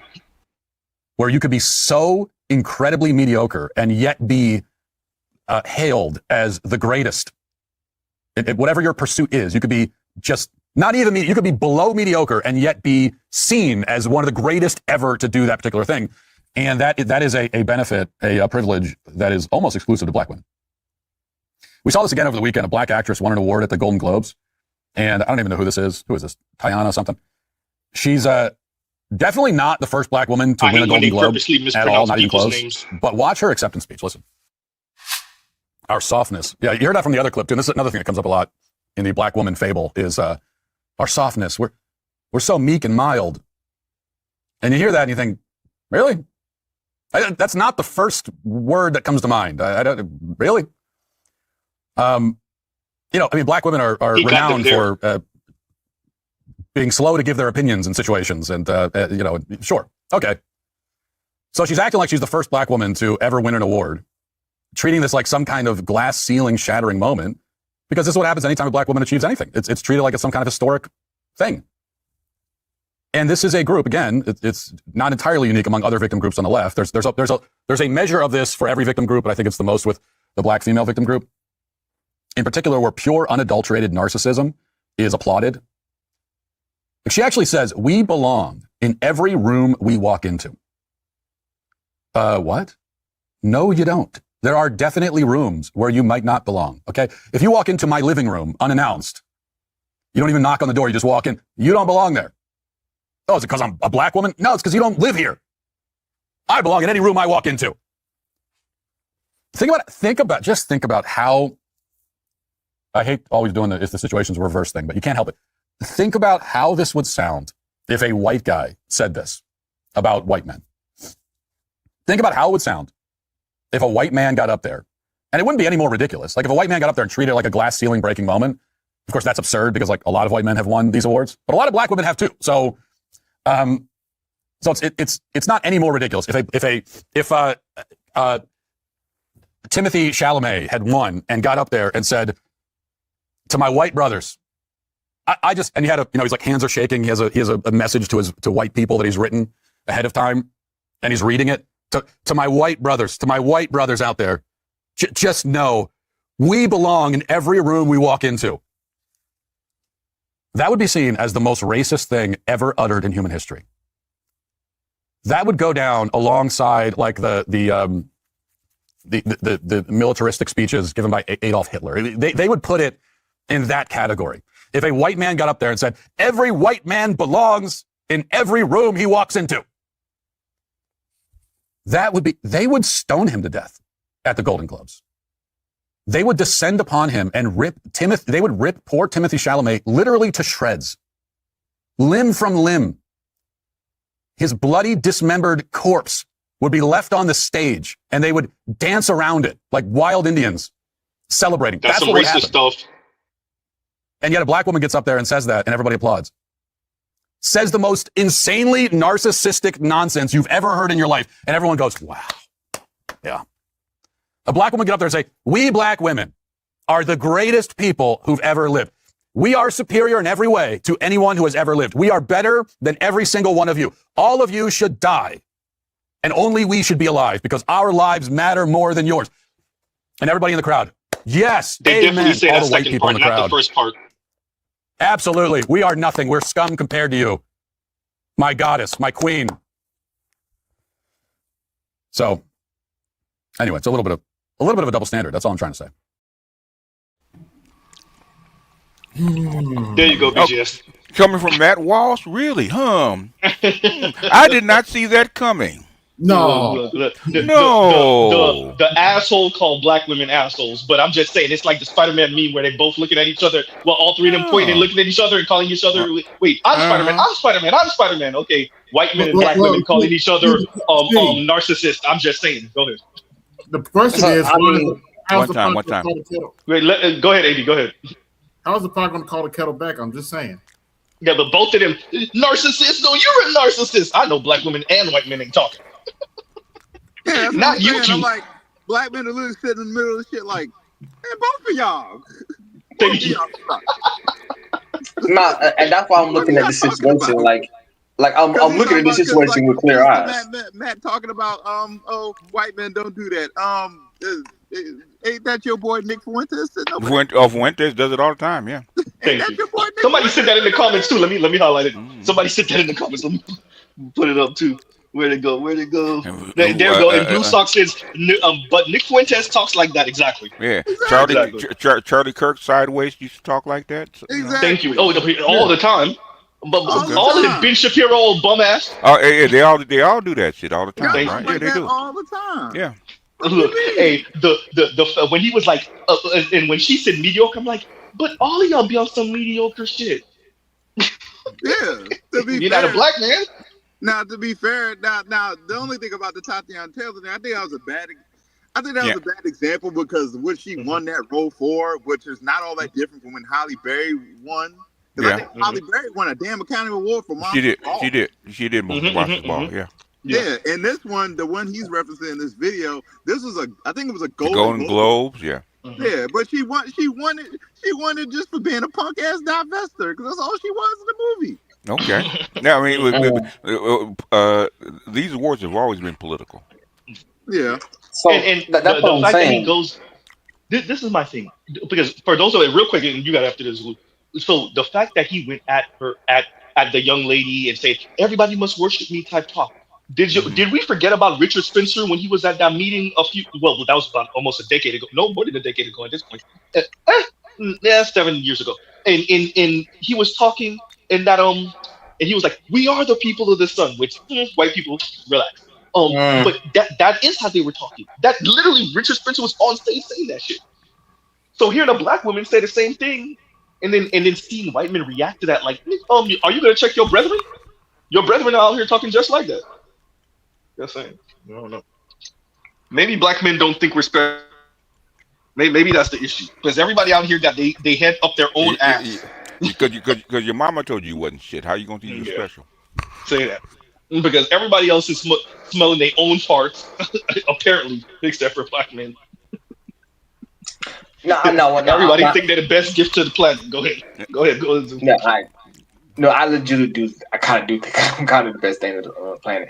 But when I'm looking at the situation, like, I lost my train of thought. Give me a second. I lost my train of thought. I'm sorry. Okay, back to this nigga. Look, I fulfilled my promise, sir. Go ahead, Better You. Better You. You came up and you ain't even ready. Look at y'all. Anyway, anybody else want? I think AB, you wanted to say something? Is it me? No. Jasmine Carter needed. Oh, yeah. Okay. Go up here, Ovies. That's all. Okay. The thing, I just listened to the comment that he made, man. That wasn't racist. No. It wasn't. I don't know, BGS. I call it racist. Your bar might be higher than mine. Yeah. I call it what it is. And he mentioned another politician that he supported and sent money to. He called it her a waste of money, and she was white. I hear that. Can you hear me? I can hear you. Yeah, we hear you. God damn it. Give me a second because my headphone disconnected. Let me see if I can hear it now.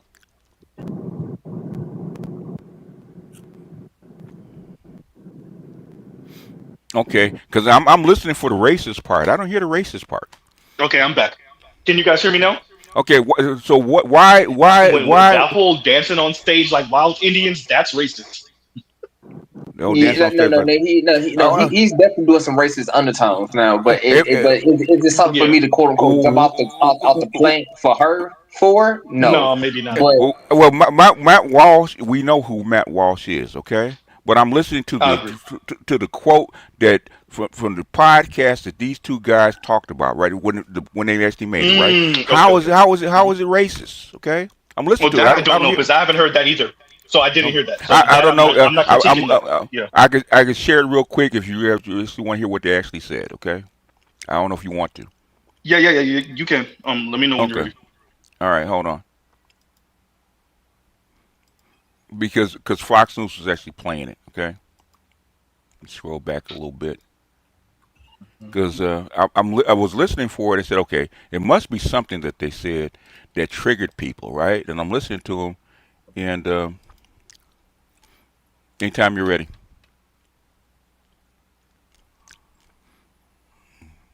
Waste your money sending it to Jasmine Crockett. Do not do it. I must agree. Don't do it. You're gonna waste your money. Take it from someone who sent Sarah Gideon like a ton of money in Maine. Like, just don't do it. Don't waste your money. Don't do it. It's hard enough to come by. That was Bowen and Yang agreeing with his committee co-host Matt Rogers, saying not to waste a dime on Jasmine Crockett's Senate run. They did not stop there. They also mocked Gavin Newsom. Really?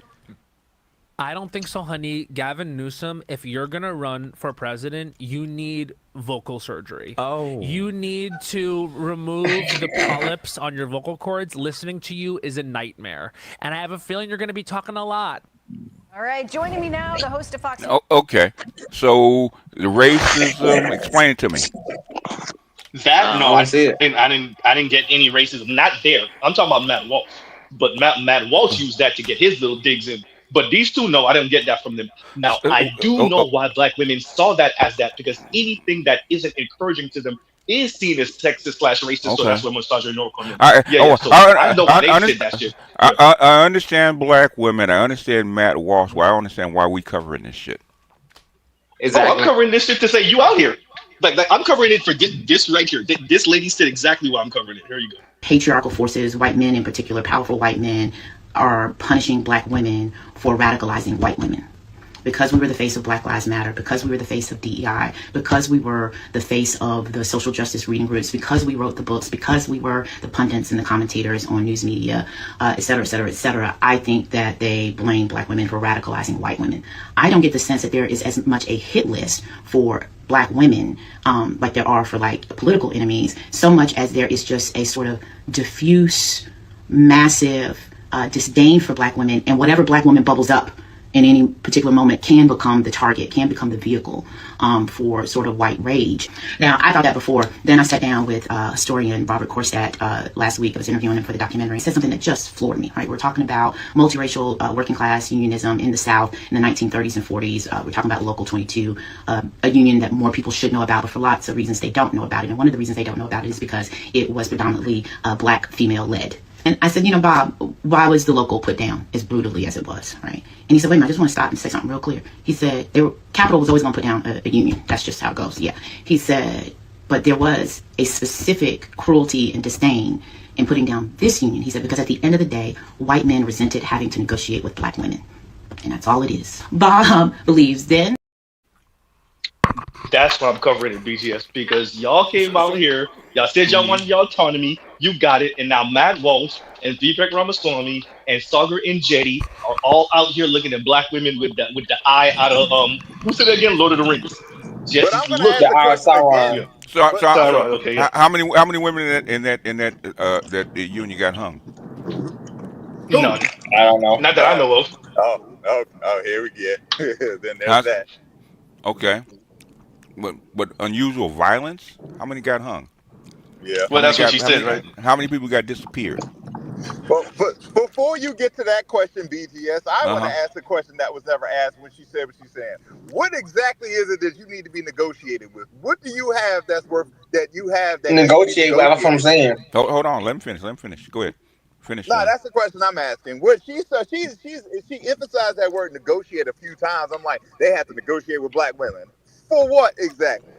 Yeah. No, she was saying they That's were what I want to know. the women were the head of the union at the time, so they were the main organizers of that union in 1930 whatever. So yeah, that's what she was saying. So the fact, and I get it. So Negotiate. what she's saying is that of course capital's going to step on unions, but the fact Yeah. that they had to negotiate with a black woman on top of that is just extra. Like, oh no, I really got to break your neck and just stand this, right? So yeah. She didn't explain what they actually did to them because we never heard of them. Okay. Yeah. But also at the same time, I know you did not mention DEI, who just got exposed as nothing but a damn fraud group. I know you did not mention It's nothing but them. I know you did not mention Black Lives Matter. Tell me you did not say that. But BLM never mentioned the seven protesters that led that protest in St. Louis got found dead. Yeah, Black boy a disappeared. year later. Okay, they got disappeared or got killed and stuff like that. They never talk Found about burnt that. in a car. Rest in peace, Darren Yeah. Stills. Darren Seals. Okay. Yeah, all of that. BLM doesn't do a campaign for Darren Seals. Remember Darren Seals? Do they? Nope. Absolutely not. Not since rumor has it. I'm once again allegedly. Not since he slapped fire to D-Ray McKesson. So I heard. I'm just saying allegedly. I heard he slapped. I heard that's why he caught on fire because he slapped fire to D-Ray McKesson. I heard he slapped the pigment off of his face. That's what I heard. Anyway, go ahead. Let's be clear. How many black women died part of that union to try to continue their union? I don't. That's What. I don't know. I never heard about them. You mentioned them, so we'll look them up. Okay, we'll look them up. Okay, So because we hear this all the time. A little tiny union. Okay, that may have gone through something. Right? They're trying to put it on the same level as the Pullman Porter strike. yes, where they brought the Marines and everybody And them everybody boys else here. down. Yeah. Yes. This is not the French Revolution. This is not. How many black women died in that union? Please, I need to understand. How many of them were at least pushed on the ground? Yeah. Huh? Excuse me. Nobody. Where's she at? I'm just saying, guys. We know white men died for unions. Black guys died for unions. Hispanic guys, Asian guys. Yeah. I'm trying to. I'm waiting for them bodies. They killed white men too. during Oh strikes. yeah, Okay. oh yeah. Yeah. They shot. They you blow up their tents, poison their water, send the army to go down and snipe at them. Okay. So, Poor white trash. so how did Oh yeah. black women get treated differently? Man, right, so they said they were still alive. That's how. They didn't get to be the real victim. no, Yeah. yeah, I remember I was reading Polly Murray's. Discrimination. I remember probably reading Polly Murray's book, right, about her history, right, from her own memoirs, right, and she said she applied for the University of North Carolina back in the 30s, I think it was, and you know it was all white school, right, okay, and at the same time a black man applied for the same thing, okay, she got rejected, but he got disappeared. They never found him. So what's the difference? Okay, well you got rejected. Oh, well, boo-hoo. Yeah, it happens. Okay, Boo-hoo. What bad you for do? you. But her black male counterpart got disappeared. yeah. So excuse me if I feel sorry for you like that. Okay. BGS came and said, "Cue the violin." Yeah, yeah. The tiny one, the smallest violin. Okay. Yeah, So but that's what I'm saying. Like, and since I know this kind of information, I don't have that sympathy for these women. So when they say, "Oh my God," what I know when they're saying they're saying black people, they're lying. They're saying black women, Mm-hmm. right? I can actually see through the bullshit. You know what I'm saying? So when she say black women, she mean black women. When she say black people, she mean black women. Yeah, you know, yeah, like the comedians, were they insensitive? Yeah, probably. Okay, but but they're comedians. they're comedians and express it. He expressed his opinion. Okay. Yeah, How? Well, I understand they might be insensitive. I understand people might get upset. But the thing is, how was that racist? yeah. It wasn't. You know how. That's why I mean, and Z got a pretty good sniffer for racism. That's why I see. How was that racist? You know, it was racist. With the Asian brokeress and the other dude said it wasn't. Not to me anyway. Go ahead. It Nah, was not But I racist. also there's another One point time, one that she. time. But there was It another was point that racist. she Oh, go ahead. mentioned. No, nah, you go ahead, Leon, because there's another point I want to address later. But you go ahead, Leon. It was racist because those gay white guys have access to conservative white men.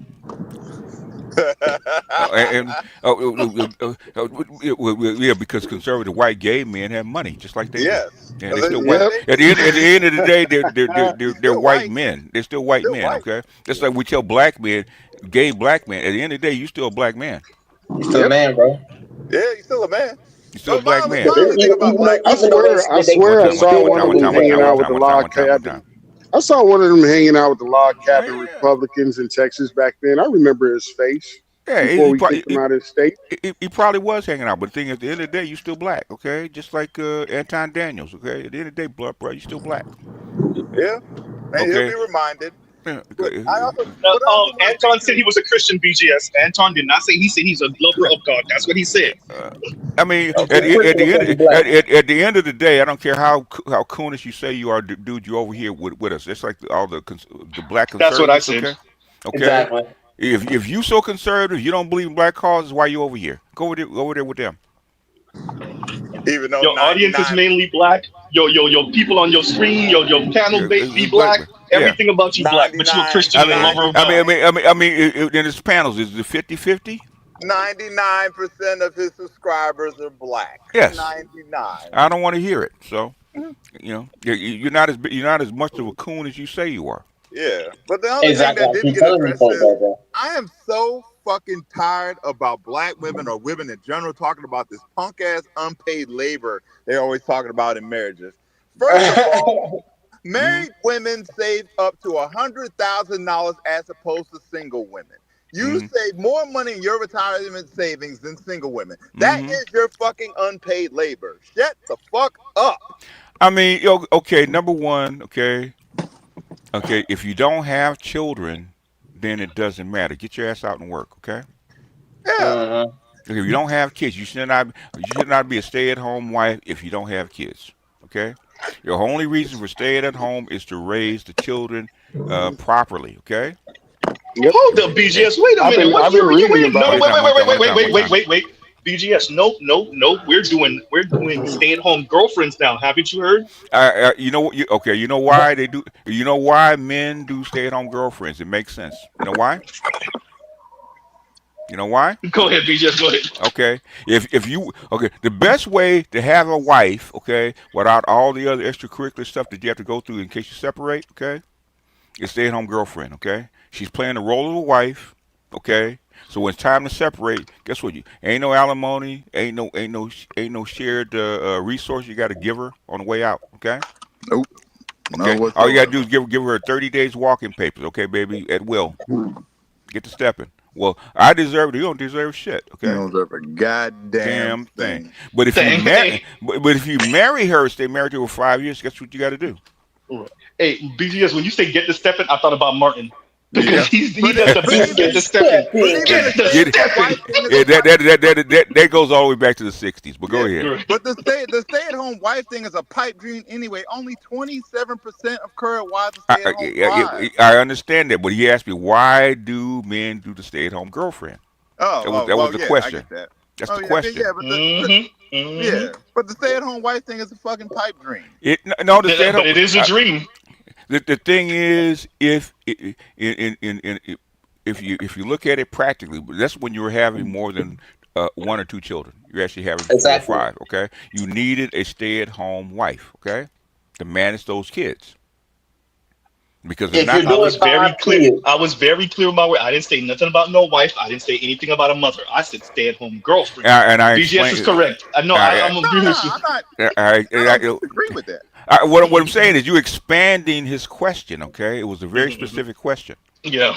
We ain't gonna get into all the other stuff. Okay. The thing is, why are men having a stay-at-home girlfriend? Is because you're doing it without the contract. Okay. She's a free agent. Let me say this too. To what Lion was saying about it being a pipe dream. Lion, what does the little train that could? What does he say? Damn, I think I can. Thank you.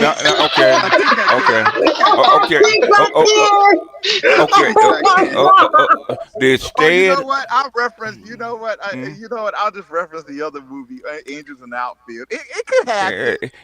Stay-at-home wife is a legacy of the agrarian age. Okay. Yeah, I know. It's where you actually needed a stay-at-home wife. Okay. Yeah. Raise the kids, take care of the house, wash the clothes, all that kind of crap because that shit was hard. Okay. Yep. And a stay-at-home wife back then earned her money. She earned her keep. She had to go down to the well, to the river. Yeah. Now we splitting bills. I'm gonna need you to pay the internet. You know what I'm saying? Hey, baby, you want Netflix? Go to Uganda. Go to the village. Okay, them chicks earn their money, earn their keep. Okay? Let me say this. Oh boy, BGS, you say something. The water pails is heavy, boy. Yeah. I want to make sure that we emphasize this. BGS, you talk about how the women that you've been with in the past, you've said this is what I could provide. All the extras, anything extra. This is the baseline. Yeah. Any extras you want is on you. What they want is the man to provide the extras too. Okay, the thing. Welcome to the 21st century. You know what? I had my buddy do this, man, because he was married and he was having problems with his wife, right? Okay, and the money. Okay, she complained, blah blah blah blah blah blah blah. Right? Okay, I said I'll tell you how to fix it, but you ain't gonna do it. He said, try me. I said write down everything that's purchased, so what you make and where everything goes in a spreadsheet and show it to her. Okay. And so for 6 weeks, just write everything down, right? How much you take home, how much was spent, and who spent it. Okay. He did all that. He detailed all that and put it in front of her. And said, now, if you want something extra, you go figure it out. There's the budget. Go figure it out. That's what I do. Go figure it out. You want it? Go figure it out. Same thing I've been Kendrick saying. Lamar, your fellow Californian, has something to say about that. It's not enough. It's not enough, BGS. It's not enough. It don't matter. It's literally. It's in black and white. I'm agreeing with you, by the way. The thing is, okay, if it's not in black and white, it's a fantasy. When it's in black and white and she's looking at it and you put the bonus on her, okay, you want something, where's it going to come from? Yep. Remember, guys, I bought the minivan, right? Because I knew my woman wasn't going to want it. Mm-hmm. I bought it and I left it at the dealership for 2 weeks. Mm-hmm. Come pick up your car. Now you can't file the paperwork. I sold cars before. You can't even send me the loan yet until I Mm-hmm. pick it up and take it off the lot. Right. I knew she didn't want it. So I Okay. just co-signed. I gave her some money. Mm-hmm. She makes the car payment. Okay. Okay. If she wants a bigger house, guess what's gonna happen? She I got. can spare $100 more, but you're gonna have to pay the difference Yes. if that's what you want. Yeah, that's what you want. Yeah. That's what guys gotta understand. You don't have to Wait a minute, extend Leon. yourself You ain't tell us what she ever. ended up getting instead of the minivan. What did she end up getting instead of the minivan? The Honda Pilot Elite 4-wheel drive, all-wheel drive. Mm-hmm. Mm. The shit is huge. The shit is huge. Because I talked to my mentor. You should be sitting down with your woman with the numbers in black and white anyway. Oh, we did. Yeah. Well, what I I'm got that saying, finance calculator. I'm not talking to you. I'm talking about Oh yeah, in general. Okay. yeah. I Oh, it's always all good. We respond to got you when apps you for say that that. now. We got apps that tracks everything that comes out of your account. So yeah, I would Hmm. definitely do that. Yeah. Nah, Yeah. my woman's better with money than me. Yeah. Yeah. I know I be buying RCs and stuff. That's why I always suggest the book Your Money or Your Life, right? Okay, about keeping track of every penny for 90 days. Okay, every penny that comes in or goes out, every penny for 90 days, and then put it on a spreadsheet and look at it. Okay, where's your money leaks? Okay. Oh well, we ain't My got no money money, leaks say I'm a fat ass. but 5 days a week I spend $8 going to Starbucks. Oh, really? So that is what, $8. $160 a month? Yeah, yeah, $160 a month, $200 a month. Okay. Is that where you really want your money going? But you want we want that purse. Okay. You just spent your purse going to Starbucks. Yep. So you want to go to Starbucks? You want that purse, or you want whatever? Red Bulls. BGS sounding way too disciplined. BGS, they're Nah, supposed to spend frivolously, and you supposed to cover it. What part of Okay. this don't you Mr. understand? Z. It's simple math. Okay. Mr. I'm Z, this joking, is BGS, but direct I'm just saying instruction. it's Supposed simple math. to protect and provide. Ain't Thank This, you. these this, supposed to provide? It ain't you ain't tricking if you got it right. Right. Ain't What these Z, homegirl men this. said? supposed? I want to direct Real, this real quick. towards Z. What's the white lady that interviewed the women and one of them said she said she expects her man to make 600,000. What is her name? White I know chick. you're talking about the white Yeah. girl. She has her hair down. I know you're Yeah, Okay. talking yeah. about the white girl. But anyway, she Yeah. interviewed one of the white women, and she was like, "Well, if I could spend it, then I mean he don't make enough." Something like Yeah. that. Homegirl said. Yeah. White Yeah. Yeah. homegirl said. They really mean that shit too, by the Nah, way. there Okay. was Okay. another. There was another YouTuber chick. I haven't seen her in a while, but she was interviewing, and she had a whole host of women. She was asking, how much do you think the average man makes? That's the one I'm talking about. No. That's the Yeah. lady I'm talking Yeah. about. One chick said 150. What? Okay. No, that wasn't the most. But black homegirl, that's a single mother, Yeah. said 650,000. Okay. I'm saying that Okay. BGS to say like they really like the mindset, whether they say it or not, is if I can Yeah. spend it, I mean you don't make enough.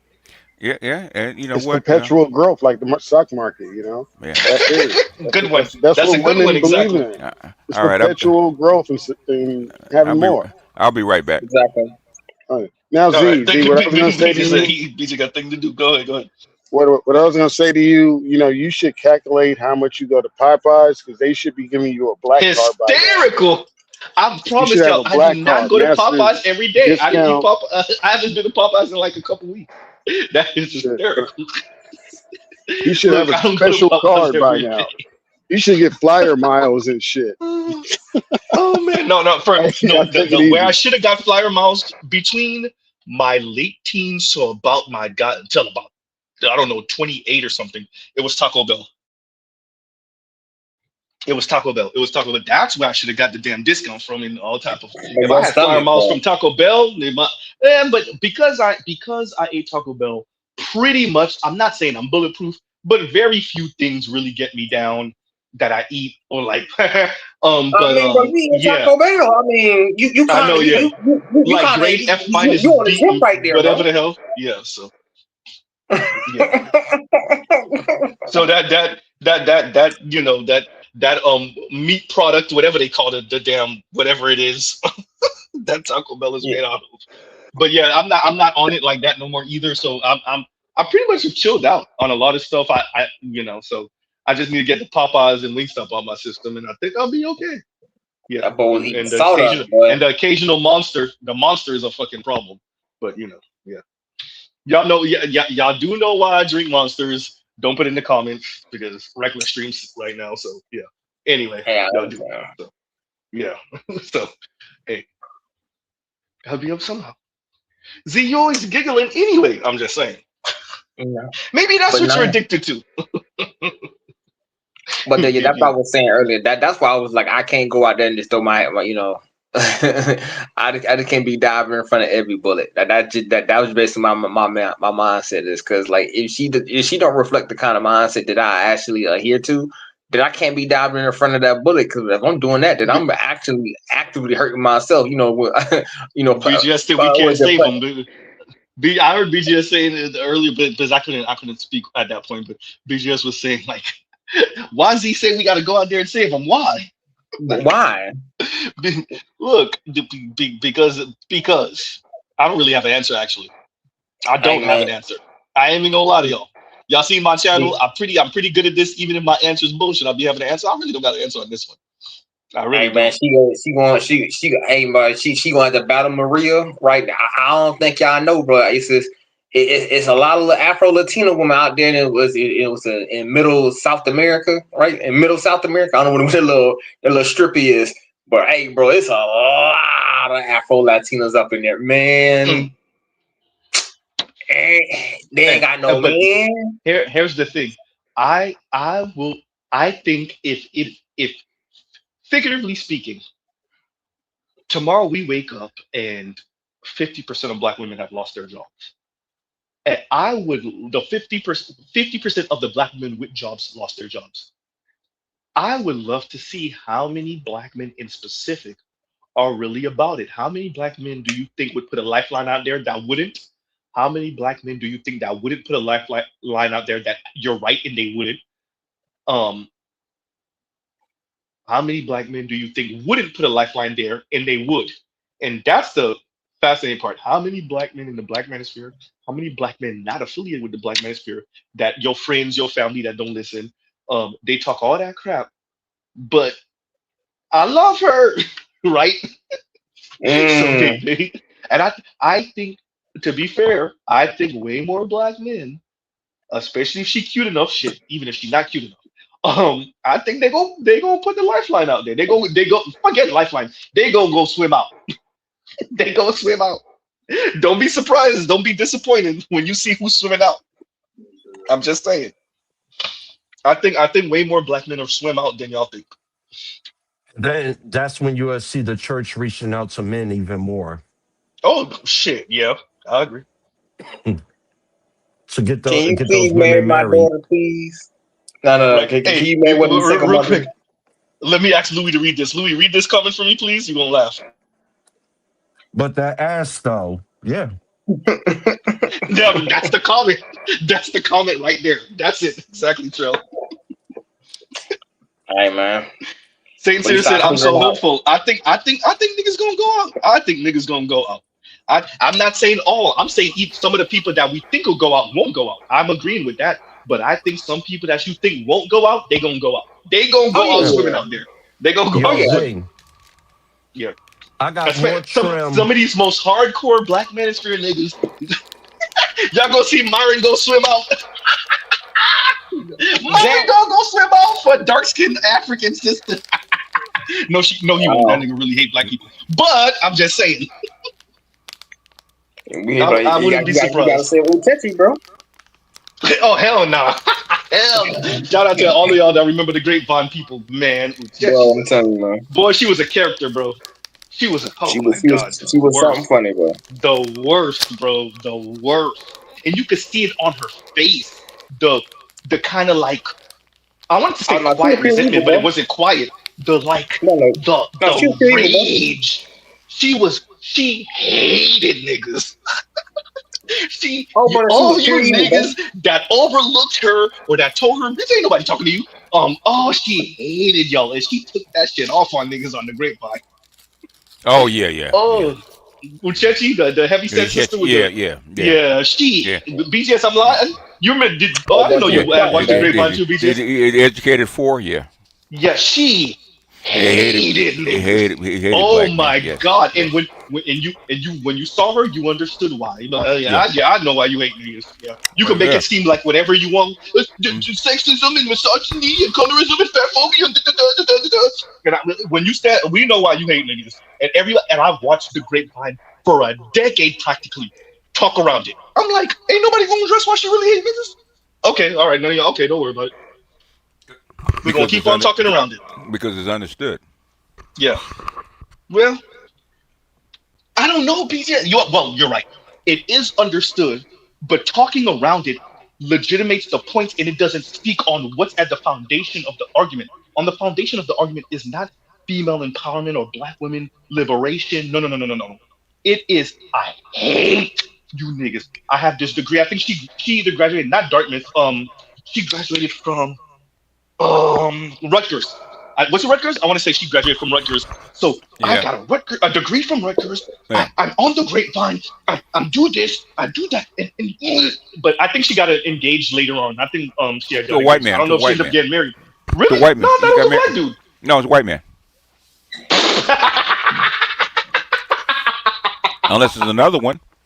No, Uchechi was the heavyset sister on the grapevine. Yeah. Not the main character. Not No. Ashley Okuna. Yeah, we're talking about Uchechi, the one with the heavyset sister with the gap teeth. Yeah. Yep. Okay. Yep. Yeah. I don't need to know no more. Yeah. I don't need to know no. Unless I'm mistaken, she said he was white. Look, if he wasn't, no, because I remember her being engaged, and I was actually happy for her. I was like, oh, somebody took you off the market. Goddamn. Yeah. Right. It was older. Yeah. It was old. It's actually an older white man, from my understanding. Yeah. Either way, yawn, bro. What always got me, like I said, I watched Saran. Like all of them took pot shots at black men. All of them. All the women on that channel. Yeah. But the most egregious person with the most anger and resentment. Yeah. It was Uchechi, and we all saw why. And I just watched for years everybody talk around it. I'm like, God damn, so we just never gonna address the fact that this bitch is bad enough? Because she served a purpose. Yeah. I'm sorry. No, go ahead. No, I call that I don't know if you seen what that scene from Avatar. They were like, there is no war in Ba Sing Se. I don't know if y'all see that episode. No, that was the Rock. That was the Rock people, right? Yeah. When they went to the Rock meeting, it was like, there is no war in Ba Sing Se, right?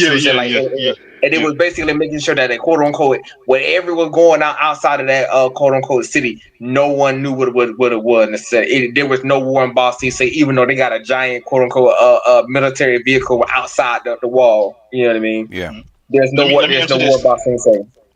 And Kadesh's who are these people? Who are these ladies BGS and Z are talking about? So it was a show that used to be on YouTube. This is years ago, and they had what, about a decade of seasons, BGS, something like that. Something like that, yeah. Yeah, they started like in the early teens, and I think they finally ended maybe like 2020, 2019, 2018, something like that. No, it was even before 2020. Maybe they got to be like 2009 when the Grapevine started. Yeah, something like that, right? And so it's millennials, pretty much around my age, and like they're probably like the oldest of them is probably like mid 40s now. Yeah. To like maybe mid 30s. About the same age as Sergeant Willie Pete. About that. Mid 40s. You talking about Sex and the City? No. We're talking about the Grapevine. It was a YouTube show. Channel. And so they were based out of New York. They had panel discussions, live in studio panel discussions. And it was usually about relationship stuff, black men, black women stuff, colorism, LGBTQ stuff, all this other, black pop culture-y stuff, and relationship stuff. And quite frankly, the women ran the yard. Yes.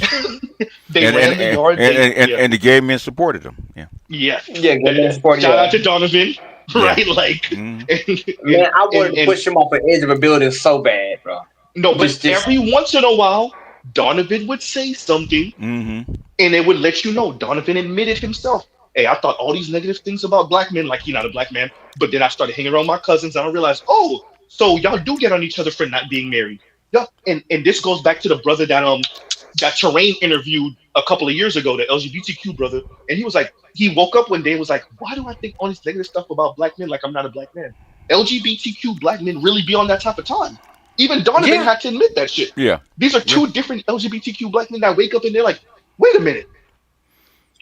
What's different about me? My sexuality? Exactly. Mm-hmm. Right? No, and that you be kissing black women's ass, and that shit don't be amounting to nothing.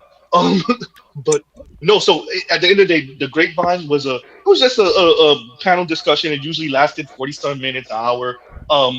And you had characters come in and out, but the mainstays were obviously the host, Ashley Acuna, Donovan. Donovan is the one who they met at work, if I'm not mistaken. Yeah. I think Uchechi was like a relative of Ashley, if I'm not mistaken, maybe. Mm-hmm. Yeah. And a couple of others. And it was a mixture of different backgrounds. So Donovan was Jamaican descent. Uchechi and Ashley were Nigerian, if I'm not mistaken. Yep. They had Haitians on there. Carl was Haitian. They had ADOS mixed Haitian. So it was a bunch of different black folks. But it was mainly ran by one of the sisters in the background, which was one of the founders. She was ADOS. So it was just a bunch of, at that time, young folks. And they just talk shit, ask BGS. And half the time it was enraging because you're like, where the fuck y'all getting your information from? They just was talking. They were just talking, yeah. Yeah. Pissed me off. Anyway, that's why these panel discussions, no, for real, that's why these panels, for all of you that want to know why Mr. Z is so bulletproof and very few things get under my skin when these sisters say, y'all be like, God damn, Z, you eat that shit up. Because I used to watch the Grapevine. That's why. Yeah, the one-way this shit is cakewalk. This shit is easy. This shit is easy. Look, after you done heard Cynthia G say delete unborn black male babies, boy, ain't nothing can get you no more. It's done. nothing bother you no more. I've heard that before she actually said it. So really? Yeah. Who was saying that? God damn. Don't tell me extras and boomer women were saying that, BGS. Yeah, they were. God damn. The radical ones, yeah. God damn. See, obviously we all heard, your mama should have swallowed you type talk. I've been hearing that since I was a kid. But go ahead and delete the unborn black baby, male babies. Oh. Yeah, because China and India had the one-child policy, and they were actually deleting girls. So yes, that's where they got the idea from. Crazy talk. Mm-hmm. No, that's fine, and this is why I don't feel bad when Matt Walsh goes and gets the belt. I mean, for real. I mean, people like Matt Walsh and those kind of people, I take them with a grain of salt. If they say something I can use, I use it. If not, I keep accepting. I know what they're there for. It's like, I remember, when I was younger, I came up with Rush Limbaugh. Oh God! And what they're saying is nothing compared to Rush Limbaugh. Look, BGS, before Rush Limbaugh died, he interviewed with the Breakfast Club, and me and my close friend, we were talking about it, and we were so mad with the Breakfast Club because they were so unprepared. Yeah. And I watched this man who's practically in his deathbed take all three of you's heads off. Yeah, because they're hip hop pundits. They're not political people. Okay. Man, Rush Limbaugh went up there and he pretty much told black people, look, if y'all keep on running with the Democrats, y'all get what y'all get. I don't care what y'all talking about. I pretty much heard him say this. Yeah. Yeah. Y'all over there with them motherfuckers, and it's just we blood gang over here. Y'all over there messing with the Crips. So whatever happened to y'all, happened to y'all. That's why when you hear younger black men talk about progressive and how progressive they are, they're progressive. I just laugh because I know it's bullshit. You ain't no goddamn progressive. You think you are, okay? Yeah. Because when I ask you key names in the progressive movement, you don't even know who they are. No.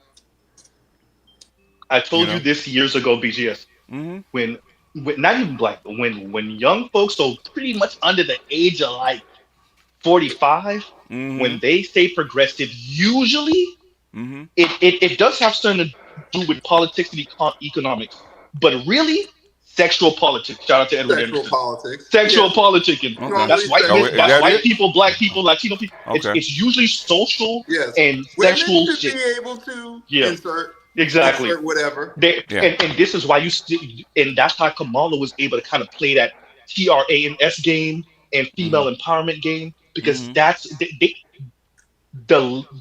when compassionate says we're asked out to the market, the way it's been advertised to us is not about politics per se. It's Yeah. about the freedom to fuck whoever you want to fuck. Yeah, progressives are closer to the middle than they are to the far left, and that's where you're progressive. Okay, it goes. They're a throwback to the FDR liberals. Yeah. Those are progressives. Okay, so progressive can be Democrat or Republican. They really can. There are progressive Republicans like Rand Paul. That this to me, listening to these folks talk Mm-hmm. over the past decade and a half on the internet. Mm-hmm. Yeah, BGS, I think I agree with you. They don't know what the fuck they talking about. I don't Yeah. feel like I know what I don't feel like I know what I'm talking about. And then I look at them, I'm like, oh, I know more than that. So Yeah. you know when you're like, well, I may not know everything, but like, nigga, like, Yeah, a lot of I'm people better than that guy. are exactly. are actually Fox Republicans and in CNN Democrats. Yeah, That's basically what they are. basically. Yeah, Come to death row. yeah. So when I Come to death row. That's all I know, because at work that's all I hear. I hear Fox News and then I hear CNN. I'm like, oh, yeah, So it's surface level. it's entertainment politics. That's what it is. It's kiddie pool politics. Yeah, it is. It's not 5.5 feet in deeper politics. It's 3 feet the kiddie side of the pool politics. Yeah, I They mean, do sound like that. They be like, you know what this bitch said? You ain't on the deep end of the pool politics. You know, at some point I started to go ahead and get into local domestic politics, man, and show and actually show people how it's black YouTube how it's done, man, because they've done an awful job at it. Mm. They've done a horrendous job at it. But with that, to be fair. Mm-hmm. To be fair, here we go. To be fair. Yeah, oh yeah. No, yeah. I gotta do it. As a millennial, I gotta do it. But keep with my millennial folks. We were primed to be asked out, BGS. Like, I tell you that, and I know you understand, but I don't know if you understand. No, I don't understand. No, you make it ass out to what? We are lying. Tell me if I'm lying. In Zulu, back me up. We are so. When you talk to your average person our age, BGS, when I tell you they don't know, it's scary because you feel like you don't know, and or you don't know enough. Better yet, that's how I would put myself. Not that I don't know enough. And then you talk to the other folks, and you be like, "Oh, we fucked." I know, It's a scary feeling. It's a scary feeling. That's when you know, because like I see it every day. I work alongside the military at my job. Oh yeah, yeah. It's scary. Yeah. Go ahead, work on the it's scary on the other end, because then you really know, like you be like, okay, like you thinking like, oh, okay, I'm special, but maybe I'm not that special. It's a lot more of a guy we run around, and you be like, oh no, I am like the one out of the 100. And it's like, oh shit, this is not good, bro. Yeah.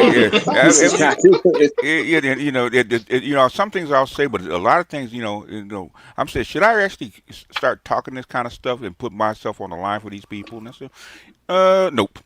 Nah, don't do it. Don't do it. You know, because when you and it's family members, it's coworkers, it's friends, you're just like, oh, y'all really don't. It not even do. Okay, you don't know. Cool. You don't know. You don't care to know. And your talking points, as like Lion was saying, is surface level Fox News CNN shit. Come to death row. And it's like exactly. Can we go like at least like 1 inch deep? And it's not just to talk about it. It's you talk about it enough. Then somebody want to do something. Then we do something. And it's like we don't ever get past it because who are you talking to? No one never answers, and it's worse because nobody never answers each other's questions. Everybody swears it has a better opinion. Okay. And their opinion came right off of Fox News or CNN. Okay, it does. It does. I remember somebody was visiting from out of town, right? And I forget what kind of politics we were actually talking about, right? I was telling her that was wrong, and yada yada yada. I said, okay. I said, pull up your YouTube. Guess what she said? Well, I don't have YouTube. I just looked at her. So that means her information is only coming from quote No, unquote no. established. You got a smartphone. It comes with YouTube. Okay. It comes established to your phone. It's comes established to your phone. To say that I don't have YouTube is a lie. Okay. You just didn't want to get proven wrong. Well, I mean, even if you don't, it's for free. But even if you No. didn't, It comes established to the phone. She had a smartphone. I get where BGS was going. She has a smartphone in her hand, okay? Well, yeah, I mean, and to say that I don't have YouTube is bullshit. You're lying. That means she didn't want to be proven wrong. She just ended. She tried to end the conversation. End the conversation. Well, I don't got YouTube. Yeah, I don't got YouTube. Yeah, I know. I don't have to fact check myself. Free, but my thing is that's still no. Even I were to grant us wrong, I'm like that's still no excuse. YouTube is free. You don't have to pay to have the app. I understand, but thing is, if she's willing to lie that she don't have YouTube on her phone, that means she's not willing to engage. The argument's over. Okay. Yeah, that's true. I mean, it's a waste of time. Yeah, BGS, what was one of the first things I told you, BGS, when I came to the space? What's that? Fuck your facts, BGS. That's what they say. Oh yeah. Hey, that's why I voted for the couch, right? Fuck your couch, okay? Right. Well, fuck my facts. Well, fuck your couch. Exactly. Your couch. I hear you. Yeah. But that's most of my facts are not, even though I present them and I have a wide population, it's not really meant for everybody anyway. So. Yeah, no, I don't think so. BGS, I know you're getting up there in age, but you know I need a good old fashioned rant from you one of these days, right? I damn. If you go to my, I think it's my AMA, last AMA. I think the last 15 minutes. Yes, and I think I went on a rant. Oh damn! I might have to cut it out because we're talking about the black community and what we need to do to save it and blah blah blah and so man, I just went on a fucking rant, man. I just went on a wholesale fucking rant about how you Negroes don't understand where you at. Like you gonna make a whole separate community inside the United States where they've been trying to prevent that shit for 200 years. I said, goddamn, they burned down 40 cities. Okay, you think they want you to have a separate black community? Really? Nixon said this and I know you said for 200 years, but Nixon said that with the late 60s, early 70s, a colony within a nation. We ain't not, and he said it like, niggas, we ain't letting y'all get no colony within a nation. We ain't gonna let it happen. No. So Nixon said that back in the family one or some shit. It took the Supreme Court to get him off the Indians' ass with Leonard Peltier, okay? Yeah. The Supreme Court had to get on their ass. You signed a treaty with these motherfuckers. You got to have them have their own nation, okay? Because they want to eliminate the Native American population. It's separate class. Yes, it's a separate entity. Yeah. Yes. We do know we talking about the people that's over here about the gangster Greenland from their own cousins. Yeah. Good luck. Okay. What's coming down the pike? If they can, if they can, God bless them. I know why he's trying to do it. Okay. And I know exactly why Donald Trump's trying to do it and why. Okay. And I've been trying to warn people, but but niggas ain't gonna listen. So I'm gonna stop talking. Nah, BGS, we don't mean no disrespect, BGS. We just waiting for Grand Theft Auto 6 to come out. Hey, what the world burns outside. Eat, drink, and be merry, right? Yes, exactly what we're doing. We just waiting. You know what I'm saying? Like I keep saying what money, but we gonna have some money when that game comes out. Let me tell you what's happening. For all the old heads, they might give it away free just to keep you out the streets. Okay? Look, for all the old heads, can't do that. But yes, they can. Oh, yes, they can. For all the old heads that don't play video games. There's way too much money for that game. There's way too much money invested in that game. As far as the government will give them a couple $1 billion, man, to keep y'all out the street. This is the game's already at $2 billion. Its development is already at $2 billion. And they'll give all the some old money. heads. Let me get this up. For all the old heads that don't play video games, y'all gonna be able to clean up with the young hoes when Grand Theft Auto come out, because niggas are not gonna be outside. Or the white boys are not gonna be outside. The Latinos are not gonna be outside. Y'all can clean up. When were video games invented, sir? During your age group. But that's beside the point. That's not what I'm saying. In the late 70s, old heads had been playing video games since they were in high school. Well, I guess y'all gonna be inside too, and them hoes just gonna be outside looking sick. But the thing about it, the history of this game is going to be pretty much a national trendsetter. Like that's the hype. That is the hype around this game. And I'm not even trying to be hyperbolic about this game, but that's how this is probably one of the most anticipated games in the past ever 15 years, if not ever. So this game is going to be a national trend. Is going to be a national trendsetter. It's going to be sold out everywhere. It's already at $2 billion in its development. Well, they've been waiting on it for how many years? They've been waiting on it. 13 years. Yeah. It's been 13 years, about to be 14 years. Yeah. And Because they keep on pushing it back. Because they keep making money off of what? GTA 5. Yeah. They've been making They've made at least $5 billion off GTA Online. Yes. So they pretty much use that money to fund this game. They had the game. The thing is, as long as I'm keep making money with the old product, why put the new product out? Well, I mean, why stall? Why stall? But eventually, they're going to have to let. They're going to let. Yeah. When the well runs dry, okay, open up that new well. Yeah. I mean, they're going to, and it's going to, because everybody thinks it's not going to get released, but I think it's going to get released this year. Yeah, it'll get released. They'll get released this year. With all that money. To say you can't perfect the game with all that money is bullshit. Okay. Yeah, that's bullshit. Yeah, that's bullshit. Bullshit. Like I said, it's already on the list of one of the most expensive games ever made, and the game's not even out yet. Yeah. Yeah, even though it's bullshit. But yeah, but at the yes. Well, to wrap it up, Z. So Z, pretty much this whole discussion is pretty much a SYSBM infomercial. Mm-hmm. I mean, like, save your stuff, black man. I mean. Yeah, but he used Jasmine Crockett, I think, to have a larger conversation about where he sees black women, or how he sees black women. Black women, black women haven't gotten kind of uppity in politics over the past, I'd say, 6-7 years. So. All the law, how you get uppity with all these losses, though? Wait a minute. Was it Uline or was it Leon that was pretty much saying, like, because they were allowed to take this kind of sassy black shit outside of the black community, and so they didn't got too big for their britches, and now they think now they think white and non-black men. He's right, but yeah. They had a march in Washington, maybe 6-7 years ago, and the title was "Let Black Women Lead." Oh yeah. When Becky took exception to that, yes. Yes, man, we're lit. And black women. That's why Kamala Harris was such a big motivation, because they were saying it's our turn to lead.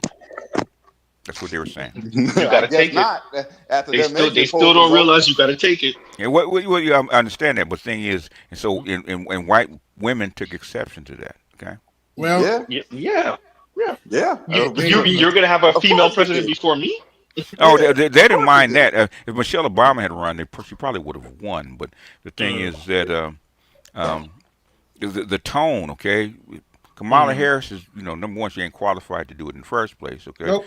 And number two, we're not going to elect Kamala Harris just because she's black. Mm-hmm. Okay. And that's pretty much what they were running on. That's what they're pretty much running on. That's what they were running on. Yeah, running. That wasn't gonna work. And then they get in black women's faces like, okay, it's our turn to lead. Okay, Becky, you need to step back. Yeah. I'm just gonna be blunt. I guess it's the quote unquote old nigga coming out of me. I'm just gonna be blunt. Mm-hmm. If black women, if you're listening, if Kamala Harris is the best you can do, you don't deserve to lead shit. Yeah. I'm like, put Jasmine Crockett as senator and see what happens. I'm for running the experiment. That's my philosophy. Like, let her run. I would vote for her just to see her get in and see what she would do with it. Oh well, I mean, give it to them just to watch them fuck around and find out. Yeah, and see them implode. Yeah. Jasmine Crockett doesn't have. I wonder if she's down to be wife number 2. She don't got no man, does she? We don't know why though, do we? Good point. I know why. Stacey Abrams ain't got no husband either. Huh? We know why. Boy, don't say that to me, BTS. Mm-hmm. Watch out, because I'll fight girl. So don't say that. I know exactly why she ain't got no husband. Oh yeah, well, that's one reason. Well, no, not what you think. She's not willing to pay enough. Yeah, that's probably. Oh, you mean? Well, you talking about Stacey Abrams? I ain't talking about Stacey No, Abrams. both of them. Both of them. They don't pay. They're not willing to pay enough. If Tawana Burke can get a man, so can they. Damn. Good point. That's true. That's true. That's true. Nah, you know what? True, Honestly, I'll drop it even lower. If Gabrielle Sidibe can get a man. No, bro. Gabby Sidibe don't got shit on Toronto. And she got a white man. Yeah. Yep. She got a white man. I gotta get and Gabrielle kids now. props. She And paid kids. Paid for him. It is what it is. Yeah. Yeah. If you won't pay for it, you might as well get a white man, right? Yeah. Might as well. I think that's a real thought process. Yeah. I think that's a real thought. That's not just joking. Like, that's a real thing. If I'm gonna pay for it, well, at least let me get one. Shout out to Venus Williams. It is what it I'm is. just saying. Yeah. No, it's real. Anna Kasparian got her poor white man. Yeah, look, you heard the same thing I heard, right, BGS? Yeah, I heard that. When I heard her say that, man, I said Anna Kasparian got her a white pookie. Okay. No. So she grew up in a Latino area, if I'm not mistaken. So she always had a thing for Latino men. I remember her saying it when she was single, because I've been watching TYT since forever.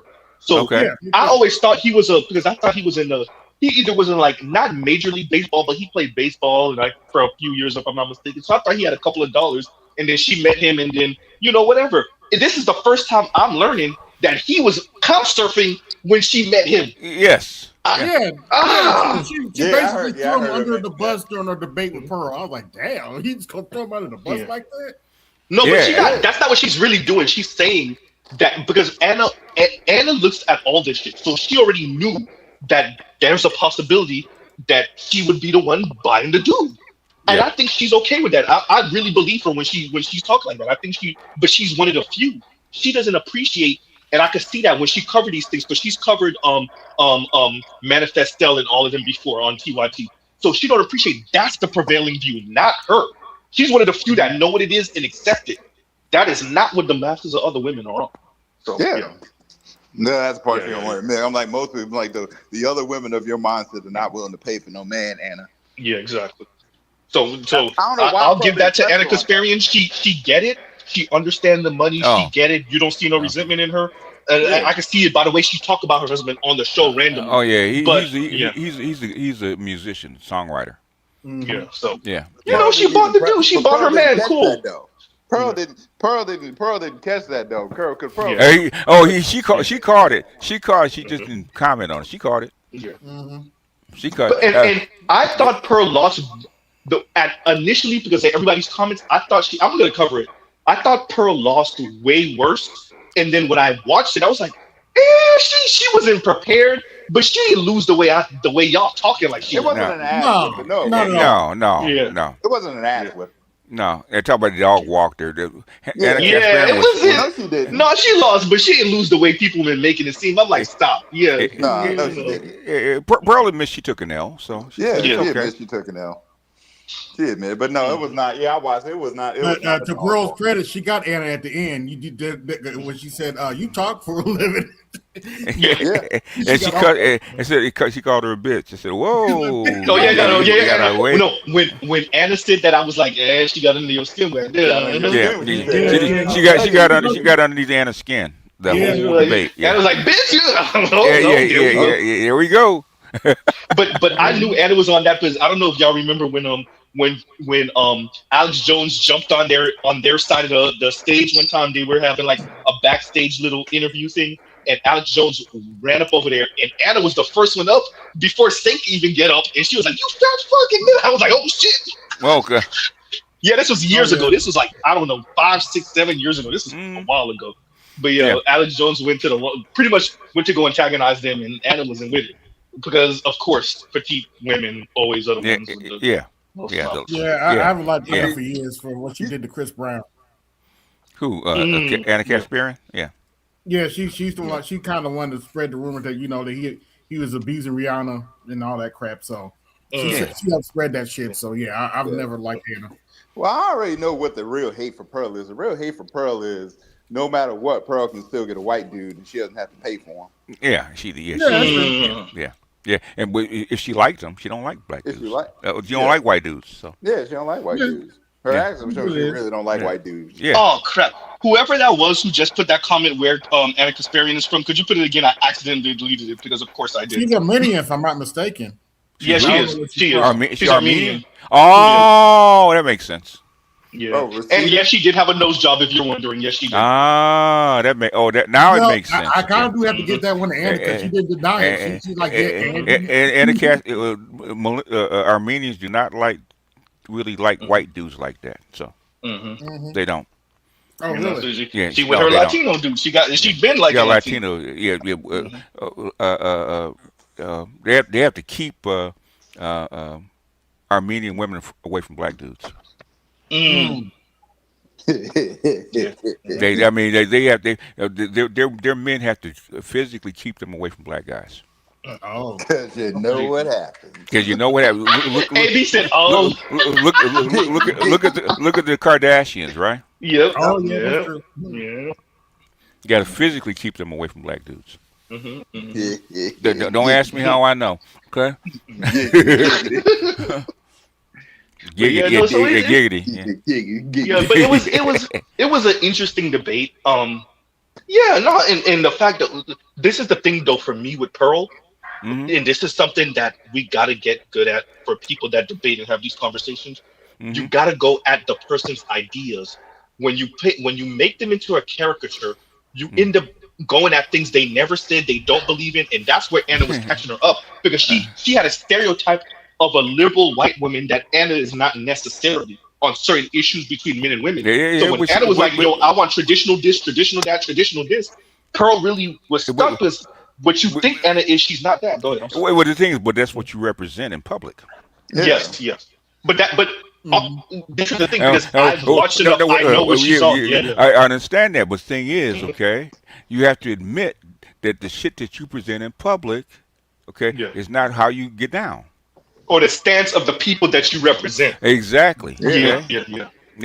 You talking that partner shit, but you talk that partner shit. You talking that liberal, that female boss woman shit. But the thing is, that's not how you live. You want a traditional manly man. You want a traditional manly man, all that kind of crap, right? Okay. You want femininity. Yes. And so, but Anna's willing to pay for it. I'll give that. I'll give her that. She paid for it. You don't. That means you get revealed. Okay. Anna Thank you, Telescope. Anna got revealed. Go ahead. Go. No. Telescope is saying to you, BJ. He says Anna K is from Reseda, a lower income. Yeah, she's from Reseda. That explains everything. I only gotta say, how much black peen have you had, Anna? Okay. Ooh. Oh damn. No, I think it's Latinos. I think she always no. She always no. You think she doesn't mess with the brothers? No. The brothers been getting to the bottom. Hey, where am I from?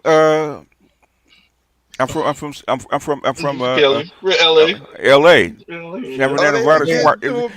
That's part of LA. That's the valley. Yeah.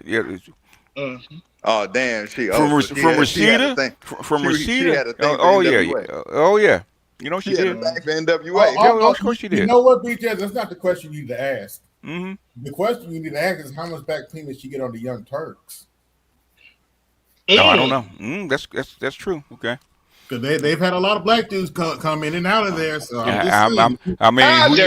a pun in there. That wording was funny. Now she can't marry and bring her black man out in public. Okay, like that. Okay, whatever. But still, it don't matter. She got to get she got to get a white presenting Latino. Okay. Somewhere Tyrone got to put it on. Oh, she probably doing Tyrone in the bathroom in middle school. Damn it, AB, you beat me to it. I was literally about. I swear to God, I was about to say that. I swear to God. And Jr. who's been on TYT forever. God damn it, you beat me to it. JR, brother, he been with TYT since the beginning. Brother with dreads. Yeah. But he's married too, so I'm just saying. What you trying to say, AB? What you trying to say? Okay. Allegedly. We don't know. Like as soon as she's from Reseda, okay, and she's Armenian, say no more. Giggity.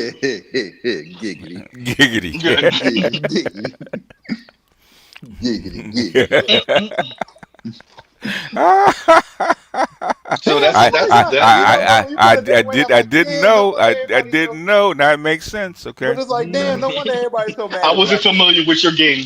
Now I understand. Yep. When you put it that way, it's like, damn, no wonder everybody's so mad at black men.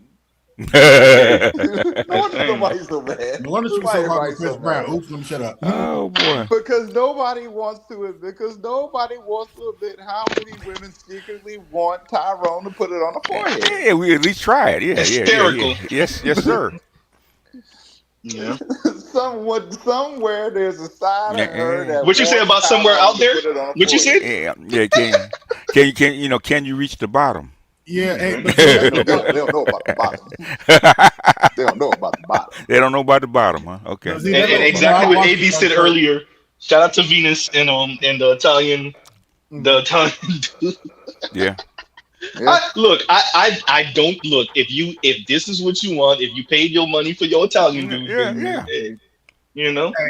Hey, you can Straight, pay your see, hey, economy see, tax straight and we up, all good. Yeah. see, Hey, if straight we up. could do it, they could do it. She got her a younger than her Italian dude, so you know. That's fine. Hey, Mr. Z, straight up, they gave us 20 years of tenants. Let them go be happy. I don't Yeah. care. Yeah. Yeah. I will say this: 20 years she's of not, good tenants. at least from what we could see, she's not bleaching and everything like that, like Serena No. is. God damn, Serena. No. God damn. Damn. Yeah, that's so damn bad. Like, Jesus. Yeah.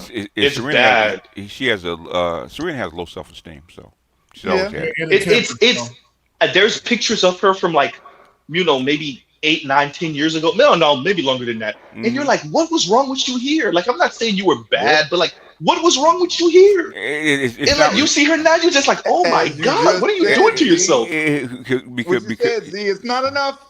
The thing is, what image does she have of herself in her head? yes, that's true.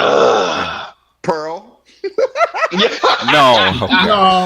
No, it ain't Pearl. It ain't It ain't Pearl. Pearl. It's not Pearl. What was the young white girl from Married Children? Christina Applegate. Christina yeah, Applegate. yeah. That is what black women really want to look like. Mm. I'm serious. I'm Christina serious with a Applegate, heart yeah, attack. wow. Christina Applegate. Yes. Shout out to her. Love She had a lot of marriage. she went through a lot of shit, man. I know she did, but if you actually want to know what black women like that actually want to look like, Christina Applegate. Mm. And Dizzy says, I can't tell you how many times I've heard that. Go ahead. Dizzy says, Serena is mutilating herself. Yes, she is. Yeah, she ain't the first one. Yeah. What's Shout your out name? to Little Kim. Little Kim. What's your name? Vivica. Vivica did it, but what's her name? Don't talk about that diaper. What's your name, sister? That's doing it now. The singer.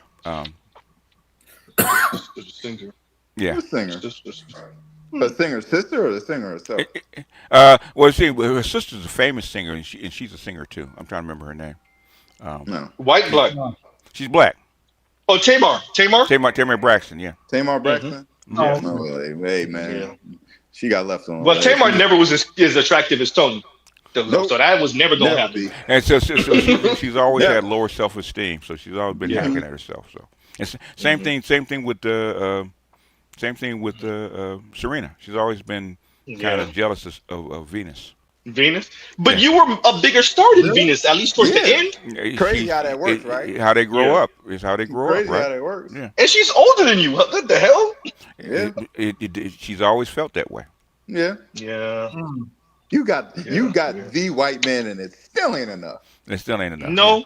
And a successful, like, he's not famous He's or one maybe. of the pioneers I of think Reddit. he's richer than. Thank you. He's richer than her now. I think. He is. But Now like, he is. he's now. Yeah, but Reddit, like, this is no Reddit. Alex O'Hanian ain't no small fry. He ain't no small fry. No. Yeah, he ain't bro. No. Yeah. It still ain't enough. I've never been able to talk crap about him because I really think he genuinely loves her and all that other good stuff. I think he's one of those white dudes that he really about it. I think he grew up worshiping her because she was a star, right? Yeah. He definitely loved her because a lot of people forgot about that video came out years ago where she was trying to put something on his head or something. Yeah, She was, young men grew up worshiping a certain person. Yeah, I think that was him with her. Because she was the it girl, when she's like from like 16 to like 22. She was the it girl. Because he walked up to her. Apparently, she was on the side of the pool at some damn resort or whatever the hell, and he walked up to her. He walked up to her. Yeah. Yeah. Yep. So, this is not a Onyeka situation, y'all. And it's not enough. This got played by the goddamn. What was it? What was he from again? Danish white dude. Oh, the Danish. Oh yeah. Danish deception. The Danish deception scandal. Mm-hmm. Hey, I don't want to hear shit from no black women, no dark skinned black women, because these hoes don't even be ugly, and y'all be go over there. Take your ass over there then. and get the whole family slaughtered by this motherfucking Danish dude. Then took the whole family and friend circle, then got hit. You can absorb the whole clique. The whole clique got hit. Yeah, he took that to heart. Anybody can get it. I'll take money from you. I'll take money from you. Oprah in reverse. I'll take money from you. I'll take money from you. Yeah, Z. Go ahead. What are your thoughts on that big back from TikTok? At this point, we need to ask her who hurt you. Oh, not AB. I know you. No, not that ugly, weird face. Look, Barney face ass woman. I know who you're talking about. The chick that's. Ask her who hurt you. Just flip it on for once. So Shay Sade covered that already. I don't think there's a need for me to cover it. Because she went back and forth with some other cute sister, and that which makes it like I'm gonna just let the other black woman handle her because there's really nothing to say. It's clear what the issue is. It's like glaringly clear. So that sometimes you just gotta let other black women handle other black women and just just sit on the sidelines eating your popcorn. But like this is what I was saying, and I was on Jeff James' panel the other night, and I was like, how you blame other men for being a hypergamous failure? Yeah, I mean, because who else? Okay, if you were born with unfortunate looks, okay, cool. I got that from my lady, y'all. I got that from my. She don't say unfortunate. She says unfortunate something. No, my lady is funnier. Her shit is funnier. My fiance Nate, she say it funnier than me, and she say it with such a calm tone that you almost don't get the fucking bit. Unfortunate look. And so you, okay, that happens. Okay, cool. And you're overweight. Okay. Mm-hmm. And you're finding ways to cope with that. And a lot of this is just coping. Mm-hmm. And that comes from human beings, but we have less space, no space for men, particularly black men, to cope with whatever misgivings or whatever you didn't win in the genetic lottery. Height, sustainable tape line, shout out to Z, right? Yeah. Like whatever you didn't get, we don't have any space for you coddling your feelings all over the fucking place and then being resentful at the opposite sex or anyone for that matter. But with women, we actually let them fuck, and I say we as a society, we let them talk like the issue they're saying over here is the real issue. It's like, don't look at the right hand, look at the left hand. Yeah. That's the real issue. And it's like, no, bitch, you're fugly and you're overweight and you probably work a menial job, and so your issue is that. Ma'am, you're lying about some character flaw in black men when this is your issue over here. Go ahead, I'm sorry. Yeah. No, you good. I listened. I was listening to Dr. Thunder cover that, and I was looking at this woman like, yo, you can't be serious, ma'am. Yeah. I didn't see Dr. Thunder's coverage. I saw Shay Sade's coverage, and it's like, bro. Yeah, I need to watch. I didn't see Shay Sade. I didn't see. I would be interested in hearing what Shay Sade has to say. You know, the what do you call it? The 49ers. Yo, man, this chick, man. You couldn't pay me enough. You're being nice calling No, yeah, because she just got a weird face. So it's not even that she's just over it. Because we all didn't see the cute overweight chick, and you're like, you need to lose some pounds. No, she's just not attractive. She's not cute, Z. She's not cute. She's not cute. No, I'm saying no. I'm agreeing with you. Yeah, there's nothing. She can weigh 110 pounds and not be cute. Yeah, exactly. But like in her case, one time. She needs to try. Yeah. Go ahead, Amy. Go ahead. But no, she's kind of insulted. I can't. It's more like 39. I can't put her. Oh, no. It's bad. No, it's bad. It's bad. It's bad. It's that bad. Yeah. I can't. That's an insult to the force. No, I can't. But like I was saying before, if Gabrielle Sidibe can get a man, if Precious can get a man, I don't want to hear it. Yeah. But she seems, from everything I've ever seen about Gabby Sidibe, she seems like a lovely person. I'm not joking. She does seem She nice, seems though. like a You know what? lovely person. Got a city base, This a valley chick is girl. not a lovely person. This you could That's tell another she thing, has a too. You're right. resentment I've seen her interview. about her look. I've go seen ahead. her interview. She actually just seems like a nice person. Yeah, she do.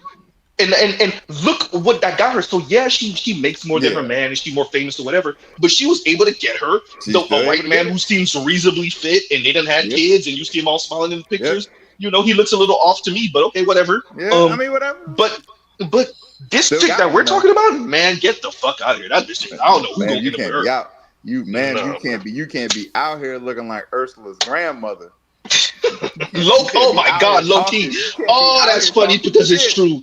Oh, lion. Oh, that's just you funny. out here looking like Ursula's grandmother. You can't be out here talking. No, it's that bad though. It really is, BJ. It's that bad. If you see her, oh my God. Yo, you look like a Disney villain. Like, go away. Yeah, let me put it to you this way. You can't be out here looking like Brittany the Hut that didn't be talking about somebody's looks. I'm sorry. Yeah. Word. And then she has an overbite also, right? Which one is which? Is it look like the shark from Finding Nemo? Go somewhere. Is it overbite when the jaw is over the top teeth, or is it which one is the underbite? The overbite? overbite is when the upper when the upper is over the lower. Oh yeah. Okay. Okay, so she has a. Okay, so when the upper teeth are up, yeah, thank you. That's what I was gonna say. So she has an underbite and then a weird jaw, and then you can see her jowl, right? Yeah. It's like it's just, oh, it's bad. It's bad. Man, listen, let me put it this way: she's a big bag, but I don't even want to insult the big bags like that. Nah, I gotta put her in a different category. No, seriously though, the big back's boss, and she sounds like a divester when I'm listening to her. And you know what is the best? She is. So we mess around and call Kim Foster Bowser. Homegirl really do look like Bowser in the face. She really Yeah. does. Oh yeah. Yeah. She really She really look like Bowser in the face. Yeah, that's why I called her Bowser. Yeah. Yeah. God damn. Word. Why you think I call her Bowser? Because she looks like him. Yeah. She does look like Bowser with no neck. She got chins. Yo, here's the thing. How you got chins with no neck? How you got chins with no neck? What is it with these no neck having Look. I gotta say this. For me, I rarely go on in women's look because that's like the last rail. You're not because they break apart. They just shatter when you go on their look. The thing with that is, well, you shouldn't have been talking shit. What ends up happening, you turn everyone into Cat Williams when you do this shit as a woman with unfortunate features, right? When you unfortunate features, you came off the conveyor belt, all type of weird, we'll say. And okay, look, we not all of us gonna be that person. Not all of us won't even be average. That's understandable. But with your resentment at that, however you're trying to couch it, we all see it. You can't come online and talk about how most men are unattractive and you look like a Lexmark printer. Get out of here. Yeah. God damn. You shape like I know, right? Lexmark printer. Yeah. What she said? She built like a Hummer. Yeah. I'm listening to this chick, man. She sounds like a ugly feminist. That's what she sounds like. Yes. She is that. Another high purchase failure. Yeah. She's an educated 3, huh? Yeah. Yeah. She's a 3. She's not a 4. Yeah. Nah, I Yeah, say he 2. said 49. Nah, I can't put that on the force. Nah. I can't put that on the yeah, force. she's a That's 3. something else. Yeah, she's a 3. Yeah. You know what? Gun to my head. I need you to read this. I need you to read this super chat. Go ahead. She's living off Monsters Inc. money. She can afford to buy it. That's what that. You know what? Not to insult the Monsters Inc. I'm just saying.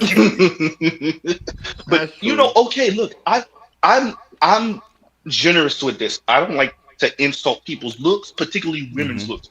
But when you start talking shit, BGS, it's really hard to hold the discipline. It's difficult to hold the discipline, bro. It's hard because I know that shit break with it breaks. I want you to understand. Even when they try to act tough, they go cry in the car. That shit kills them. Yeah. But stop talking shit. But then she made another video where she was like talking about how can y'all be so mean? Like, man, you started it. So everybody jumping on her. Yeah. Like you started it. Like, And this is serious. other homegirl that Stay Sade covered. She did it. This is what happened with that we are all beautiful type. And I've said it before. Yep. When we get into the we are all beautiful, what ends up happening is these women, they understand they're not as attractive as the most attractive, but they don't understand how low they go on that scale. These bitches be thinking they are 6, maybe a 5. No, bitch, use a 2.5, use a 3. AV, and they be sitting there sideline kind of like Spice Adams.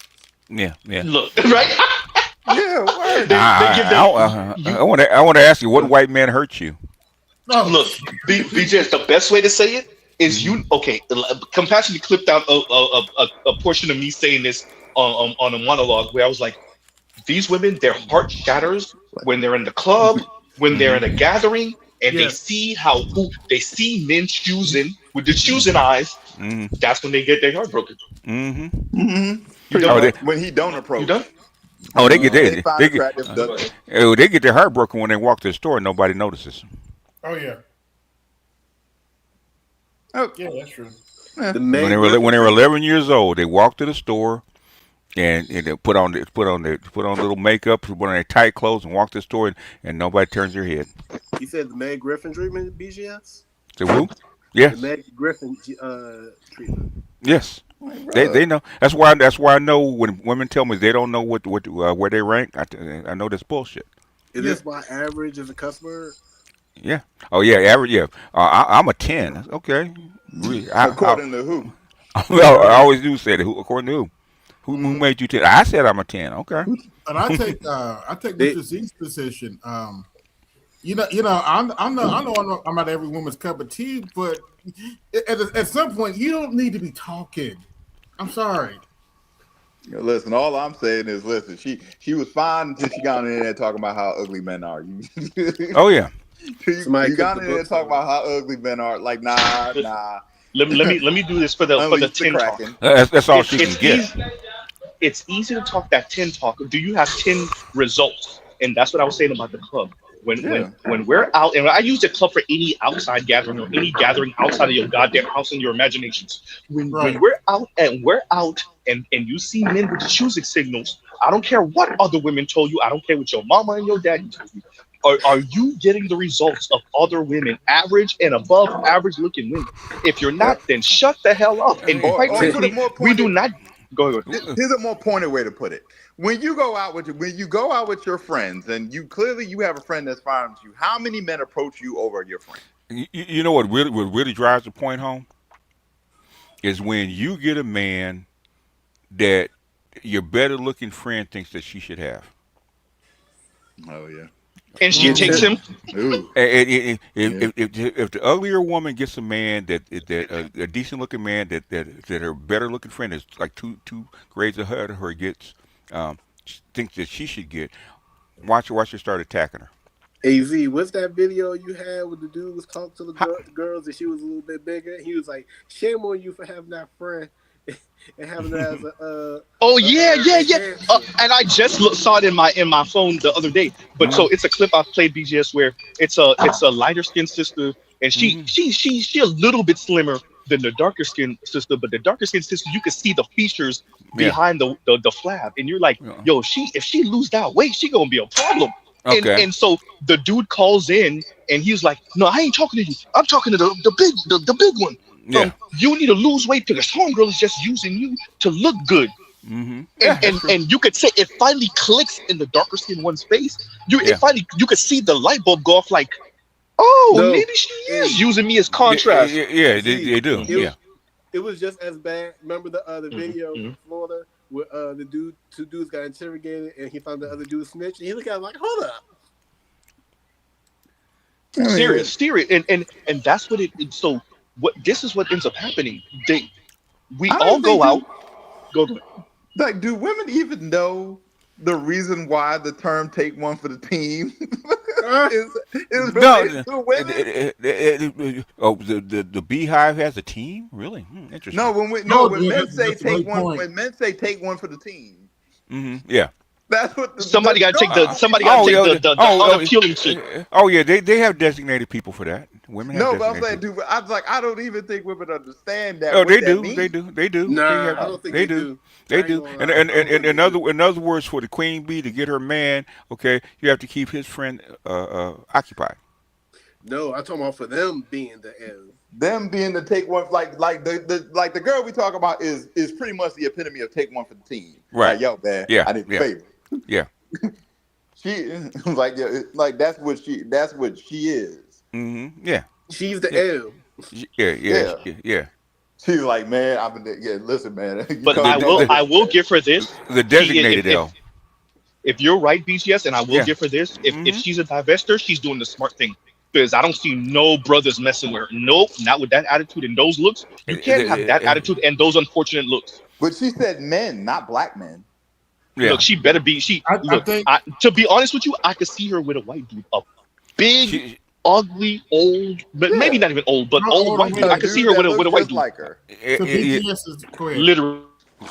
Her the way she poses her body, the way she speaks, I said she sounds like she dates white dudes. Okay. Yeah, to BTS's point though, she did just make a video talking about I treat black men like shit. So Yes, yeah. Oh, You're no. the investor, yeah. So I'm leaning toward divestor too.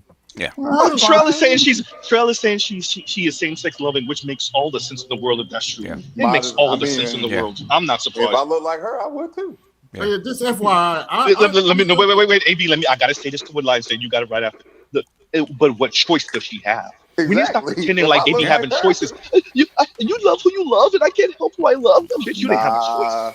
No You man, can't- you out here. Go ahead, AB.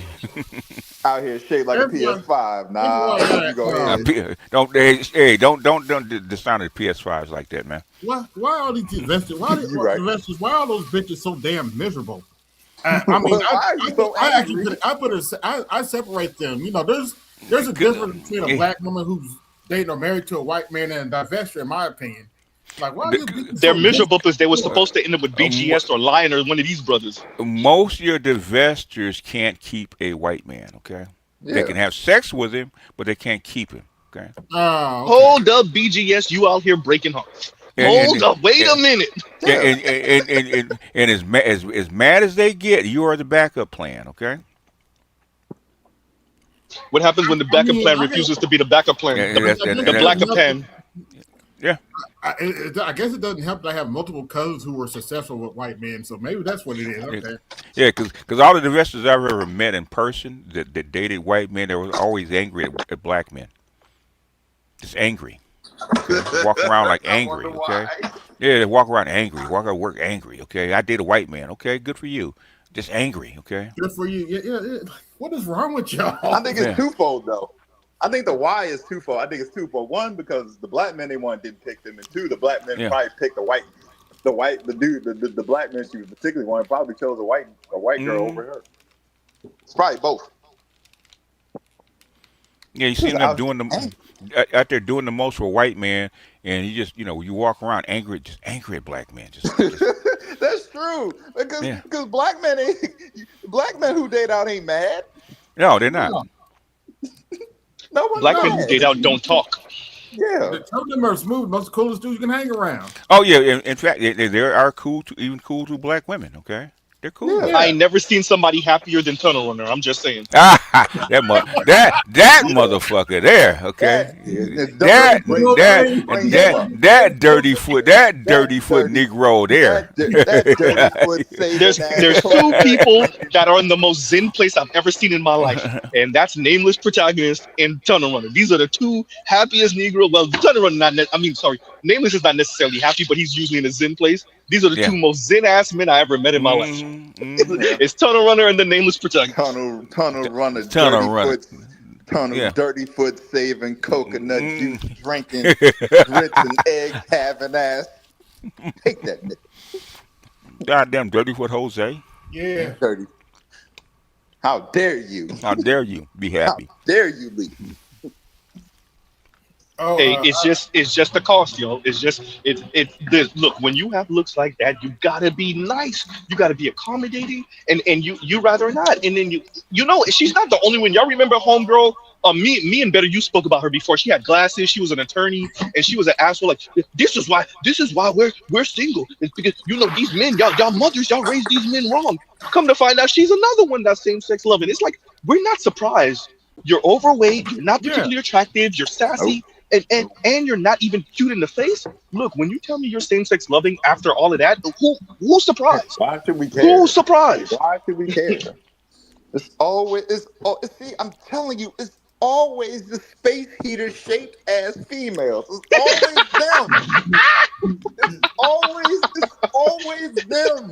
It's always the Captain Crunch looking ass female. The fours. It's the fours. Yeah, the fours. Yeah. It's always them. And the educated fours always speak out. To me, the fours and the fails. The four, because you got attractive women, so you have the Amanda Seals. Amanda Seals, I'm happy with my 5 cats and my dog, and I'm like, shut the fuck up, bro. Shut up. She's a leftover. Yeah. Mm-hmm. Oh, and you a leftover red bone too. That's yeah. Wait. No, we got to add to that real quick. You're a leftover red bone Caribbean shit. Yeah. Oh, the worst. Yeah. Oh, that's too bad. I know these women. I grew up with them. I know their type. I know who you are, lady. I know who you are. Go ahead, yo. Exactly who you are.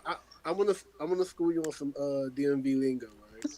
We call certain people bammers, right? Yeah. And that's also considered a non-fucking factor, which means we don't really we aren't concerned with your opinion, especially it's mostly with fashion and stuff like that. Because what was the word? I'm sorry, I missed it. What was the word? Bammer. Oh, okay. I've heard it before. Go ahead. Yeah. So bammers, you don't waste time on their opinions because but you're a bammer, and that's the rhetoric. It stops right there. You're not listening no, and that's kind of applied to what it seems like we're talking about with people with bullshit opinions. You just now, okay, cool. That's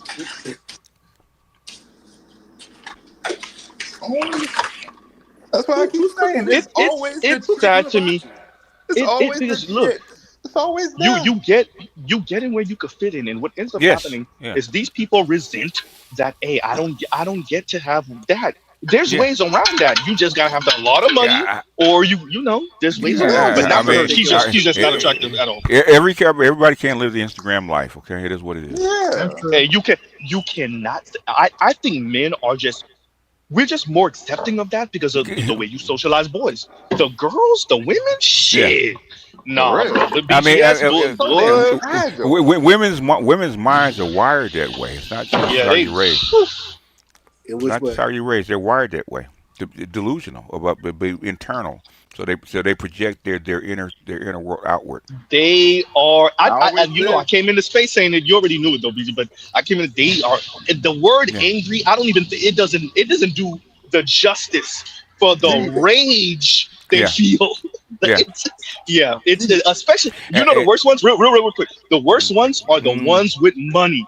She don't gotta be unattractive. The ones that everything is checked off except for the man. Oh, the Ebony K. Williams. Oh, that bitch angrier than bitch. It's not that she can't get a man. She can't get the man that she wants. That she wants. Yeah, that's what I'm. Yeah. Yes. It's not my problem, ET. Well, that's when I come in and say we don't owe you that. And say ET go home. Right? Yeah, we don't owe you that. We don't owe you being the boss dude or having you live out your power couple dreams and all that other crazy. But Mr. Z, ain't you gonna swim out and save me? Not Ebony. Not Ebony. Why? When the Sith come out, they perish, and then all the electrics come out and try to kill you. It's always these Fifth Element looking ass chicks. I swear to God. Yeah, that's true. Yeah, I'm they're bitter. I just saw some sipping on another level yesterday. Dude was trying to holler at this chick for months. Then the chick finally told him, "Look, I have AIDS." And this nigga talking about AIDS too. I was like, oh, yeah, well, and some guys are so thirsty they want to drink to whatever. Okay, there are guys out there like that. What did Elijah Muhammad say about when you're thirsty enough? Yeah. You drink out drink a cup of dirty water if you're thirsty enough. Exactly. Mm-hmm. Just So, saying. I'm Well, just, I damn. just, I just noticed the correlation. It's never the pretty. It's never the pretty chick. That's not It's 100% true. That's why I say it's the fours and the fails. It's the Yeah, fours and the fails. It's sometimes the pretty chick. If she had certain if she's experiences, failing, if yeah. she wants certain things, and she yeah. failed at securing it, yeah. Yeah, yeah. A pretty chick's complaints are different than an ugly chick's Yeah, complaint. I Yeah. mean, are they But though? that Yeah, rage and yeah, that yeah. resentment ain't. There's a whole bunch of pretty chicks talk about there ain't no good men out there. Yeah. Their verbiage is different. That rage and resentment, though, the end Yeah. result is that rage and No, resentment. That's well, the you know same. what? You know what? If the angle you're arguing about it being different, as in they already had their good man, they fucked it up, and they don't realize it. I can see what you mean by that.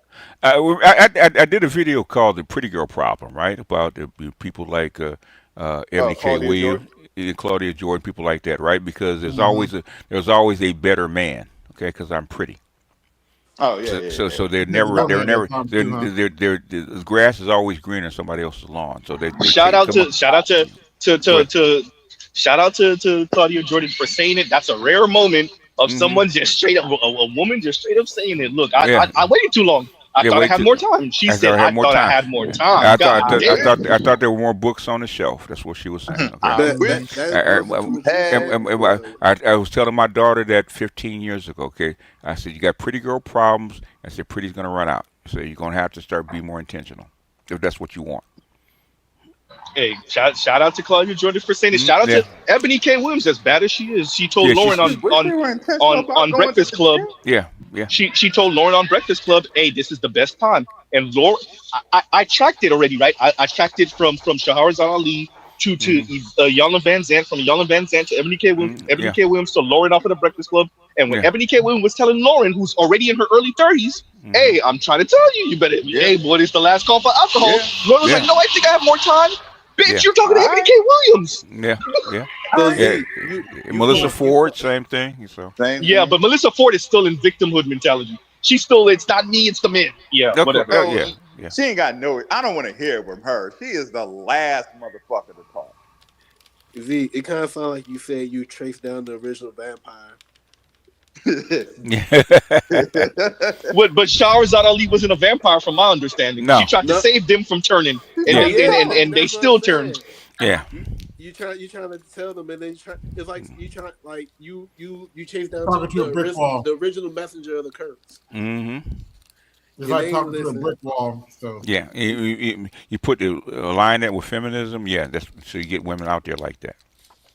Whatever. I Yeah, don't because feel the least bit bad about them. You a bunch of hypergamous failures, and it all We've came said it out. already, right? Kevin tried to tell Kendra G, and Kendra G spent 3 years denying it, and she's still in denial. But she know what it is. yeah, She know he was right. She yeah, just know You she know, won't say it out loud, but she know it, and we yeah, know she know it. yeah. And every You know, time she's on and it's bad video because she ain't got talking no to kids someone, either. saying some crazy, stupid, wild shit, and explaining how down bad their lives are, actively down bad, like. She just sits there and kind of like she can't say it, but her face says everything. Like The time that got me is there was a young lady, kind of reddish brownish skin, and she called in, and I guess her homegirls were behind her and whatever, and she was just, the sass was over 9,000 and broke the goddamn Richter scale. And Kendra G tried to talk to her, and she's sassing Kendra G, and Kendra G just hung up on her ass. And I was like, "That's y'all daughters. What the fuck y'all thought y'all created? That's y'all daughters." Hey, I'm just saying that y'all create these goddamn mini monsters, these little sassy assholes, and even y'all can't control them. Even they start sassing y'all. Crazy. That's, hey, homegirl, like she was in her early mid 20s, sassing the hell out of Kendra G, oh and yeah, giving her all the neck rolling and all of yeah, that. yeah. Yeah, that's what y'all That, created. that's what they raised. Yeah, yep. Fuck y'all thought. It'd be the craziest thing in the world when I look at middle-aged and older black women, like, where the fuck this came from? You, Yeah, maybe not literally you, but you. oh yeah. They said what if they see you jumping on on your man or your husband? Yeah, that's where they get it from. I don't respect nobody. And they're the same ones that jump on the teacher for correcting their kid in school. I've seen that. Exactly. Yeah. Exactly. Not Papa Z and Mama Z, especially not Papa Z. No. If it was up to him, he would have told you, "Hey, yeah, here go a belt. Just handle your business. Call me if it's serious." Mm-hmm. Get the strap, man. Yeah, exactly. Like, and it's just it's like it's sad to me because I'm watching the Matt Walsh preparing to take heads off, and it's like, Matt, they're fighting for relevance right now. Yeah. Because they got caught up with the guys and stuff, so they're fighting for relevance right now. Especially him and Ben Shapiro. Yeah, they're fighting for relevance is because Ben Shapiro. Hey, but I knew Ben Shapiro was bullshit artist for the longest. Yeah. When he went at that British broadcasting dude, and by the way, they aligned politically, but Ben Shapiro didn't realize that initially, and so he got his head taken off by the slow talking British broadcasting dude. I'm like, bro, and it's when Ben Shapiro said, "Well, who knows you? I'm more popular than you." And I'm like, where did we get to the 12-year-old white girl insults? Yeah. People know who I am. Who knows who you are? Who's worse than a 12-year-old white girl? A 13-year-old Jewish kid. I agree. I agree. Yeah. I know you what I'm talking about. Okay. Right. You have them in LA. If you have them in LA, you know I got them in South Florida. There's nothing worse than a 13-year-old Jewish boy know-it-all. Okay. Small hat edgelord. Yeah. Are you trying to say that 40-some-odd-year-old Ben Shapiro is still that 13-year-old? He's I still agree. 13. He is. Yeah. He is. My daddy said. My wife said. That's all he says. My wife is a shit. And that's something to get mad at him and put him in a locker. Okay. No, that's Ben Shapiro is definitely the one that you give a wedgie. He's definitely the wedgie. He is the one. He's the one who gets chased home after school. Okay. Hey, when Jason Black first played, real quick line, I saw it years ago. But when Jason Black played that video of him boxing and then damn near he busted his own face. Ben Shapiro tried to box? Bro, he busted his own face. Oh God. He busted his own face. Oh my God. It was dope. And then he ran off. He grabbed his hat, which means he knows how to perform, and ran off. It was the funniest, saddest thing you ever did see. What you're saying is he's a peon. Yeah, I mean, look at him. Look at him. Of course, I'm being rhetorical, of course.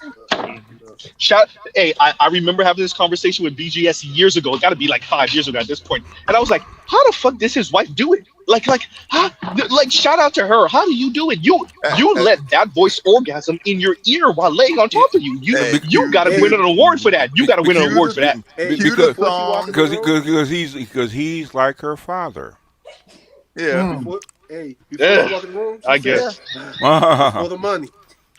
Hey, cue the song by Deion Sanders. Must be the money. Mm-hmm. No. Right, because maybe not. I think BGS is right. That's why he married a nice Jewish girl. Okay. Because wasn't he a virgin though? I don't know. I think the rumor he was. That's what he claims. Yeah, that at least he claims that. That's what he claims. He's a neurotic Jewish nerd. Okay, which is the worst kind. Oh God. I watched. Like, no wonder you got picked on. Hey, but I ain't gonna lie. All that neuroticism. BGS when him and Ezra Klein debated. I watched Ezra Klein take his head off. Yeah. Slow walk him too. Yeah. Because it takes a small hat to know a small hat, and I watched Ezra Klein slow walk his ass and take his head off. It's because all that hyperventilating and fast talking doesn't bother you. Just listen to them until they run out of steam, and then you just make your response. Yeah. Yeah, you look at him like that's what Ezra did. All that talking doesn't dazzle me. Okay. I'm one to talk, but all the interrupting, all the fat, like you're saying, fast talking, and just Ezra Klein walked him down like Jason, like just slow walk. Yeah, which why Pearl was smiling at Anna. Anna's doing all that fast talking stuff like that, and she waited for her to run out of steam and ask her a question, and she. Okay. You didn't expect that one, did you? Okay. Well, I definitely see where you're coming from with it's more about exposure. It's more about putting the ideas out there. And so while Anna had points, I'm not going to lie. Oh, yeah. But to be fair, but Pearl Pearl just putting the ideas out there, Right. and yeah, and so Yeah. what ends up Yeah. happening is that, and but like I said earlier, the thing with Pearl is she had a caricature of Anna, but Yeah. as you said earlier, Anna's issue is that even if you're not that, and she, from because I watched enough, I know, you stand over there on that side, so that of course you're gonna have that caricature painted of you. Yeah. So Yeah, I don't think yeah. Anna helped herself because she basically spent the whole debate attacking Pearl. Yeah. Personally. Yeah. She didn't help Yes, I herself. agree. I agree. I Yeah. agree. And Pearl asked her questions that exposed herself. Okay, you're more tradcon than we think. Yes. Yeah. And BJS, when you get a chance, read this from Southern Purchase because it's directed towards you. I said, I've noticed even elderly women have the same hangups. Do women ever just accept life for what it is? BGS? Yeah, but they don't have to be happy about it. They accept it, but they don't have to be happy about it. They're miserable. They're miserable. Yeah, this is my lot. I understand where I'm at. Blah blah blah. But I don't have to be just like what made Mr. Z famous, Stefco, right? She accepted her Yeah. lot, but she wasn't happy about it. Yeah. I don't think she's still happy about it. I still watch No, her. I watch she her. never will. I watched her when she covered Onyeka, and she actually had some interesting things to say. And she said, "That's why I don't fuck with white dudes because my luck is, Yeah. I get the black sheep white dude, I get the experimental white dude, I get Yeah. the bummy white dude." Yeah. And Yep. she was low key warning black women, and she was like, "Hey, y'all out here, it may work for you, but it didn't work for me. All that white dude worship shit, y'all gotta Yeah. slow down on it." So Yeah. I'll give that to old Steph Coach. Okay, fair She enough. came out and kind of said that, Yeah, that's why I think that's why you like Stefco because she's honest about it. Yeah, and it's easier to have a conversation Yeah. with someone who at least admits that this is the thing, and Yeah. then you don't have to kind of parse through all their ego and them trying to hide what it really is. And with every BGS, every single other one of these damn women, that's the issue. Yeah. You can't that get right, to the Yanni? crux of the issue. Thank you. That's Yanni's issue. What I want don't want me in Houston. You got to peel through the onion. Yeah, and Yeah, it's layers. I don't have a problem It's talking. layers. Yeah. Where Yeah. with Stefco, she gonna take fucking 30 minutes to get to it, but Yeah. she's gonna get to it, and Yeah. then you can have a more honest conversation on. You're not the ugliest woman in the world, but Yeah. you still got certain hangups that you think you don't have. People ask me how come I can't do what Kevin does. It's because women would avoid me like the plague. Yep. Yes, they would.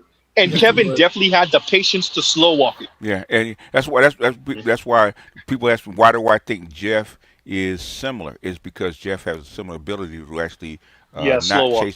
slow walk him and not chase him away. And him being a therapist helps him. And Yes, him being of therapist, course. it does help. But the thing is, we have a bunch of therapists. The thing is, his He has the natural personality, ability. his Yeah. natural ability and personality Yeah. actually deal with that. Okay. Hey, I BGS, agree. what makes you think I Pink agree. Pill?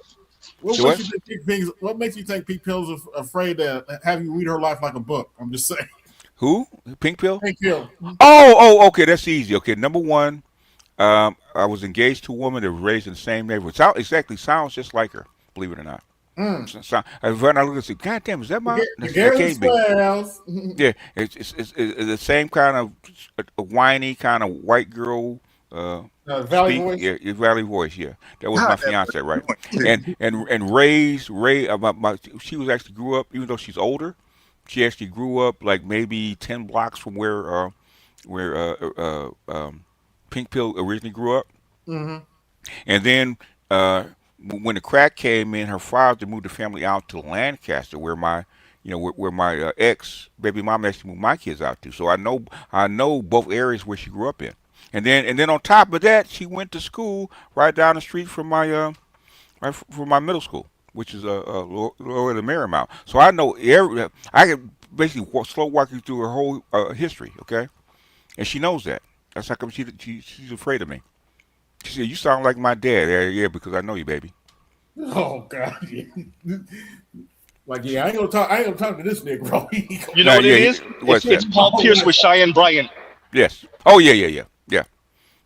Oh, And the princess. and he didn't say everything that he knew, and she knew it because he could have busted her out real smooth, okay? Because everybody been telling her about Cheyenne Bryant, yeah. Paul Pierce, yeah, he's from Inglewood, right? She's from Compton, okay? Oh, okay, yeah. You know exactly who she is, okay? That's why she was And he laughing said half it the time. too. What's that? Because she tried to claim another part of the city or like say some fancy name, and he was like, "Nah, I know where you from." Yeah, I know where you from. Yeah. No, don't I pull thought that that was on the me. funniest thing. Like, Yeah. exactly. Yeah, yeah. Exactly. You know. Yeah, thirst trap. I call her thirst trap. That's all she does. No, she's a hood princess, man. She's trying to pretend Oh that no, she's not something a that she's hood not. princess. Yeah, Who's the Hysterical. hood princess? her daddy's a drug dealer, her mama's a drug addict. What is she? Oh, Oh, hood princess. What oh, no, Mr. Z, what is she? What is she? The textbook definition of a hood. No. Oh You no, all that's a hood answer. princess. No, it's hood princess. No, I just thought it was funny that you said it. It's a hood princess. No, I'm and when I'm you said not. hood princess, I thought about a trap queen. I thought about the song from Pretty Yeah, Wop. well, if she had gone into the business like her father did, she would have been trapped. She could have been, she could have been. She had enough connection to be a trap queen if that's what she wanted to be. That's not what she wanted to be. Mm-hmm. But the thing is that I don't say that to be funny. I'm saying that to be accurate. No, Yeah. BJS, you have another question for you. Beaches, what are your thoughts on the vacuum that Kevin Steph's created, where the guys he helped are going out bad and exposed, not going out bad, they're making a whole lot of money, man. I mean, if I were you, Mr. Z would love to be in Anton's position as far as making money and fresh and fit. And Okay? thank you, but what it would cost me. Yeah, my soul, BJS, my soul. Hey, Miss Z would come over and you come on, Miss Z would rub that bald head. It's okay, Right, baby. exactly. It's okay, baby. It's okay, baby. I would put her in an Escalade G. I would put her in an Escalade G. Yep. That's okay, all. baby. So she would definitely be happy. Hey, she be oiling Mrs. Z's beard and rubbing that head, man. Okay, okay, it's okay, baby. You won't have to worry about your hair falling out from the stress. Yeah, it's already gone. Okay, you be paid back with all the femininity in the world. See, Mr. Z with his Gucci boots under the table. Okay. Yep. Yeah. It said, "I got my Gucci boots on the ground." I don't know about you. She'll pay for it. Get to the point. She'll pay for it. I don't know about all the other extra because I'm not into none of that extra shit. That we have a nice home in the burbs. I'm not getting no damn condo down here. I don't do that condo shit. Shout out to South Floridians that get condos. Nope. You're not gonna get a house in New Mexico like No. He's headed. He's headed to the Keys, man. That's where Z is headed. No, hell no. The LGBTQ is in the Keys. What am I going over there for? No, I'm straight. Literally? Yeah, literally. No, for real. The LGBTQ is in the Keys. No, I'm out to the burbs. Yeah. I'm probably somewhere in West Broward County somewhere.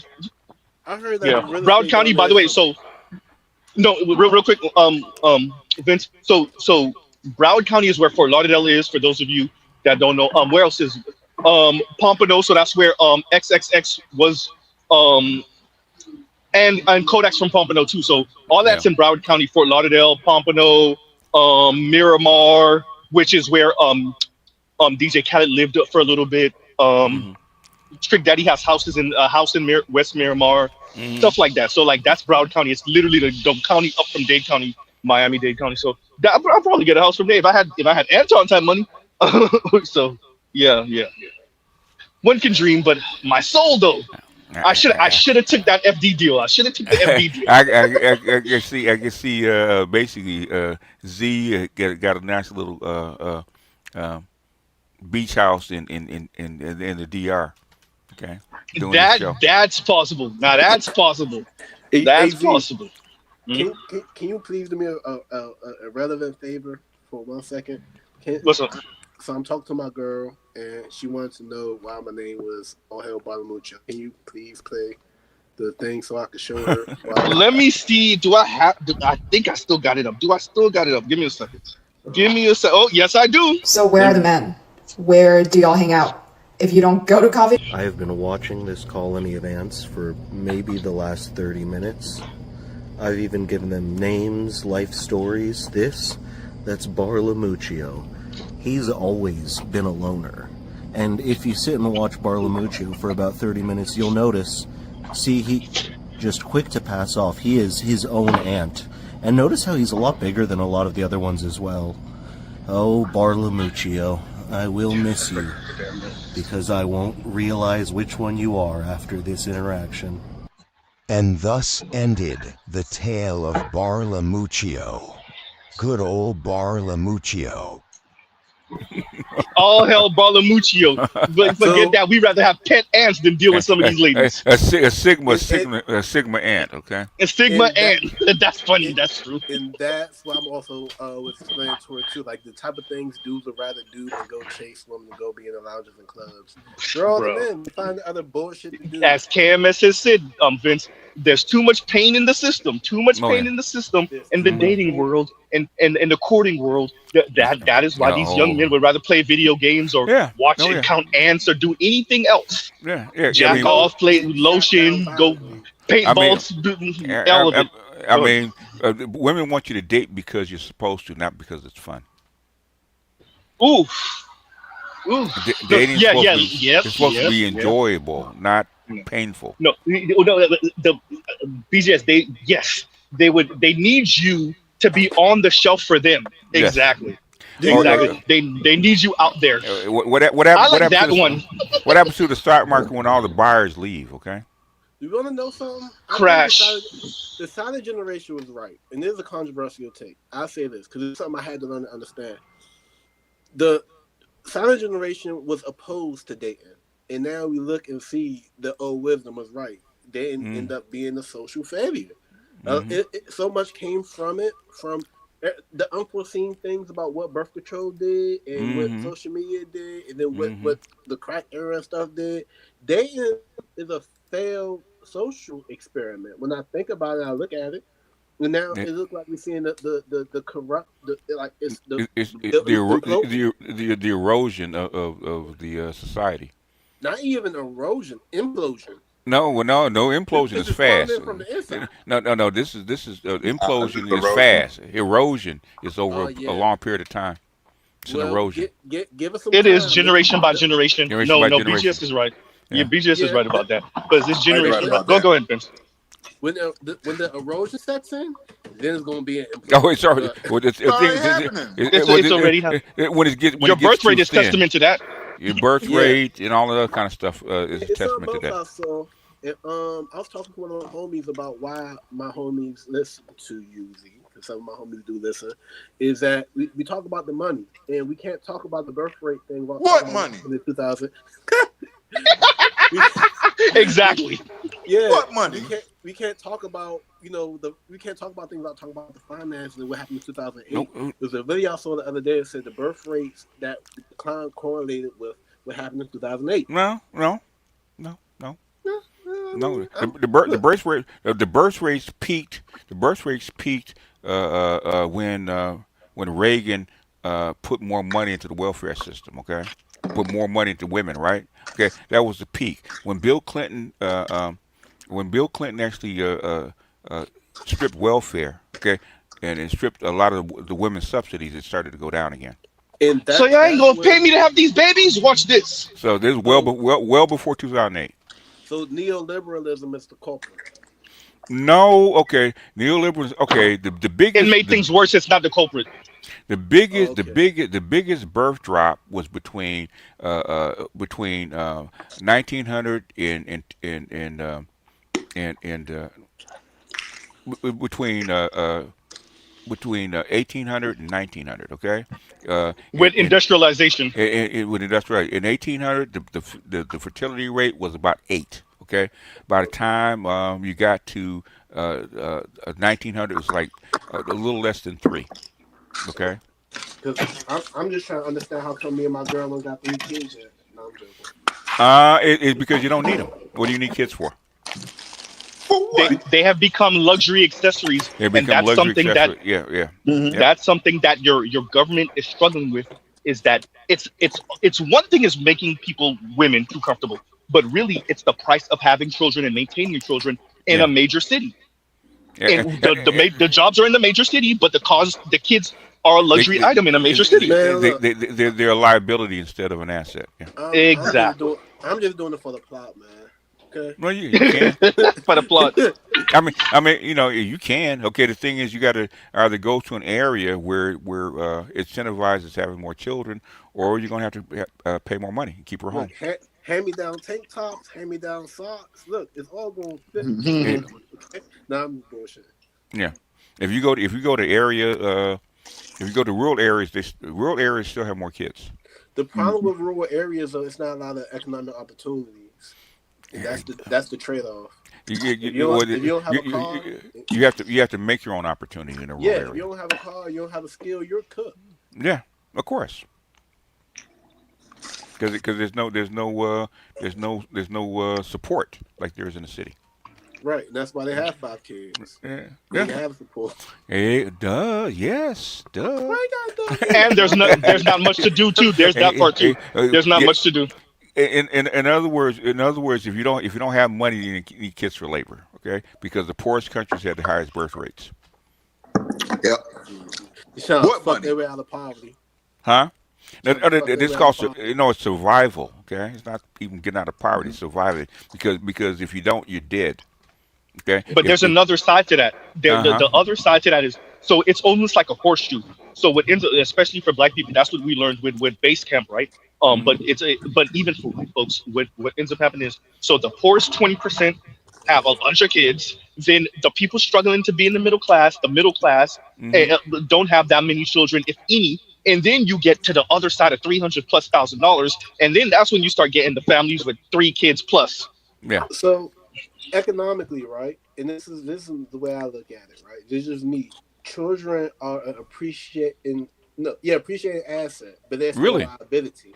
To whom? Yeah, because they start off with not being valuable because they can't like support anything. But the more skills they have over 18 to 25 years, they're able to help do something. I mean, who are they more valuable to? You or the state? Well, I don't know. You do know. Think about it. I don't know. That's why I You have kids. No. That's why. Okay. You for intangible reasons. It depends on that. There's a real question you have to ask. Thank you. So, are you willing to spend what it costs for that sentimental reason, but the state for actual economic value? We're not talking about sentimentality. We talk about economic value to the family. Okay. Oh, say that's the state. That's the state. The state, okay, but the state, that's how come the state puts more money into it because they need workers, and most young folks cannot start working until they're at least 15, 16, 17, okay? Yep. By that time, their value to you is almost gone because they're going to be independent. Okay? Well, yeah, and then they start saying, "I hate you," and run down the hallway. So no, it's not they hate you. They're going to start building their own family. It was a joke, but I know what you mean. Yeah, and but that's why. And then the same thing for women. Women, why have more than one kid if I'm not getting a benefit from it? Their sentimental gone. Their sentimental value is gone when they say "fuck you, dad" and run down the hallway. Oh well, yeah. Or they say I'm in love with her and I want to get married and start my own family. Okay. I don't care. I love her, dad. Mm-hmm. Damn. Not she pregnant. Oh no. Mm-hmm. So, good old shotgun wedding. Good old shotgun wedding. Yeah, when because after like 20 years of looking at all these stats and noticing the trends and stuff like that, you start to notice the patterns, and then when you see the same thing happen overseas in different places, okay, you can see what the pattern is. Marriage and stuff like that is not what people think it's one thing, but it's really not. Having kids is not what you think it is. Okay. There you go, Vince. Read this real quick because Leon answering you. Thank you, Mike of Madness, Leon. No, women don't want children in this class because they don't want to maintain their lifestyle or increase their lifestyle. Yeah, that's how come you have to be over the 1% to have a whole bunch of kids. Shout out to Elon and all those football players. Yeah, because you're actually paying for their lifestyle because it's a benefit to that woman to have a bunch of kids for. This is something I figured out for myself. Reading Rich Dad Poor Dad, that the word lifestyle is synonymous with the word expenses because your lifestyle has a numerical value to it. There's a It cost to does. it. There is a cost to it. Yeah. That's something that I learned. And children are an expense. They're also an investment. But if they end up, becoming a drug dealer or going to prison, all of your, investments go to shit. Okay. Okay. The thing is, if you're going to look at children and investment and stuff like that, you have to look at it from a historical context. Children, when you had them, especially in the agrarian age, they were called what? Labor. Cheap labor, by the way. Well, you're free labor, cheap labor. But the thing is, Yeah. labor. Okay. Labor. That's how come you had 12 kids. There's Yep. there's 12 sets of hands that you actually produce. Okay. And into your old age. Okay. Okay. Fast forward to industrial age where you don't need children's labor is not only unnecessary but also illegal. Okay, by the time the kid can work and contribute, okay, basically that They out your child's house. it's an adult. Yeah. So basically, what did you get for those 18 years? Okay. A headache. Now you got. According to Kanye, you found out he wasn't yours. Oh gosh. Ooh. That's what he said in the song. 18 years. 18 years.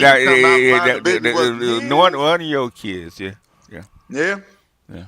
But yeah, You but know nowadays that, women are using women are using kids as passive income. So They are. Oh, yeah, they are. Hey, Lion, we over here talking about acquiring new property or something, doing Turo and renting out cars for passive income. And the women are like, no, I'll just have a baby from you. They're going to my passive income. I need to check. I need that check. Which is why they don't want child support to change. Is why they don't want to have DNA testing at birth, all that kind of stuff because it's income. Okay. Yep. It's financial. Fucking up the income. Fucking up the income. Yeah. Fucking up the church money. What did Anna Kasparian say about men being able to avoid the child support? Okay. Just like women can abort a kid. What she say? Hey, yo. But why? So she can try and buy a Bentley? Yeah. Hey, yo, Z. All of a sudden, she wasn't a left wing progressive. All of a sudden, sounded like a trad. Yeah. Sound like a trad. Yeah. Go ahead. What you think about that debate that happened between Pearl and Experian? We were talking about it when you were in here. We just talked about it right there. Yeah. We were just talking about it not too long ago. But to be fair, I expected Vincent Hill was touching grass, but I expected it to be worse of a I thought it was gonna be an ass kicking, and it wasn't that necessarily. So my expectations was that Pro was gonna get her head taken off, and it wasn't that. Anna did outtalk her. Anna did have the facts. Anna did, and Pearl wasn't prepared, and she painted a caricature of Anna. That was her issue. But outside of that, she had her points. But she's remember Anna's got a master's degree. Anna's been doing this on TYT for almost 20 years, if not 20 years, give or take. And so Pearl wasn't ready. It's no other way of saying it. She wasn't ready, but she still had points. Yeah. It wasn't a complete ass kicking. That's not Pearl's lane, okay? And plus, Anna Kasparian's got almost 20 years on her. Yeah. So yeah, it was only her first loss because Pearl battled other women. But not Anna Kasparian level. But Anna Kasparian, but the thing is Anna Kasparian got exposed by with a whole lot of stuff because she wasn't ready for the stuff that Pearl said. She wasn't ready either. You can see her freeze, okay? Yeah. They're freeze. I don't freeze. They both freeze, but Pearl's freezing was in everybody's face. No, but when she said it, like when Anna spoke about that dude, he was couch surfing. Like, oh, so in other words, you couldn't accomplish hypergamy, huh? Mm-hmm. I think she got what she wanted. Obviously she would rather have the man with the money, but I think Anna's different. I don't think she had a problem. Yeah. She's an attractive Spanish dude with no money. She's over 40, okay? Yeah. Can't have no kids, okay? Yeah. But I don't want kids. Okay. Can't don't want to just. She says she don't want kids, okay? So. All right, well, you get what you get. There's a lot of stuff that Anna got exposed by, okay? That's going to actually get clipped and reused, okay? Well, these chicks like that. All this talk about hypergamy. Most women ain't ain't accomplishing no damn hypergamy. Most of them aren't. Yeah. Basically, trying to you so-called winning a debate. Okay. Yeah. Most of you women ain't accomplishing no damn high Yeah, purchase. yeah, Ain't yeah, that yeah, right, Yanni? yeah, yeah. I mean, Anna Kasparian's supposed to win that debate. Okay, Yeah. she's supposed to win that debate. She's supposed If she lose that debate, that's embarrassing to her. Okay. Yeah. But she didn't even win it. She didn't even win it. It was not by a mile. It was not. No. She barely said anything. Yeah. I think that she had more training as far as debating, and as Yes. far as being like, how can I say it, being presenting. Yes. Like the way that she was trained to her, I guess her stance, her posture and things, like it made her look like a woman who just walked up off the streets and just said, "Hey, let's talk." And Basically, that's what it was. Pearl is not in that business, and Anna Kasparian but is. Okay. I still, in my opinion, I still think that I, I don't know. I still think she took a L because the way she like posture herself is like she just copied and pasted a whole bunch of bullshit that she didn't come prepared with stats and facts. Like she didn't go to school. Like she came up with like you ever saw like a public defender who was not like a real good public defender. Yeah. You saw by the way that the You mean the baggy suit public defenders? Yeah. So if Johnny Cochran, God rest his soul, came up against the average public defender and lost, what would happen? He'd be out of a job. He'd be out of a job, right? Anna Kasparian's not supposed to lose to Pearl. She's not. Yeah, she's not supposed to. But that's the thing. I don't think she necessarily lost because, like she said some things that wasn't like the best, but like by performance, her definitely lost. Here's the thing. You say Pearl lost to her, but did she didn't. But when she went on, you forget she also went to talk to the Matt Walsh dudes, the other dude, Mr. No, that dude. She didn't lose. No, she didn't lose that talk. No, she basically a debate is supposed to actually expose talking points, right? That's what's there for, right? And I think it's not really a win or lose thing, okay? Not really. Yeah, it's not. It's not. Pearl's done better, but like you could say, as far as performance is concerned, Pearl's she's done better. Yeah, she's done better because you see her when she was talking to those other guys, those track con guys over there, Matt Walsh and stuff. She talked to like 2 or 3 of those dudes and mopped the floor with them. And in fact, the moderator had to calm Anna down because Anna was getting all irate and upset. So I saw that. Pearl got under her skin a lot. And low key, she felt insulted. There's two. It's that and what BGS is saying. It's she felt insulted that they had the nerve to put her against Pearl, which is like, I'm better than this chick. How the hell you got me debating her? So there's that side, and there's that side, and then there's what BGS is saying, which is like she got annoyed because Pearl was throwing them underhanded little white girl jabs. How come Anna Kasparian didn't say no? You're like, who? Yeah, exactly. Yeah. She had to want to debate Pearl. I think she asked for Pearl. Yeah. I don't think Pearl asked for her. I think she asked for Pearl. She also flipped the table. You flipped the table because to what Leon's comment right there, because she did say that. Because she was like, what if women just stop being nurses, Pearl? That's flipping the table. That's when you're losing. Yeah. That's a flip your table argument. That argument right there flips the table. And when she called Pearl a bitch. Oh yeah. And Pearl immediately responded, and Leon's right because that's what she said. Leon immediately responded, "Well, we can hire men to be nurses, and I'm sure they'll do a better job." That's what she said. She said that immediately. I'm like, no, there was pockets. No, there was no ass whooping. No, it wasn't an ass whooping. I still, by performance, it was an L. Like she gave Andrew Wilson trouble. Okay, let me ask you a question. Mm-hmm. If you take Bronny James versus LeBron James, okay, who's supposed to win that? Yeah, obviously, Bron. Yeah. Come on, man.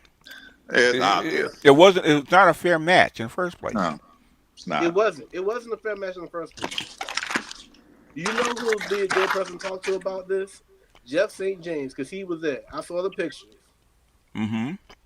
Jeff St. He was there? Yeah, he took a picture with her before. That's how I found out all this. Oh, really? Okay. Yeah. That's how I found out all this was happening. Because he took Okay. a picture with her. I'm like, hold up. So why is I consider Anna Kasparian mainstream? Okay, dipping down to go after the red pill like this. Because the And red pill is winning hearts and minds. and how much money did they pay her to do this? That's a good She question. ain't do this for free. No. Hey, it must be an agenda. It is an agenda. Okay. What did Morpheus say? What did Morpheus say to dude in the second Matrix movie? Consider what we've seen. We had freed more minds. Talking about debates. Talking about debate. Somebody wants to debate me. Yeah, and Art sent me the email. Y'all maybe figure it out. We'll see. I can't say because I don't know. I don't know if I was supposed to say more than what I'm saying now. So yeah, Okay. y'all might be getting a debate eventually. Male or female? Oh, good. Male, Okay, and it's the person will not be surprising. We kind of had a back and forth already. So Oh, him? He's back. He's back. I don't. Hey, I ain't saying nothing. I'm just saying. I thought they said he wasn't going to darken our doorsteps anymore. He's back. Oh, that's what I heard. Again. Subscribe, hit the super chat. Hey! He hasn't darkened my doorstep anymore. Hey, no, he's not. Yeah, so that might happen. Stuff like a haunted house. Yeah. Hysterical.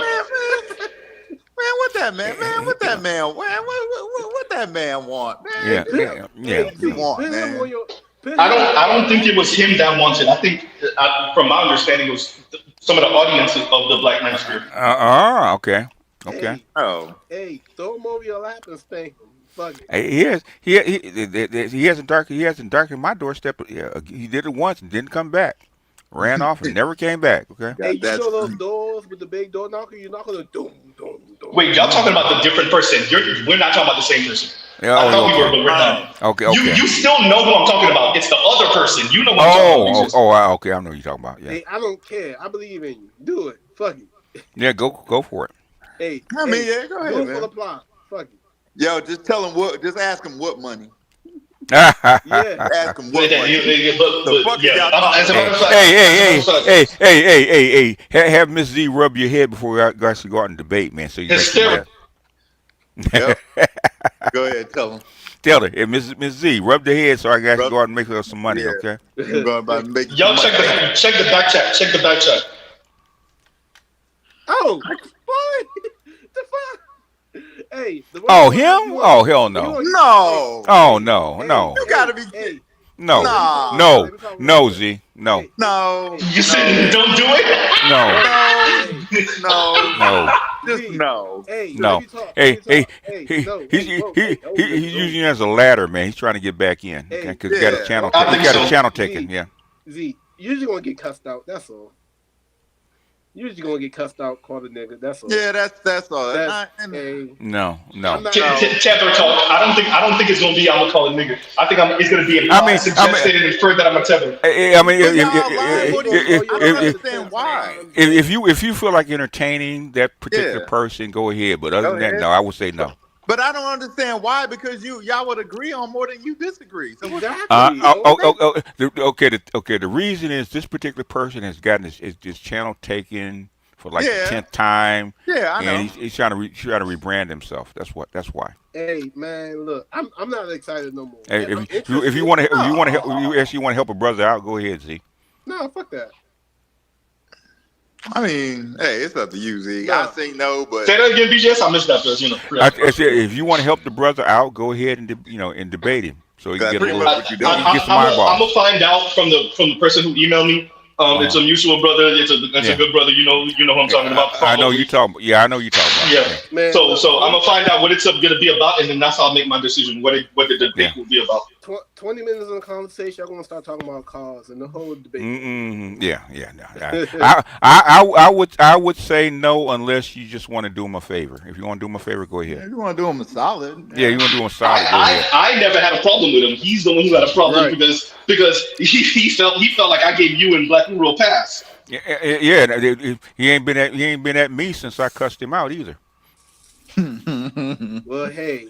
Okay, good. You know what your background is, so I don't know who you talking to. You just need a little With coaching. that being A little said, coaching, yeah. Just need a little coaching. Yeah. let's talk about something else that's worth talking about. I don't know what's worth else talking about. But Well, I got some. Z. Thanks for posting that in the community tab. I watched the first hour of that broadcast. I was like, yeah, what money? What was the community tab? Jason Black did a vid talking about The extras, Gen Z, and exactly. So it was good. It was really good. Saks just filed for bankruptcy. Who? Oh, Saks Fifth Avenue? Yeah. Yeah, Saks Fifth Avenue. Okay. The show just filed for bankruptcy. Okay. Jim Beam is doing a major downside. Jim Beam, the bourbon there, they're doing a major downside. Yeah. Demographics. Basically, your base is dying. Okay. Yeah. I'm like, what? And the young folks ain't buying alcohol like that. And that happens. Harley Davidson went through the same thing. A whole bunch of other brands went through the same thing. This is what happens when you depend on your 1% to buy. You don't have a market. Yeah. Basically, and basically, I forget his name. Harry Dent talks about this all the time. When the demographics shift, so does your market. Yeah. Hey, Ryan, is there a term for that? What? It's called a demographic shift. Yeah. Okay. Because you said when the 1% not buying, you. Oh no. No, I said when you depend you depend on the 1% to buy. Right. Yeah, your market will die. When you depend on the 1% to be your main customer. What you're talking about is the word is called plutonium. To answer you. No, wait. Really, the 1% depends on you to buy for them to make their money. They need the middle. But that's the thing is everybody wants to talk about the 1% maintaining half the wealth. I'm like, but they ain't gonna spend no money.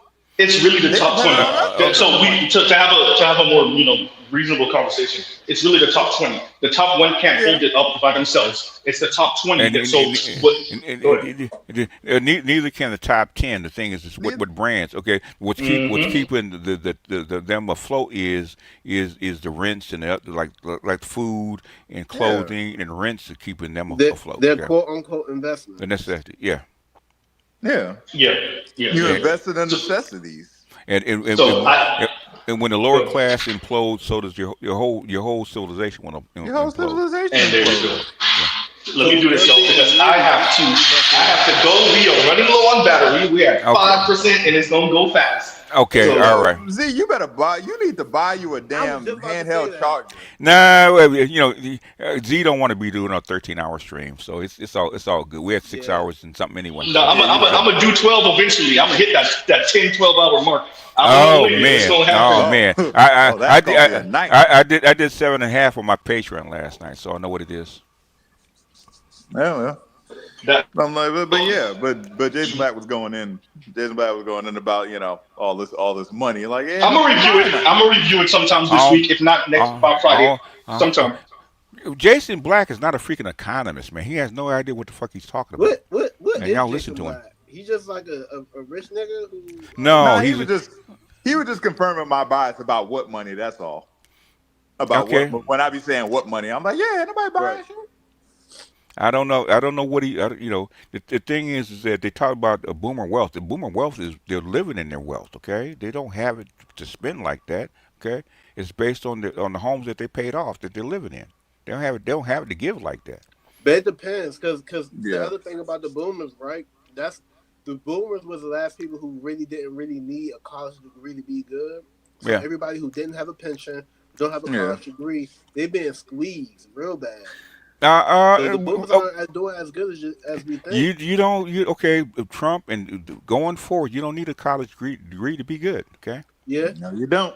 Yeah. Now, I'm low key happy he did that, because I do have my master's degree, but I do have some other skills I never shared and talked about that I think I'm happy for other people who don't have degrees or whatever like that. I'm gonna hit the back chat real quick.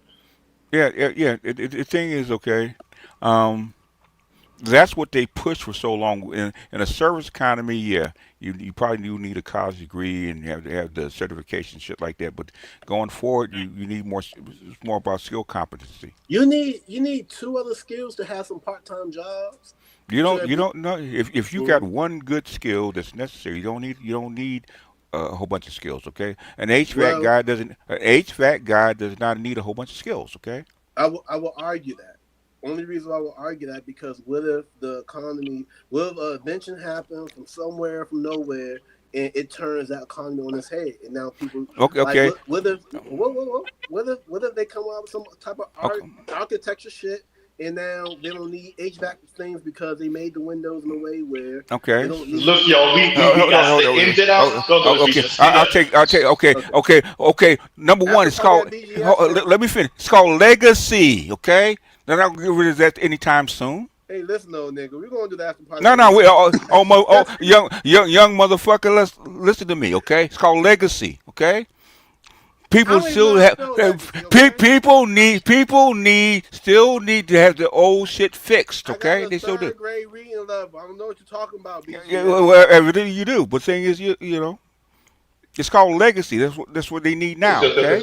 BGS, if you could go ahead and end this out. Go ahead and end this out. You could go ahead and give you still need your car. You still need your brakes done. You still need your car fixed. You still need body work. You still need your air conditioner. You still need your house fixed. Okay. Argue with me on your channel, old nigga. You really want that? No, I don't. After party at your place, though. Say what? You want me? No, he said no, he don't. But he said after party at your place. I heard. He said no, I don't. But I will if I have to. No, you. When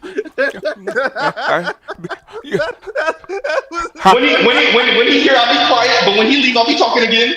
60% of kids coming out of college right now can't find a fucking job. Why is that? I just graduated last month. You tell me. 60%. No, you tell me because it's your theory, okay? Oh shit! Here we It's go. the same thing. Wait. I got it. Because I got to get out. It's the same thing that with Jim Beam is the market done changed, and you flooded the market with college degrees. It's the same thing. It's literally the same thing. And so what did Jason Black tell us? They have to stop production of the alcohol. But guess what? You're gonna have to slow up the production of them college degrees. Yes. Yep. That's what it is. All right, G. On that note, you're right. You got thank you, BGS. Love, peace, and chicken grease. We'll pause right here. Exactly. We'll pause right here. Love, peace, and chicken grease. Y'all go check out other Black Minister content, other non-minister content. Y'all have a great rest of your night. Mr. Z out. All right, y'all.